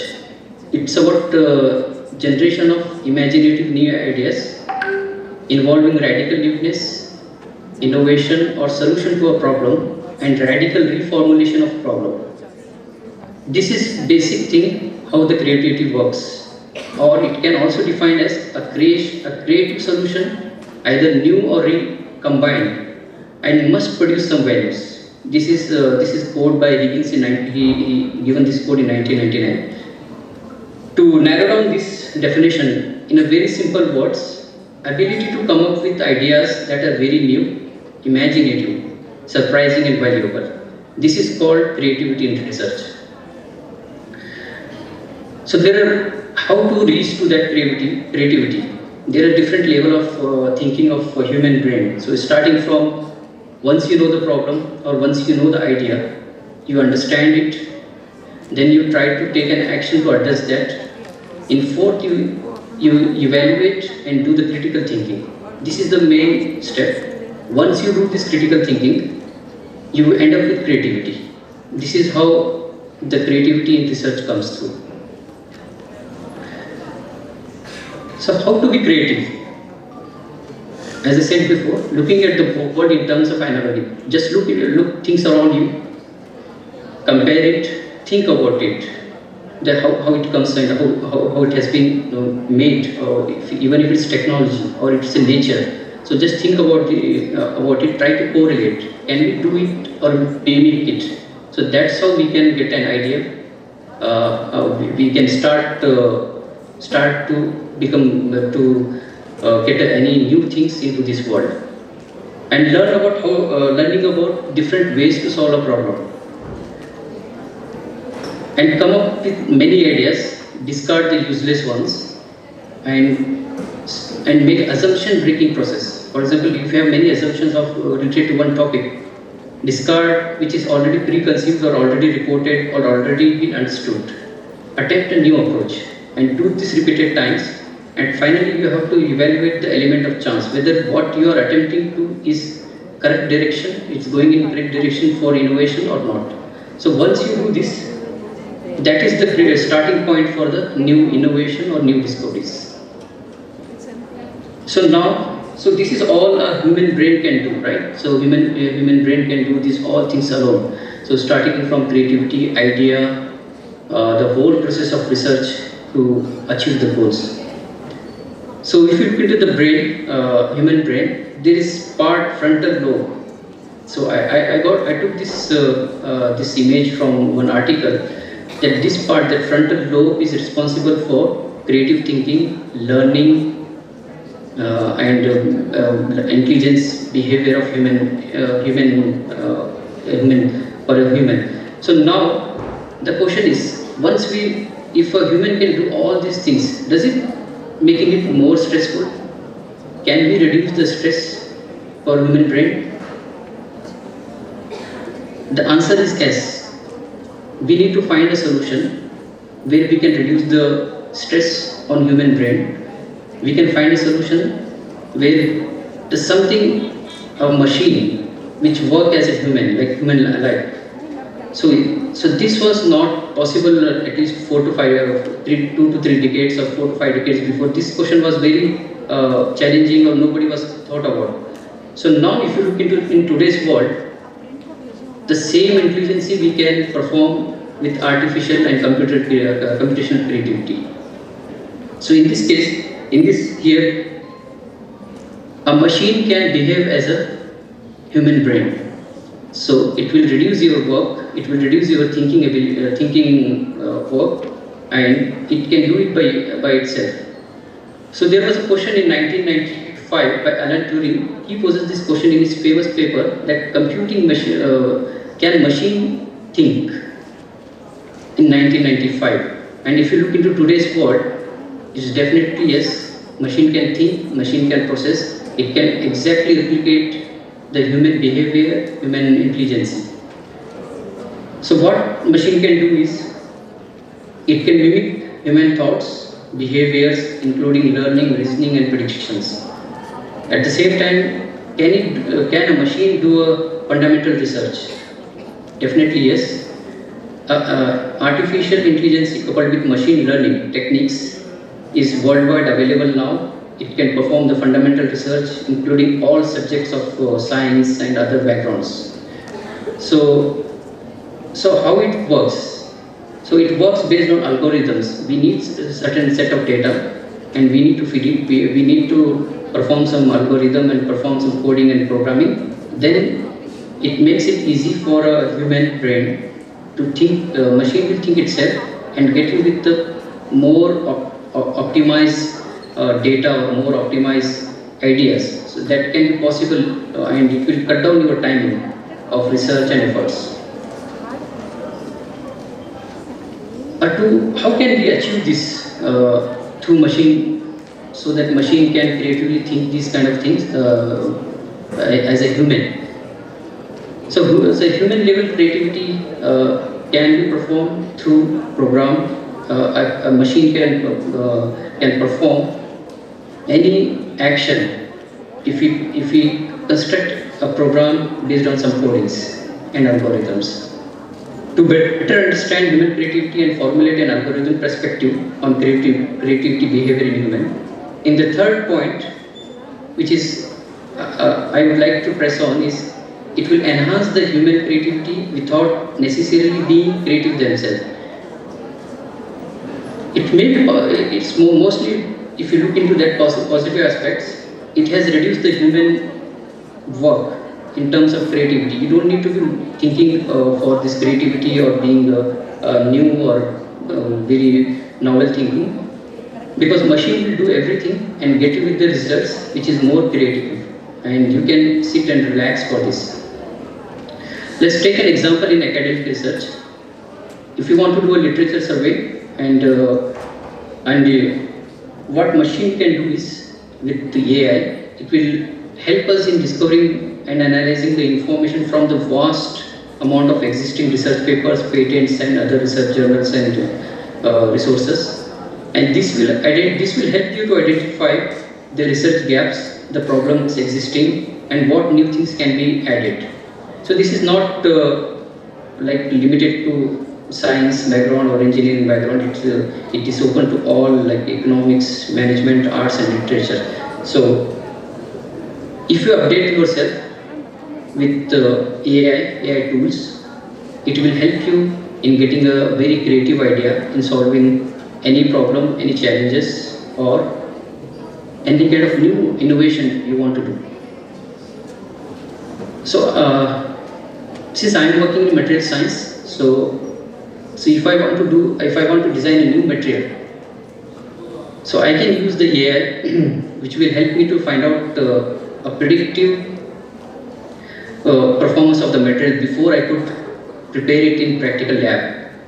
So what it does is, first of all, we need a data set of all the materials, like about its structures, maybe thousands, lakhs, millions of materials, whatever available in the reports. Just feed it as a data set which has different sizes, like materials starting from atomic to macro scales, different compositions, maybe an individual component or its composites, different phases, different scales, different behavior. So when you have this data set, you can fix some parameters, like you want to have the material of some, for example, inorganic material like lithium batteries you want to prepare. Fix the parameter as lithium is your material. Fix the size as a nanoscale and run and feed some programming and algorithm to the machine. It will run the whole process and think as you want and give you a result at the end that what material will be suitable for the particular application. So you don't need to think, you don't need to go to the whole literature, whatever available in journals, starting from A to Z. So many journals we have in this science in all fields. So you don't need to search and read every journal. Just feed your data through AI, get the best one, synthesize those materials, and check for this performance. This is how the whole process of research has been reduced. The work has been reduced, time has been reduced, the cost has been reduced through AI and machine learning technology. So this is one more example in case of organic chemistry. If you want to design any drug molecules, there is n number of molecules already exist in this literature. Or if you want to design new chemicals through your imagination or thinking, so you can feed you feed some parameters, set those parameters, and you can see this starting from infinity, you can end up with the exact structure target molecules which can be suitable for your desired applications. Similarly, it involves the retrosynthesis, your reaction conditions, and also it will help you in doing automated discovery of new reactions.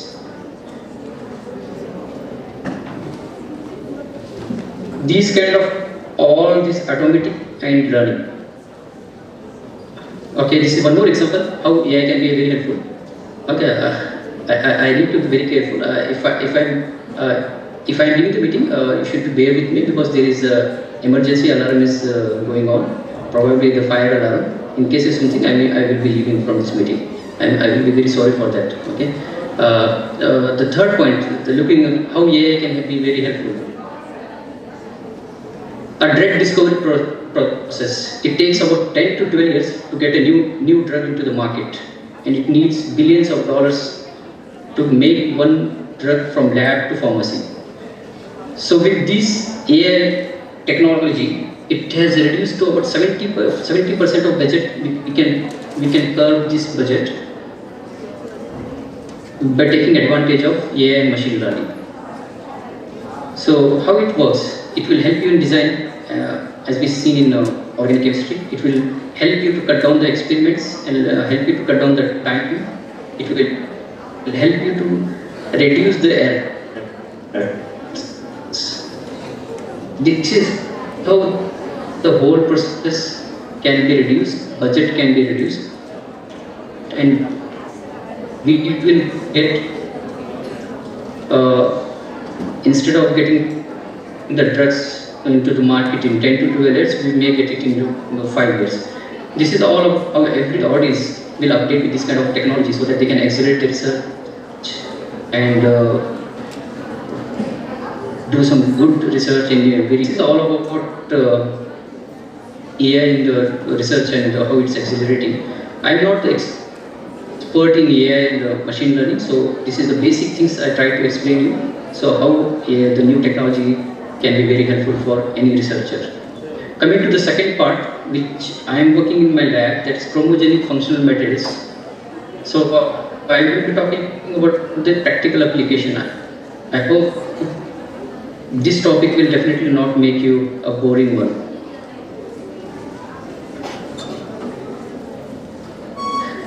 So chromogenic materials stimuli.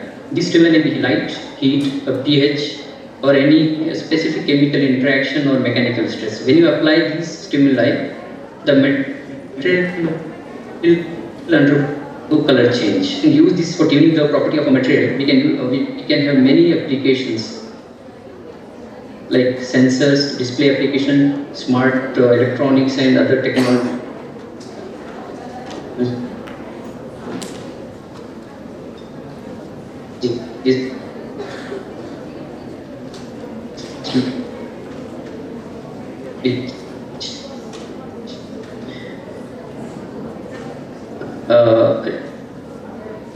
Desirable for color change. So I heard this topic quite creative, and the idea behind this is creative, so that you can correlate with the main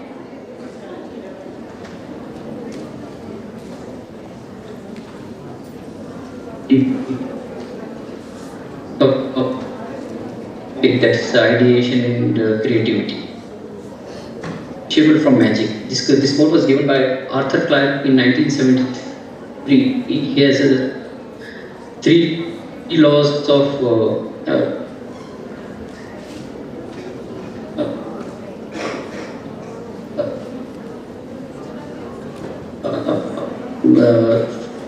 for research. This is out of that 3. This first discovered in 1960.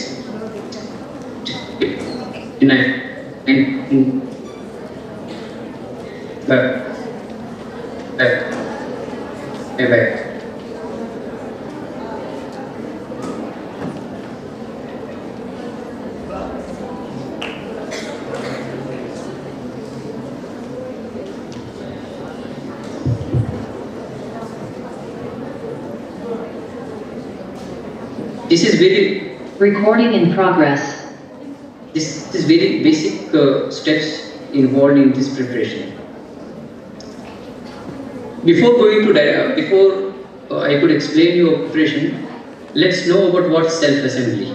So since I mentioned that first step is involved the self-assembly, so I would like to explain this part. The self-assembly is a process by which individual components organize into organized interaction among the components.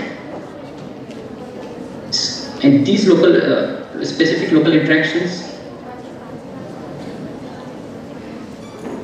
includes ion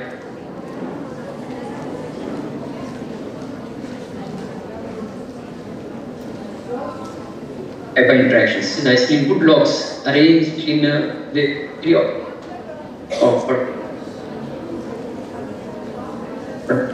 third pattern.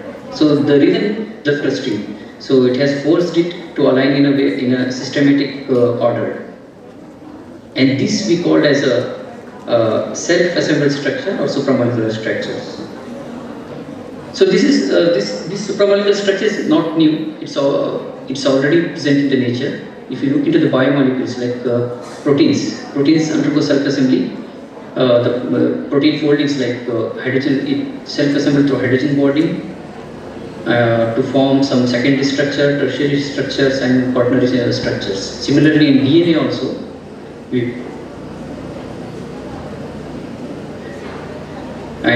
similarly there are other examples like TMV virus and cell membranes. In case of cell membranes, you can see the building blocks, these phospholipids having hydrophobic and hydrophilic interactions. Through this interaction, we can see this bilayer structure of cell membranes. So what we are doing is just trying to mimic the nature, mimic the biomolecules, and utilize it for our self-assembly in synthetic molecules. So as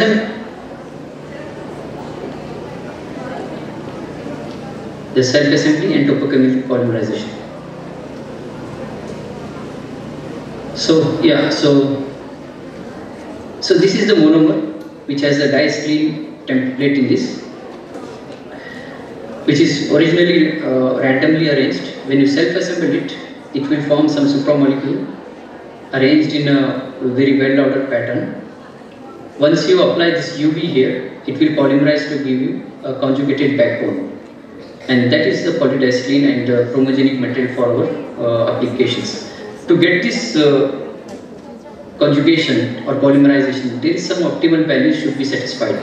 And that is that this diacylene supramolecular should arrange with these distances of repeating units at that is D1, D2, and the angle between the this repeating unit should be satisfied through these parameters. So once you get this conjugation, it will enhance your stability of material. So we will see how it's going to helpful in sensor system. So this is one example. Here you can see this is a diacylene template connected with cyclic dipeptide moiety, which is hydrogen having hydrogen bondable functional in this. This forms a linear structures through hydrogen bonding. When you apply UV, you will get this conjugation. This is the basic method for preparing this polydiacylene molecule. So I hope this mechanism is very basic one. There's radical mechanism. Start with, as I mentioned, it starts with self-assembly radical, then it comes to radical intermediates after applying UV. The next step is propagation. Finally, it undergo rearrangements to get this polydiacylene polymer. So this is the whole process of preparation. To characterize this molecule, we can use the UV, where you can see it's blue color, absorbed at 650 nanometers. And we can use the Raman spectroscopy, where we can see the two characteristic bands for this. That is for triple bond, it's around 200, and 1400 for double bond. So this is all about characterization, how we can prepare. So let's see if we can use it as a sensor material. It's appear as a blue color, chromogenic, and definitely this may change the color when we apply some stimuli. So here we can see once you prepare this polydiacylene as a blue color material, you apply stimuli, that is anything, maybe heat or any solvents. It will change to the red color. So the reason for this, there is a stimulus-induced strain into the backbone of this conjugation. For that reason, we are getting this parameters. And if the stimuli is very strong, it will change us to the yellow color, and it becomes the absorption appears at 480 nanometers. This is the whole basic concept of sensor systems. So now we know that our material is blue color, it is chromogenic. When we apply any external stimuli or external influence, it is going to change the color. So the one interesting thing about this material is we can make it as a solution. We can print it on a normal office jet printer and use it as a very flexible sensor systems. So these all different sensors what we have developed in our lab. And we can see this, if you are using the heat, it will change to red color. Similarly, if you are using any organic solvent, specifically we can design solvent system for this, any specific solvent sensitivity. And if you apply any mechanical stress, you can get this color change to red color, that is called mechanochromism. Similarly, if you are applying for biosensors, this PDA material interact with this particular biomolecules and changes color to the red. So this whole idea is that blue color will be changing to the red color under the influence of some external stimuli. So this is what happens, changes when we do sensor, when we develop the sensor system. So we can see the changes which is visible to the naked eye. It was blue color earlier. After reacting with specific molecules, it changes to red color. And also in optical changes, we can see the change in the UV absorption and change in the this fluorescence spectrum.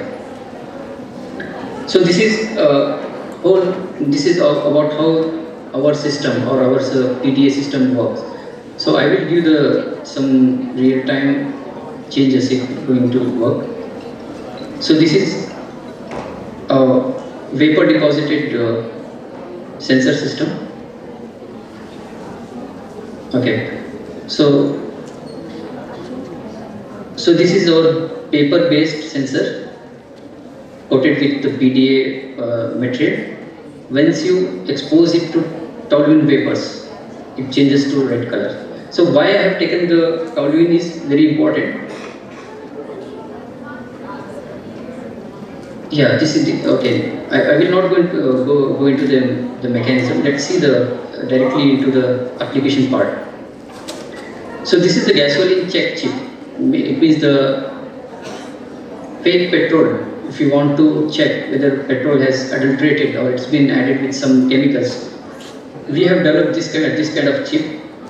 You can see this is blue color initially, and it's kind of fibrous structure. Once you use some adulterated gasoline, it will change to red. So this is very basic system we have developed in our lab. It's a technology transfer to some company, and they have developed this chip, and we will see how it's going to work for system.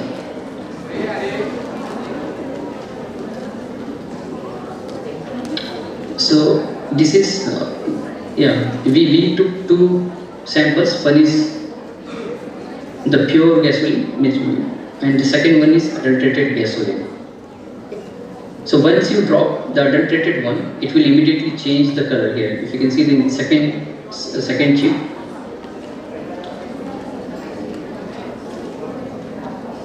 So it's good. It changes from blue to red. This is so this is how we can identify whether the gasoline which you are buying in petrol bunks or something is whether pure or it's been adulterated with toluene.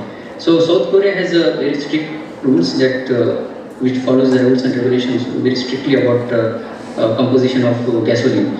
So these are some of the companies which sell this gasoline. There's Hyundai, Soil, GS and SK. When you apply our chip, our sensor system, it remains blue color. It means that there was no toluene in this.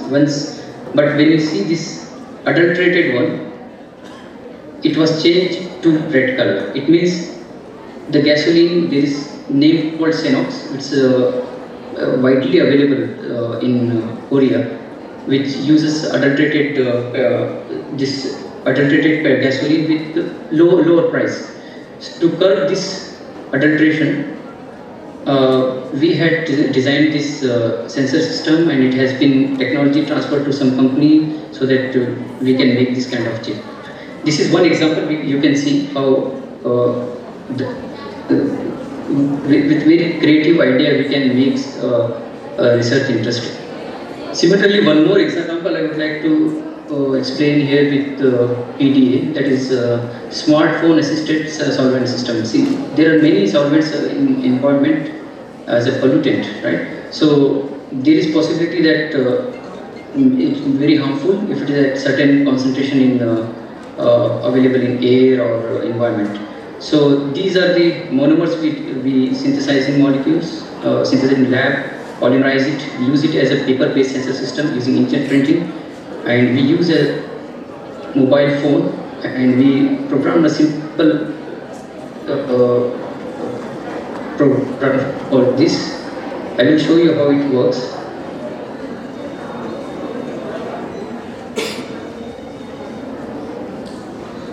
So these all unknown solvents initially. You can find out exactly which solvent was restricted.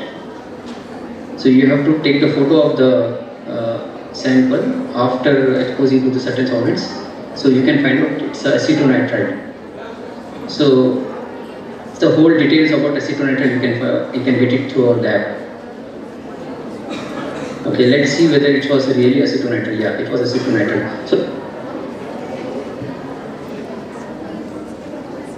So this is how we can use the terms. Similarly, one more example I would like to explain here is heterochromism, which is very interesting also. So heterochromism is not new thing. We already know that there are many things available in market, clothing, you can see, and other things. So once the heterochromism is material change the color when you apply the water or humidity. So a colorless material can changes to the color. But polydiacylene was discovered, like linear diacylene molecules as a salt with cesium.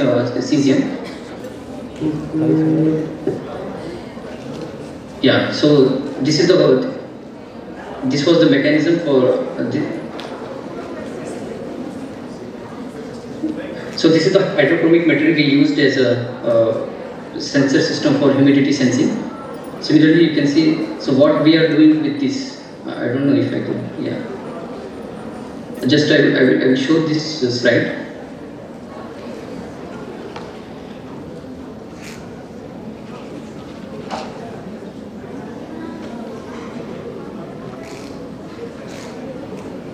Yeah. So the blue color turned to red when you breathe out or exhale the breath. So why it's important is there are many diseases we can diagnose, like lung cancer, kidney disease, and heart disease, asthma, because when you breathe out, when we exhale, there are certain chemicals which come out of our breath. So we are working on this so that we can diagnose, which is very at low cost and very easy and visible to naked eye. So these things we are working on. Yeah.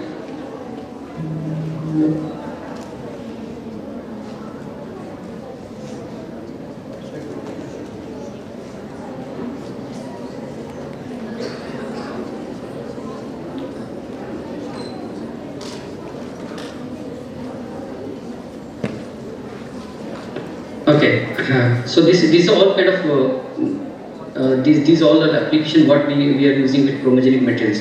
So one interesting application was fingerprinting in forensic science. We use this material for sweat pore mapping, because the palm of our hand, like the fingertips, palm or fingertips had some pores that has water content in that. Once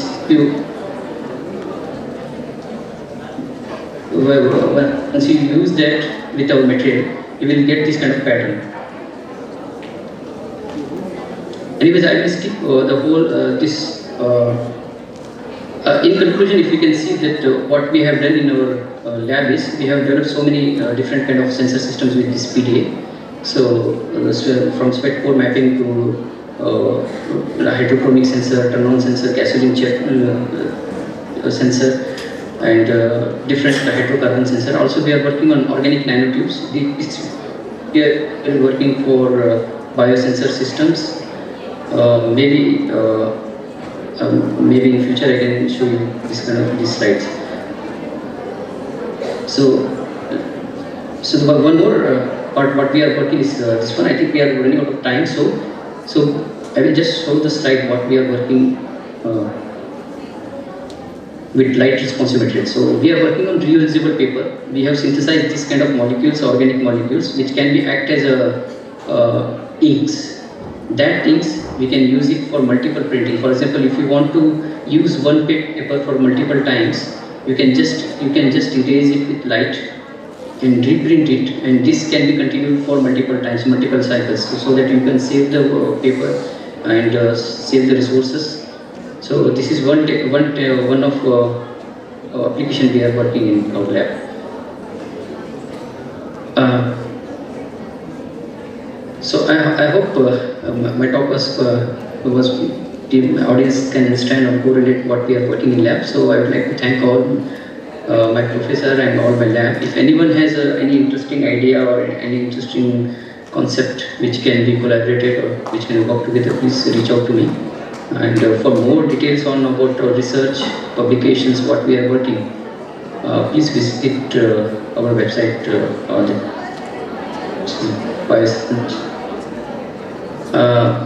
Thank you once again. I would like to thank KBN for this opportunity to be part of this conference, and to thank the Professor Nisha, Dean Academic Faculty, and the audience security for this kind invitation.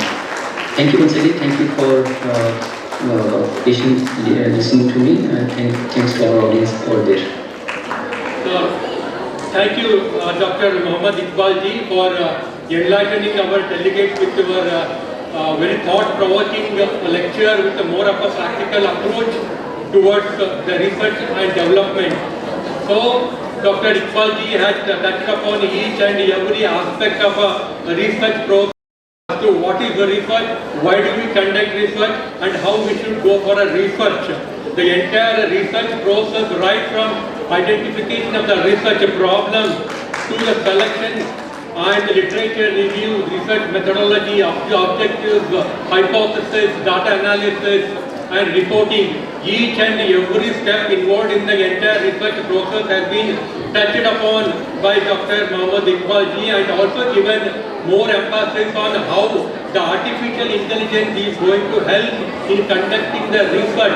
That's a more very significant aspect that really enlightened our delegates, sir. So I, on behalf of the organizers and on behalf of my personal behalf, thank you very much and acknowledge with a high sense of gratitude for sparing your valuable time, that too online from all the way from South Korea to India. Sir, next time we would like to have you, see you in person. Physically corona चले गया है, corona तो अभी आएगा नहीं, हम physically आपको देखना चाहते हैं. We wish to see you in the KBN, खाजा बंदनावाज यूनिवर्सिटी में हम आपको देखना चाहते हैं. So don't miss. Next time you have to come physically. With this, sir, I once again thank you for your thought-provoking and enlightened lecture. I am sure that this has helped to each and every delegate of this conference. To conclude, I have thanked the organizers of Khaja Bandanawaz University for giving me this opportunity to be part of this noble and international seminar. Thank you very much.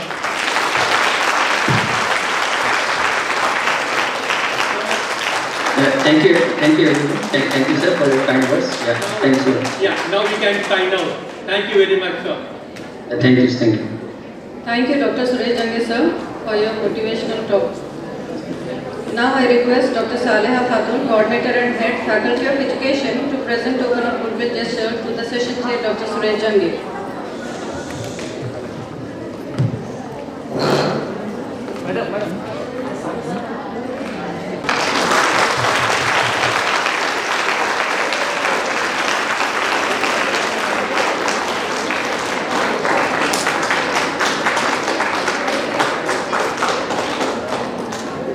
Topics. So valedictory session is going to commence soon. I request all the participants to please be seated in the hall.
Ladies and gentlemen, distinguished guests, delegates and conference participants.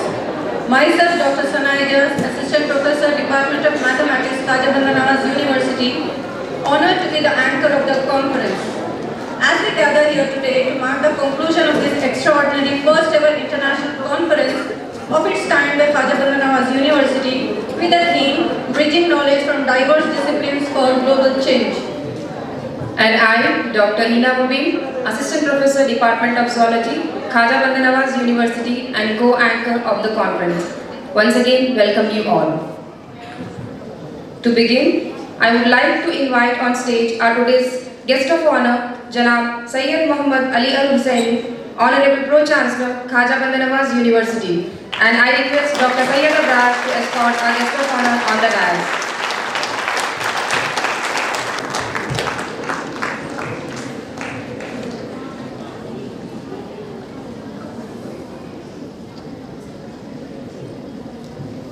I would like to invite on stage our today's chief guest, Dr. Sunil Panwar, IFS Chief Conservator of Forest, and I request Dr. M.A. Mujib to escort our chief guest on the dais.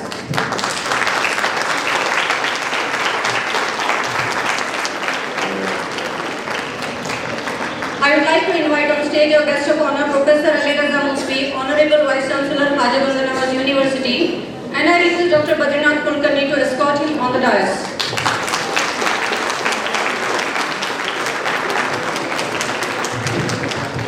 I now invite on the stage our convener of the conference, Professor Nishad Arif Hussaini, Dean, Faculty of Arts, Humanities, Social Sciences, Languages, Sciences, Commerce, Law and Education. I request Ms. Lubna Tarme to escort her on the dais.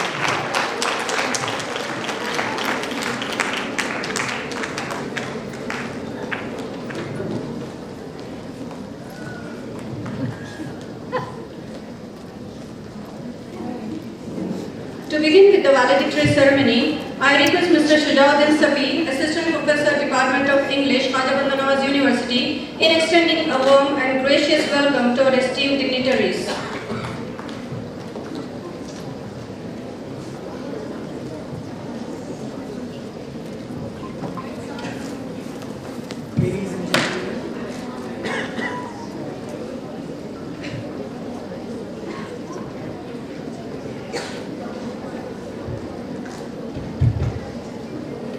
Ladies and gentlemen, a warm and gracious welcome to the valedictory function of the International Conference on Bridging Knowledge from Diverse Disciplines for Global Change, organized by the Faculties of Arts, Humanities, Social Sciences, Law, Commerce and Management at Khaja Bandanawaz University.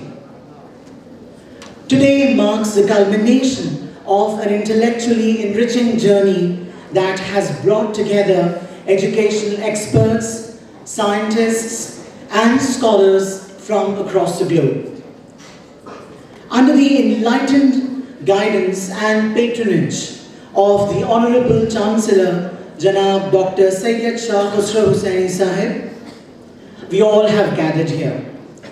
We are honored to have with us today the guest of honor, Janab Sayyid Muhammad Ali Al-Hussaini, the esteemed Pro-Chancellor of Khaja Bandanawaz University.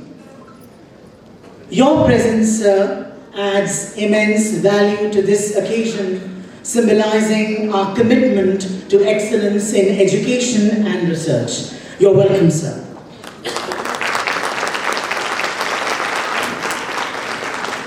A special welcome to Professor Ali Raza Muswi, Honorable Vice Chancellor, whose visionary leadership and dynamic personality inspire us at every stage of our academic journey. I would like to welcome sir to this occasion.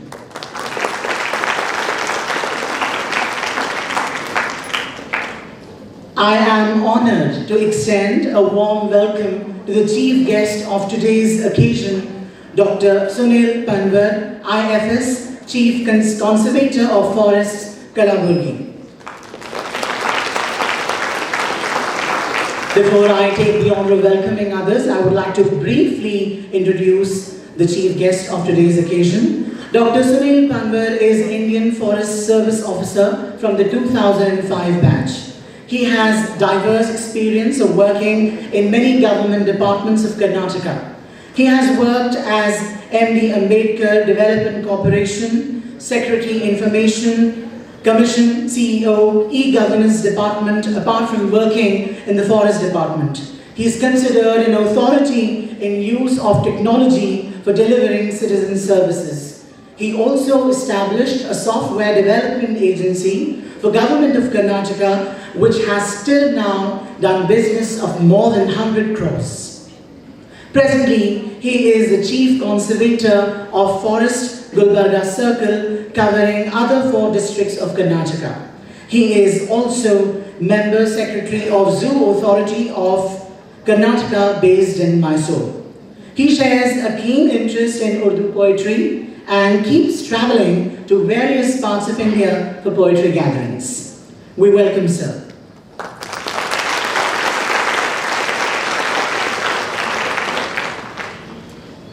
I would also like to welcome Dr. T.V. Sivanandan, who is the guest of honor and also the Dean, Faculty of Social Sciences at Shanbasava University. I also would like to welcome Syed Jamal, Controller of Examination, Khaja Bandanawaz University. I'm pleased to welcome Professor Nishat Arif Hussaini, Dean of the Faculty of Languages, Arts, Humanities, Sciences, Social Sciences, Law and Education. Your dedication and leadership have been inspiring. We are thankful to you for your guidance and support for this conference.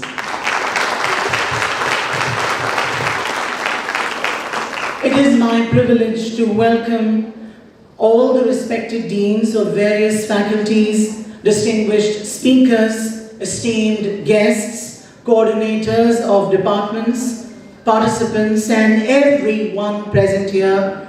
Your collective presence is a testament and adds to the vibrancy of this conference. Together, we have explored new horizons in academia.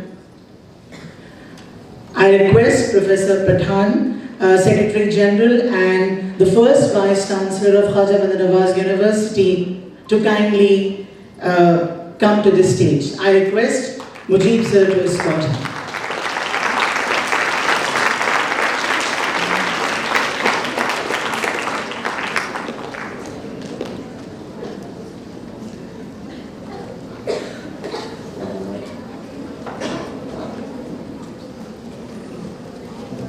I take this opportunity to welcome Professor A.M. Pathan, who is the Secretary General of Khaja Education Society and also the first Vice Chancellor of Khaja Bandanawaz University. So together we have explored new horizons in the academia, fusing diverse disciplines and also looking at prospects and challenges. Let us celebrate the spirit of collaboration, learning and global connectivity that this conference has fostered. Welcome once again and let the valedictory function be a reflection of the knowledge, ideas and connections we have forged together. Thank you. Thank you, Mr. Safi. Contributions to their respective fields, and it is our privilege to honor and celebrate their achievements. This felicitation ceremony is a testament to their dedication, commitment, and excellence. We are honored to have such distinguished and dynamic individuals with us today. To begin with the felicitation program, I request convener of the conference, Professor Nishat Arif Hussaini, Dean, Faculty of Arts, Humanities, Social Sciences, Languages, Commerce, Law and Education, to kindly present a token of affection to our guest of honor, Janab Syed Muhammad Ali Al Hussaini, Honorable Pro-Chancellor, Khaja Bandanawaz University.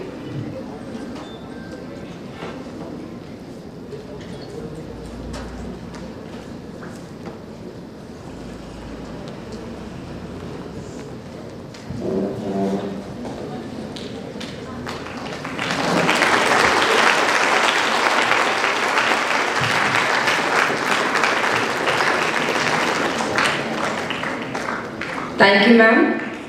Now I request Professor Hamid Akbar, Coordinator and Head, Department of Urdu, to kindly present a memento to our Chief Guest of our conference, Dr. Sunil Panwar, IFS, Chief Conservator of Forest.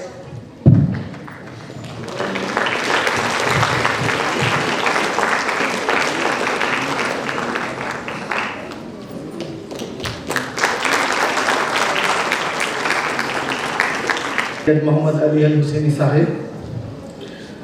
The chief guest of today's function, that is Dr. Sunil Panwar, Chief Conservator of Forest, Kalburgi. So other guest of honor, Professor Ali Raza Musfi, the Honorable Vice Chancellor of Khaja Bandanawaz University. And shortly we will be joined by another guest of honor, Dr. E.V. Sivanandan. Also, all the other dignitaries on the dais, of the dais. It gives me immense pleasure to brief you all what activities we had done in these 2 days.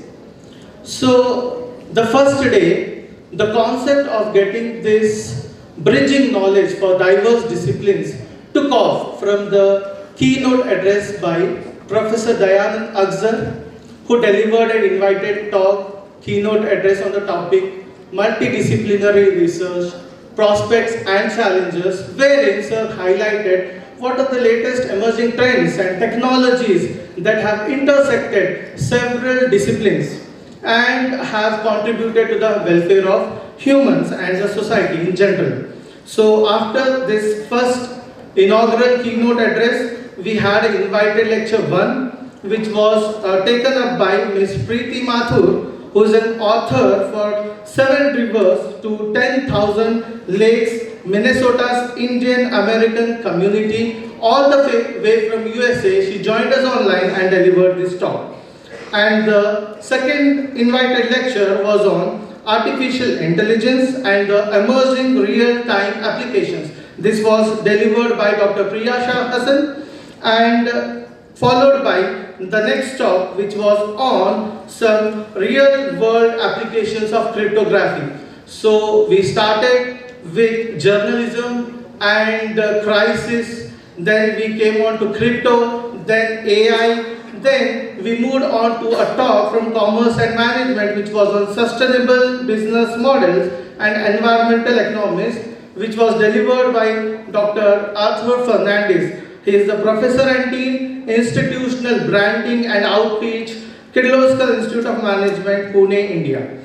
So then we had the last invited lecture on day 1 by Rachel Joseph. She is the Faculty of English, University of Technology and Applied Science, Sultanate of Oman. And she delivered a talk on the topic cultural exchange and its impact on literature. So meanwhile, in between these talks, we also had some of the oral presentations and poster presentations from the faculties of arts, humanities, social sciences, commerce and management. So after winding the day 1, we moved on to the day 2 and we had first talk of this day delivered by Dr. Anup Mathur. The topic was innovation happens at intersection of disciplines. So, Sir was speaking to us all the way from USA, was a Chief Technology Officer, Terra4 Technologies, University of Minnesota, USA. Then we had a very interesting topic which was on influence of movies in shaping public perception. So this was delivered by Dr. Miraj Ahmed Mubaraki,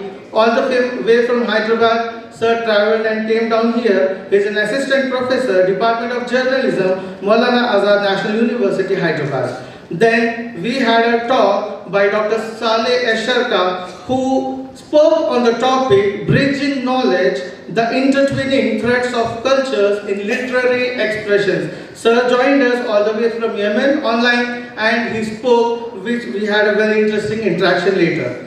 Then after the post lunch, we had a session on biologically inspired materials for sustainable development, which was delivered by Professor V. Shamkumar, Chairman, Department of Biotechnology and Microbiology, Karnataka University, Dharwad. Then the last talk, which was on ideation and creativity in research and development, was delivered by Dr. Muhammad Iqbal AK, Research Associate of Chemical Engineering, Hayang University, South Korea. So these were totally 10 invited lectures, 5 from within India and 5 from outside India. So some of the stats which I would like to bring to your kind notice, that when we floated this idea of bridging knowledge from diverse disciplines, we were a bit skeptical, but we were aware that we will receive maximum participation. So when we floated that online Google form, so exceptionally we received some 369 Google registrations, and we received more than 250 offline registrations. And when we were conducting the inauguration, you have all witnessed there were almost 600 people who attended the inauguration.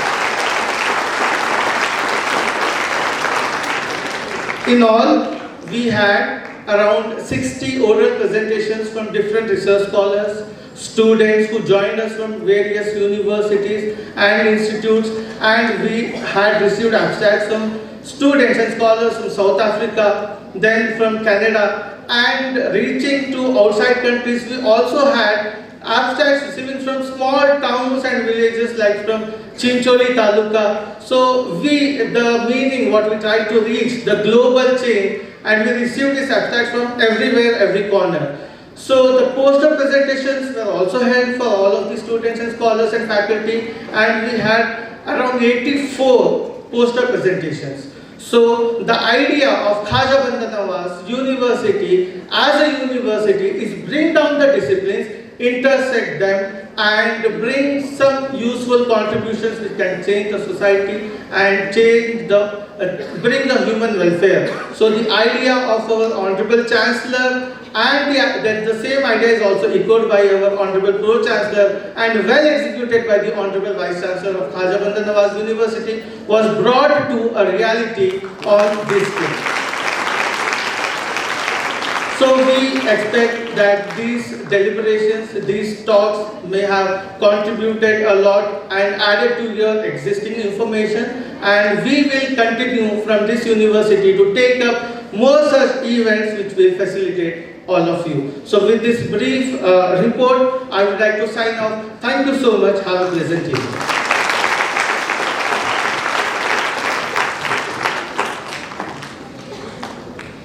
Thank you, sir.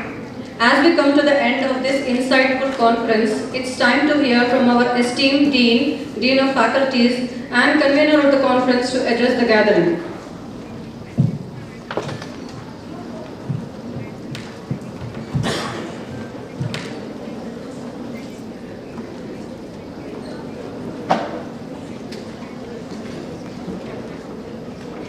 Assalamu alaikum and good evening.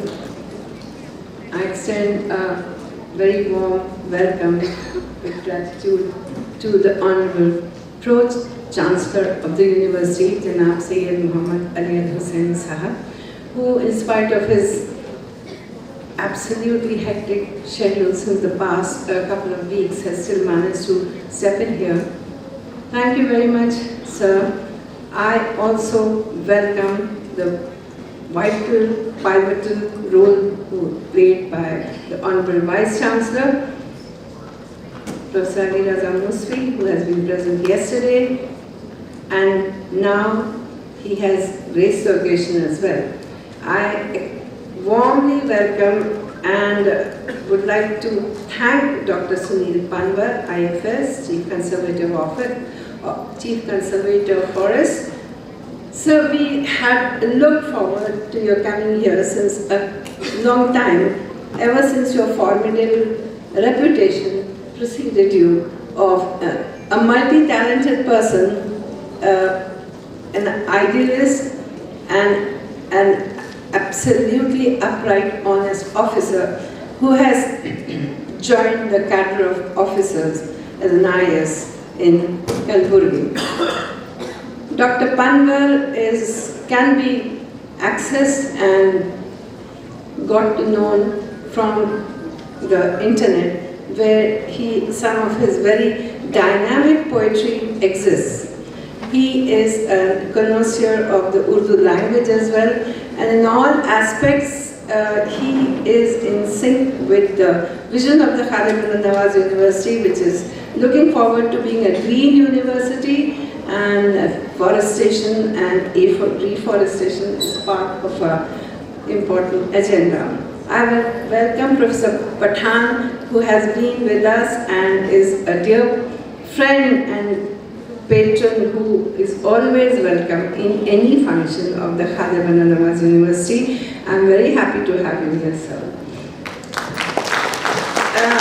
In this two-day conference, as it has been told earlier when the subject was floated, I really was keenly interested that the intersection of disciplines should take place at some point, because Khaja Bandanawaz University has flourishing departments of medicine, of engineering and technology, and arts, humanities and social sciences has come up by the motivation and interest and with the founding of the university as a postgraduate and undergraduate department, and it has rapidly flourished in the past 3 to 5 years.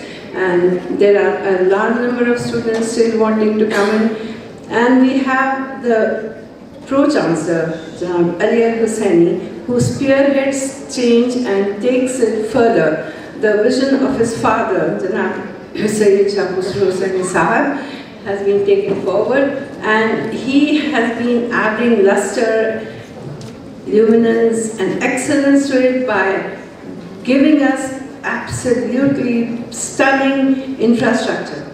His contribution towards making us all proud of every structure and feeling comfortable in the university is immense and will be recorded in the annals of the university's history. Thank you very much, sir.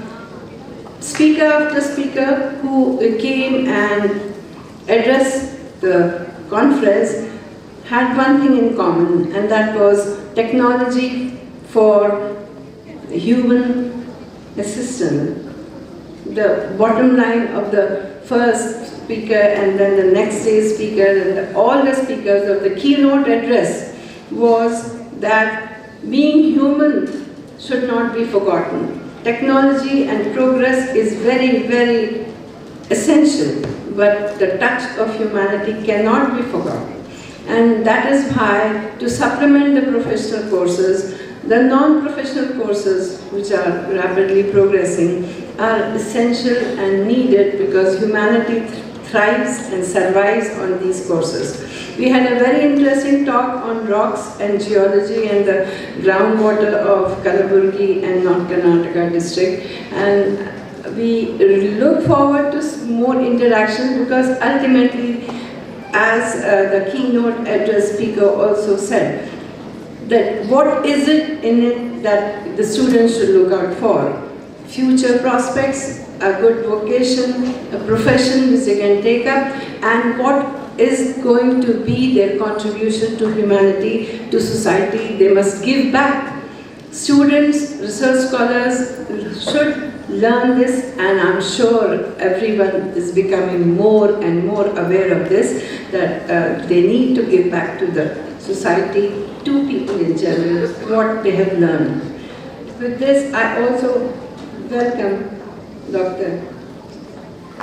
Kumani, who has always been a well-wisher of the society, is the Dean of the Faculty of Journalism and Mass Communication, Channabasappa University. Welcome, sir. And he has been always very supportive of the Department of Mass Communication and Journalism in the Khaja Bandanawaz University since 2009 onwards.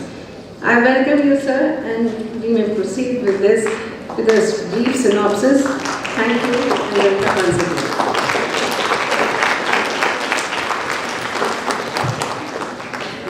I request Dr. Vinod Patil, Assistant Professor, Department of Food and Nutrition, to present a memento to a guest of honor, Professor T.V. Sivanandan, Dean Faculty of Social Sciences, Channabasappa University.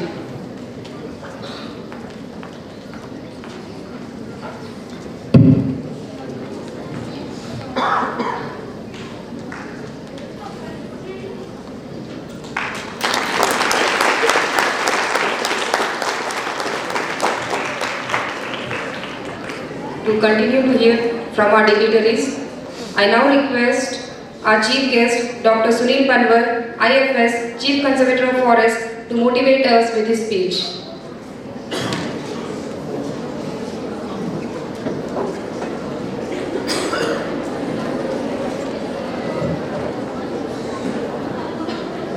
Honorable Pro-Chancellor Sir, Honorable Vice-Chancellor Sir, the ex-Vice Chancellor Sir, Patan Sir, Dean Madam, Professor Shivanand Sir, all the faculty members, students, ladies and gentlemen, Adab, Namaskar. It's truly a privilege to be amongst the young minds in Gulbarga.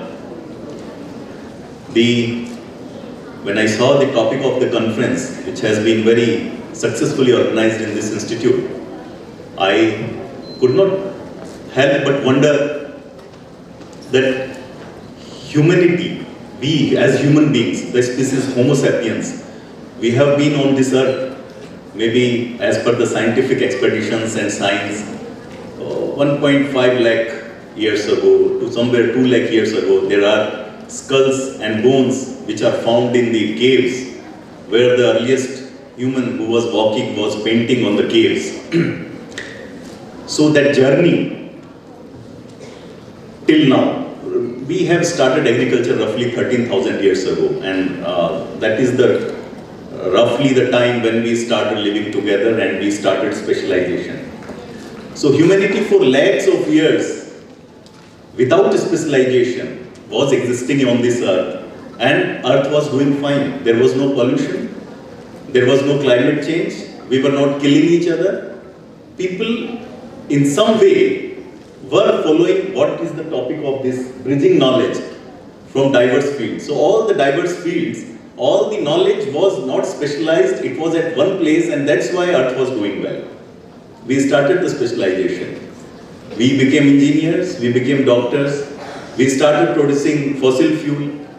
So a person who is producing fossil fuel became least concerned about the environment, because we thought, oh, this is my area, my specialization. Why should I worry about the environment? And the result is for all to see. There is climate change, there are untimely rains, the crops are getting ruined, people are suffering from disease. All this has happened in this span when humanity existed on this earth. And very recently, this specialization, the so-called specialization, is not a very ancient phenomenon. So the need of the hour truly is that we started working, respecting each other. We started knowing about the other's discipline, what is his area of interest, what is the other side of the coin. And if we start working together, definitely we can solve many problems of the humanity. This is not only a question of humanity as a whole, it is not something, a very abstract concept. We see this lack of understanding between different disciplines in the government in day to day. You see, in Bangalore, one agency will make a road and another agency will dig it up. And they will say that we want to lay a pipeline. So next day the road is being dug up. What is this? This is the lack of understanding. Because interdiscipline, as I told the specialist, I am an engineer of the road, so I will not care about what other person will do. And I just close myself. I live in a cocoon. I don't hear other people, I don't want to hear other viewpoint. So this is almost, most of the ills of this civilization can disappear if we start talking to each other. If all the various disciplines, be it science, be it arts, we come together and then solve the problems of the humanity. It is not that we are not doing it. Already the boundaries have blurred. There is a book called Sapiens by Yuval Noah Harari. Some of you must have read it.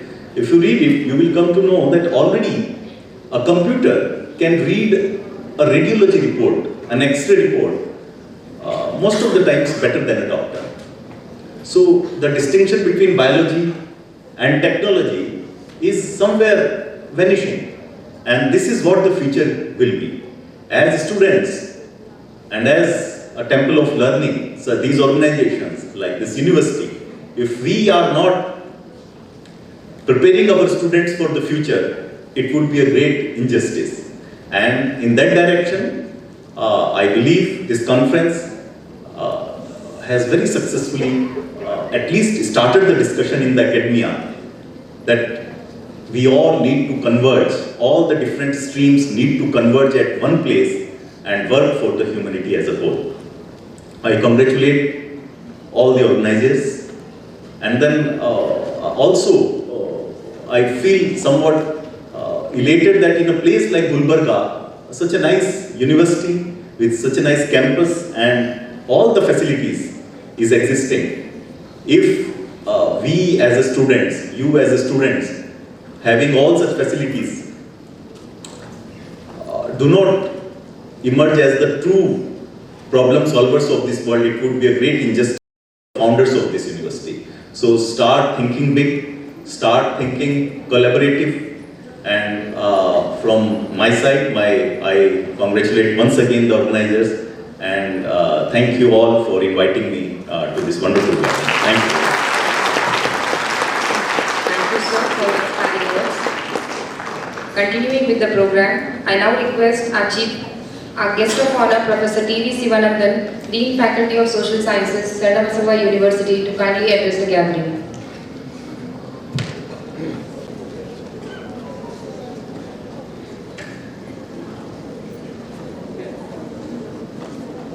I am extremely sorry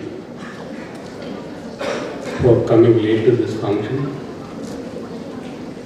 Since I live in a far off place near High Court, I had to wait through all these roads and narrow roads. So I was late. I once again apologize for being late to this function. I express my gratitude to Syed Sajjada Shakusrani Sahab, who has been like a father figure for me during all my years in Gulbarga, almost nearly 40 years. He had been a guiding force for me, and I hold him in a very high esteemed place in my heart. Honorable Pro-Chancellor, Janab Syed Muhammad Ali Hussaini Sahab, former Vice Chancellor of Central University of Karnataka, Dr. Patan Sahab,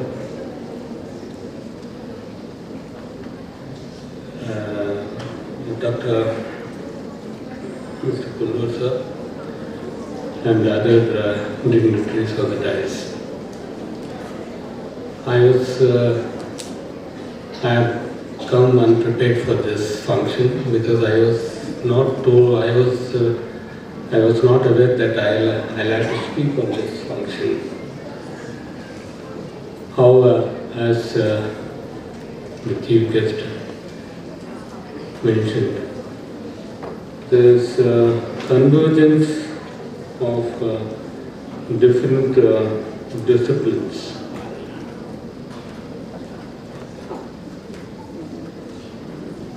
Is the need of the hour, and the multiplication or diversification of different disciplines had led to many problems. The need of the hour, even the new education policy speaks of combined courses which teaches all subjects and a multidisciplinary approach. And in this regard, Khaja University has taken a right step towards, or a first step towards bridging this gap, bridging the gap of knowledge between different disciplines. I congratulate the university authorities for organizing this such a important international conference in this university. I once again thanks the organizers for inviting me and giving me an opportunity to be part of this function. Thank you.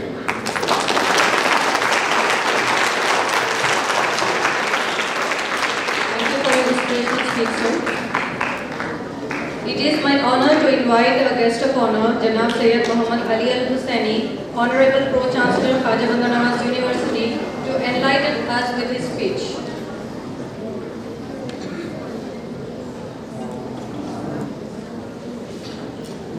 नहमदुहु व नसल्ली अला रसूलिल करीम.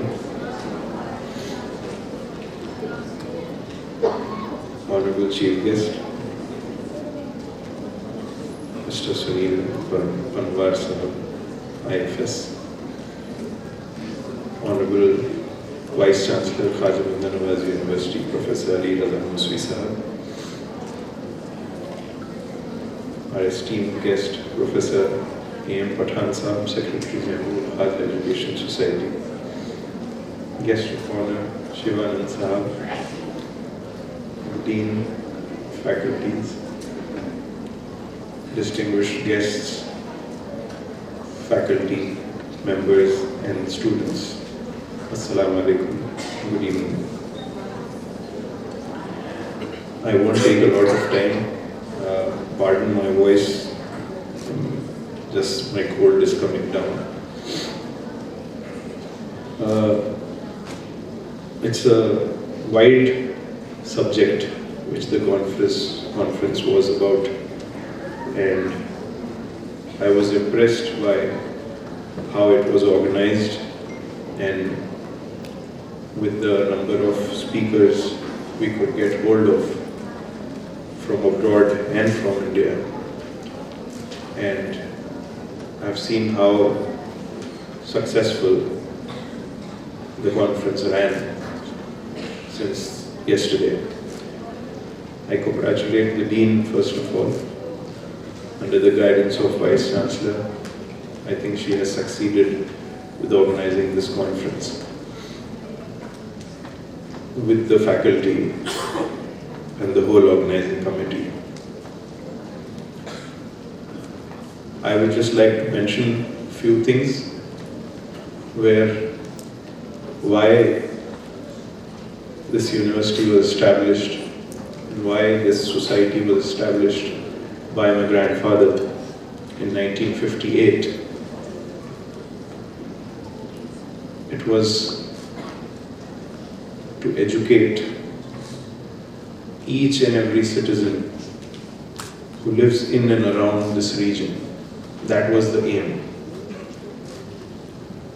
In 1958, that started with a school for girls in the name of Bibi Raza Girls High School. Bibi Raza was the name of the wife of Hazrat Khaja Bandanawaz. That school, it started with a very handful of girl students, and now today we are standing with thousands of students with a full-fledged private university. The reason is again our motto, educating humanity. Now, as Sunil Panwar Sahab said, that by bridging this gap, it is all connected to the learning of the humanity. You know, the main, now today India has developed a lot in terms of education, in terms of research, which we still are lagging if we try to compete with other countries, the Western culture countries. But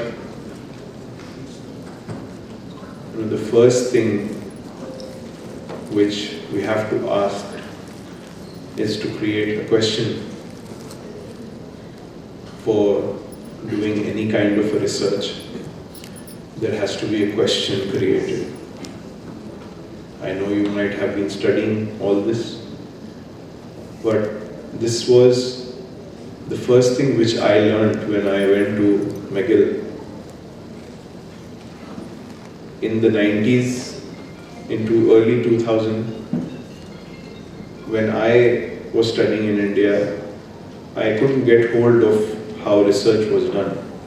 But as soon as I went to McGill, my professor told me, "What is your question?" I didn't understand what she was asking. I mean, what is your research of topic? I said, this is my research topic. But what is your question? I still didn't get what the question was about. So she made me understand that unless you ask a question, you cannot answer it. So when you start your research work, you have to create a question what your answer should be for. You have to create that question.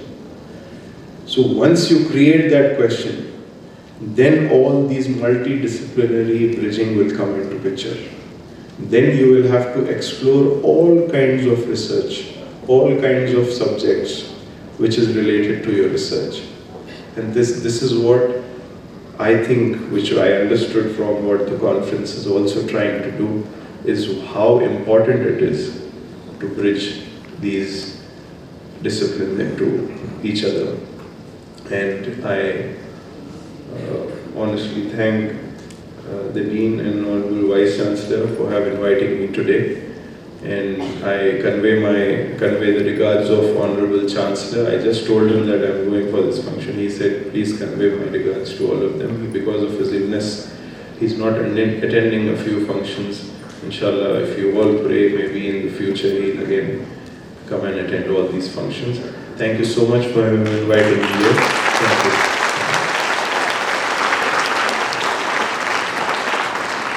Thank you, sir, for honoring us with your presence and motivating us to reach greater heights. It's time to recognize and honor the outstanding contributions of individuals who have excelled in their respective fields. We will be presenting awards for the best oral and poster presentations. These awards acknowledge the hard work, dedication and innovative ideas of the participants.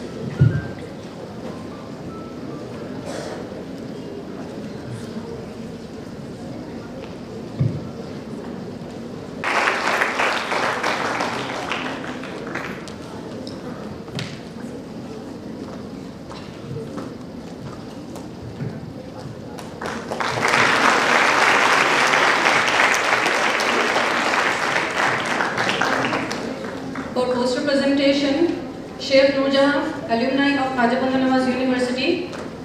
She got the award as the best.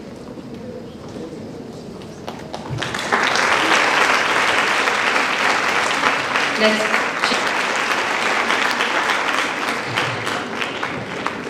Thank you, sir, for your work.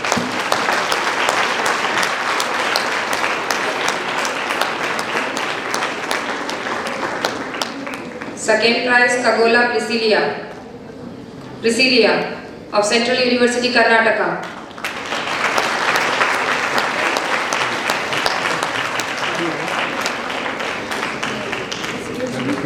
Next, Best Oral Presentation Award goes to Mainuddin Nalwadi, Research Scholar, Department of English, Khaja Bandanawaz University. The award on his behalf. Sir. Next, Darvesh Khadar Pasha of Tumkur University. Darvesh Khaja Pasha.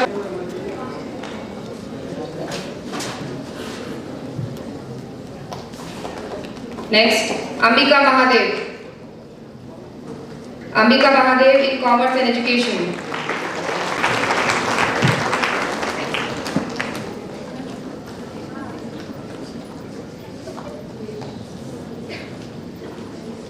Thank you very much, sir. Department of Food and Nutrition, Khaja Bandanawaz University.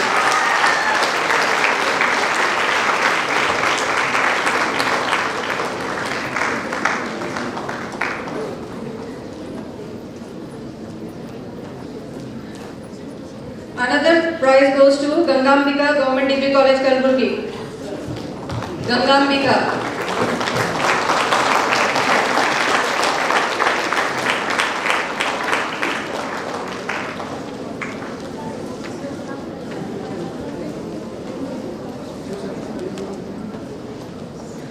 Best post presentation.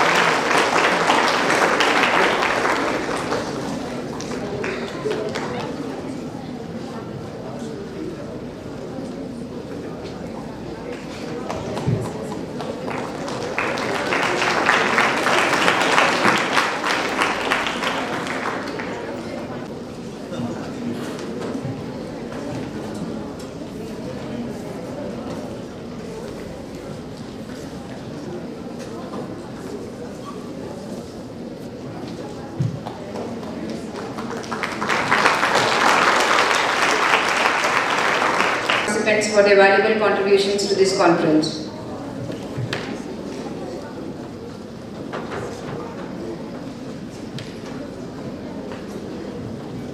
We now conclude the prize distribution. The acknowledge and connection gained here will undoubtedly pave the way for future collaborations and the posters which they have brought from there, because these posters have been put up there on the other foyer of the auditorium there.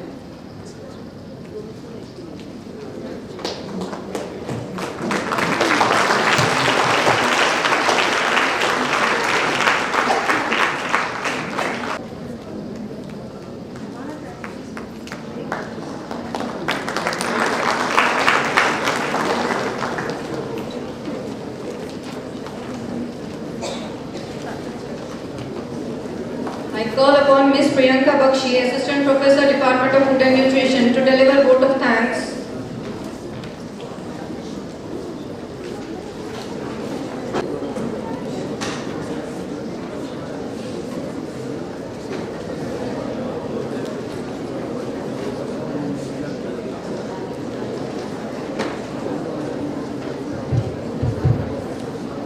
Good evening to all the ladies and gentlemen here.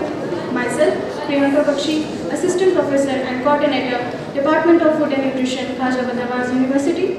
I am privileged to deliver the vote of thanks on behalf of all the faculties of Khaja Bandanawaz University for this remarkable international conference. First and foremost, our heartfelt gratitude goes to the Chief Patron of the event, our beloved Chancellor, His Excellency Dr. Syed Shah Khusro Hussaini Sahib, under whose patronage and unwavering support we could accomplish the manifestation of the very first international conference hosted at this prestigious university. We are obliged to His Excellency Janab Syed Muhammad Ali Al Hussaini Sahib, Honorable Pro-Chancellor, Guest of Honor for today's occasion, for his gracious presence with us. His vision and commitment to the academic excellence has been instrumental in making this conference a reality. We are indebted to our guest of honor, Honorable Vice Chancellor Professor Ali Raza Muzvi, for his continuous support and guidance throughout the planning and execution of this conference. His encouragement has been a driving force behind our effort. Our sincere thanks to Professor A.M. Pathan, Honorable Secretary General of Khaja Education Society and former Vice Chancellor of Khaja Bandanawaz University, for giving us his valuable time. We are deeply honored to have our esteemed Chief Guest for valedictory, Dr. Sunil Banwar, IFS, Chief Conservator of Forest, Kalburgi. His insightful remarks have added immense value to our knowledge into the themes of the conference. We are humbled with the presence of guest of honor, Dr. T.V. Shivanandan, Dean Faculty of Social Sciences, Shanubhashma University, for sharing his expertise and experiences with us. We would like to extend our sincere thanks to the respected Registrar of Khaja Bandanawaz University, Professor Rukhsar Fatima, for her timely help and continuous support. We are grateful to our dedicated convener of this 2 days international conference, Professor Nishad Hussaini, Dean Faculty of Arts, Humanities, Social Sciences and Sciences at Khaja Bandanawaz University. Her tireless efforts and leadership has played a significant role in bringing together this gathering of intellectual minds. Her commitment to excellence has set a higher benchmark for all of us today. A special note of appreciation to the organizing secretaries and coordinators of this conference who have worked diligently behind the scenes to ensure the smooth functioning of the event. Further, to all the esteemed speakers, chairperson, delegates and participants, we express our heartfelt appreciation for your significant contribution and enthusiastic engagement. Last but not least, we extend our gratitude to the esteemed panel members of Advisory Committee for their valuable inputs from time to time. We are thankful to all the deans and heads at this institute for their cooperation. Thanks to the media partner for their extensive coverage. We acknowledge IT departments, technical partners, non-teaching staffs, and lovely students for their generous volunteering and collaboration. As we conclude, I would like to highlight that this has been the very first time the concerning faculties have attempted to host the international conference at this prestigious university. We have received an overwhelming response of over 500 number of participants.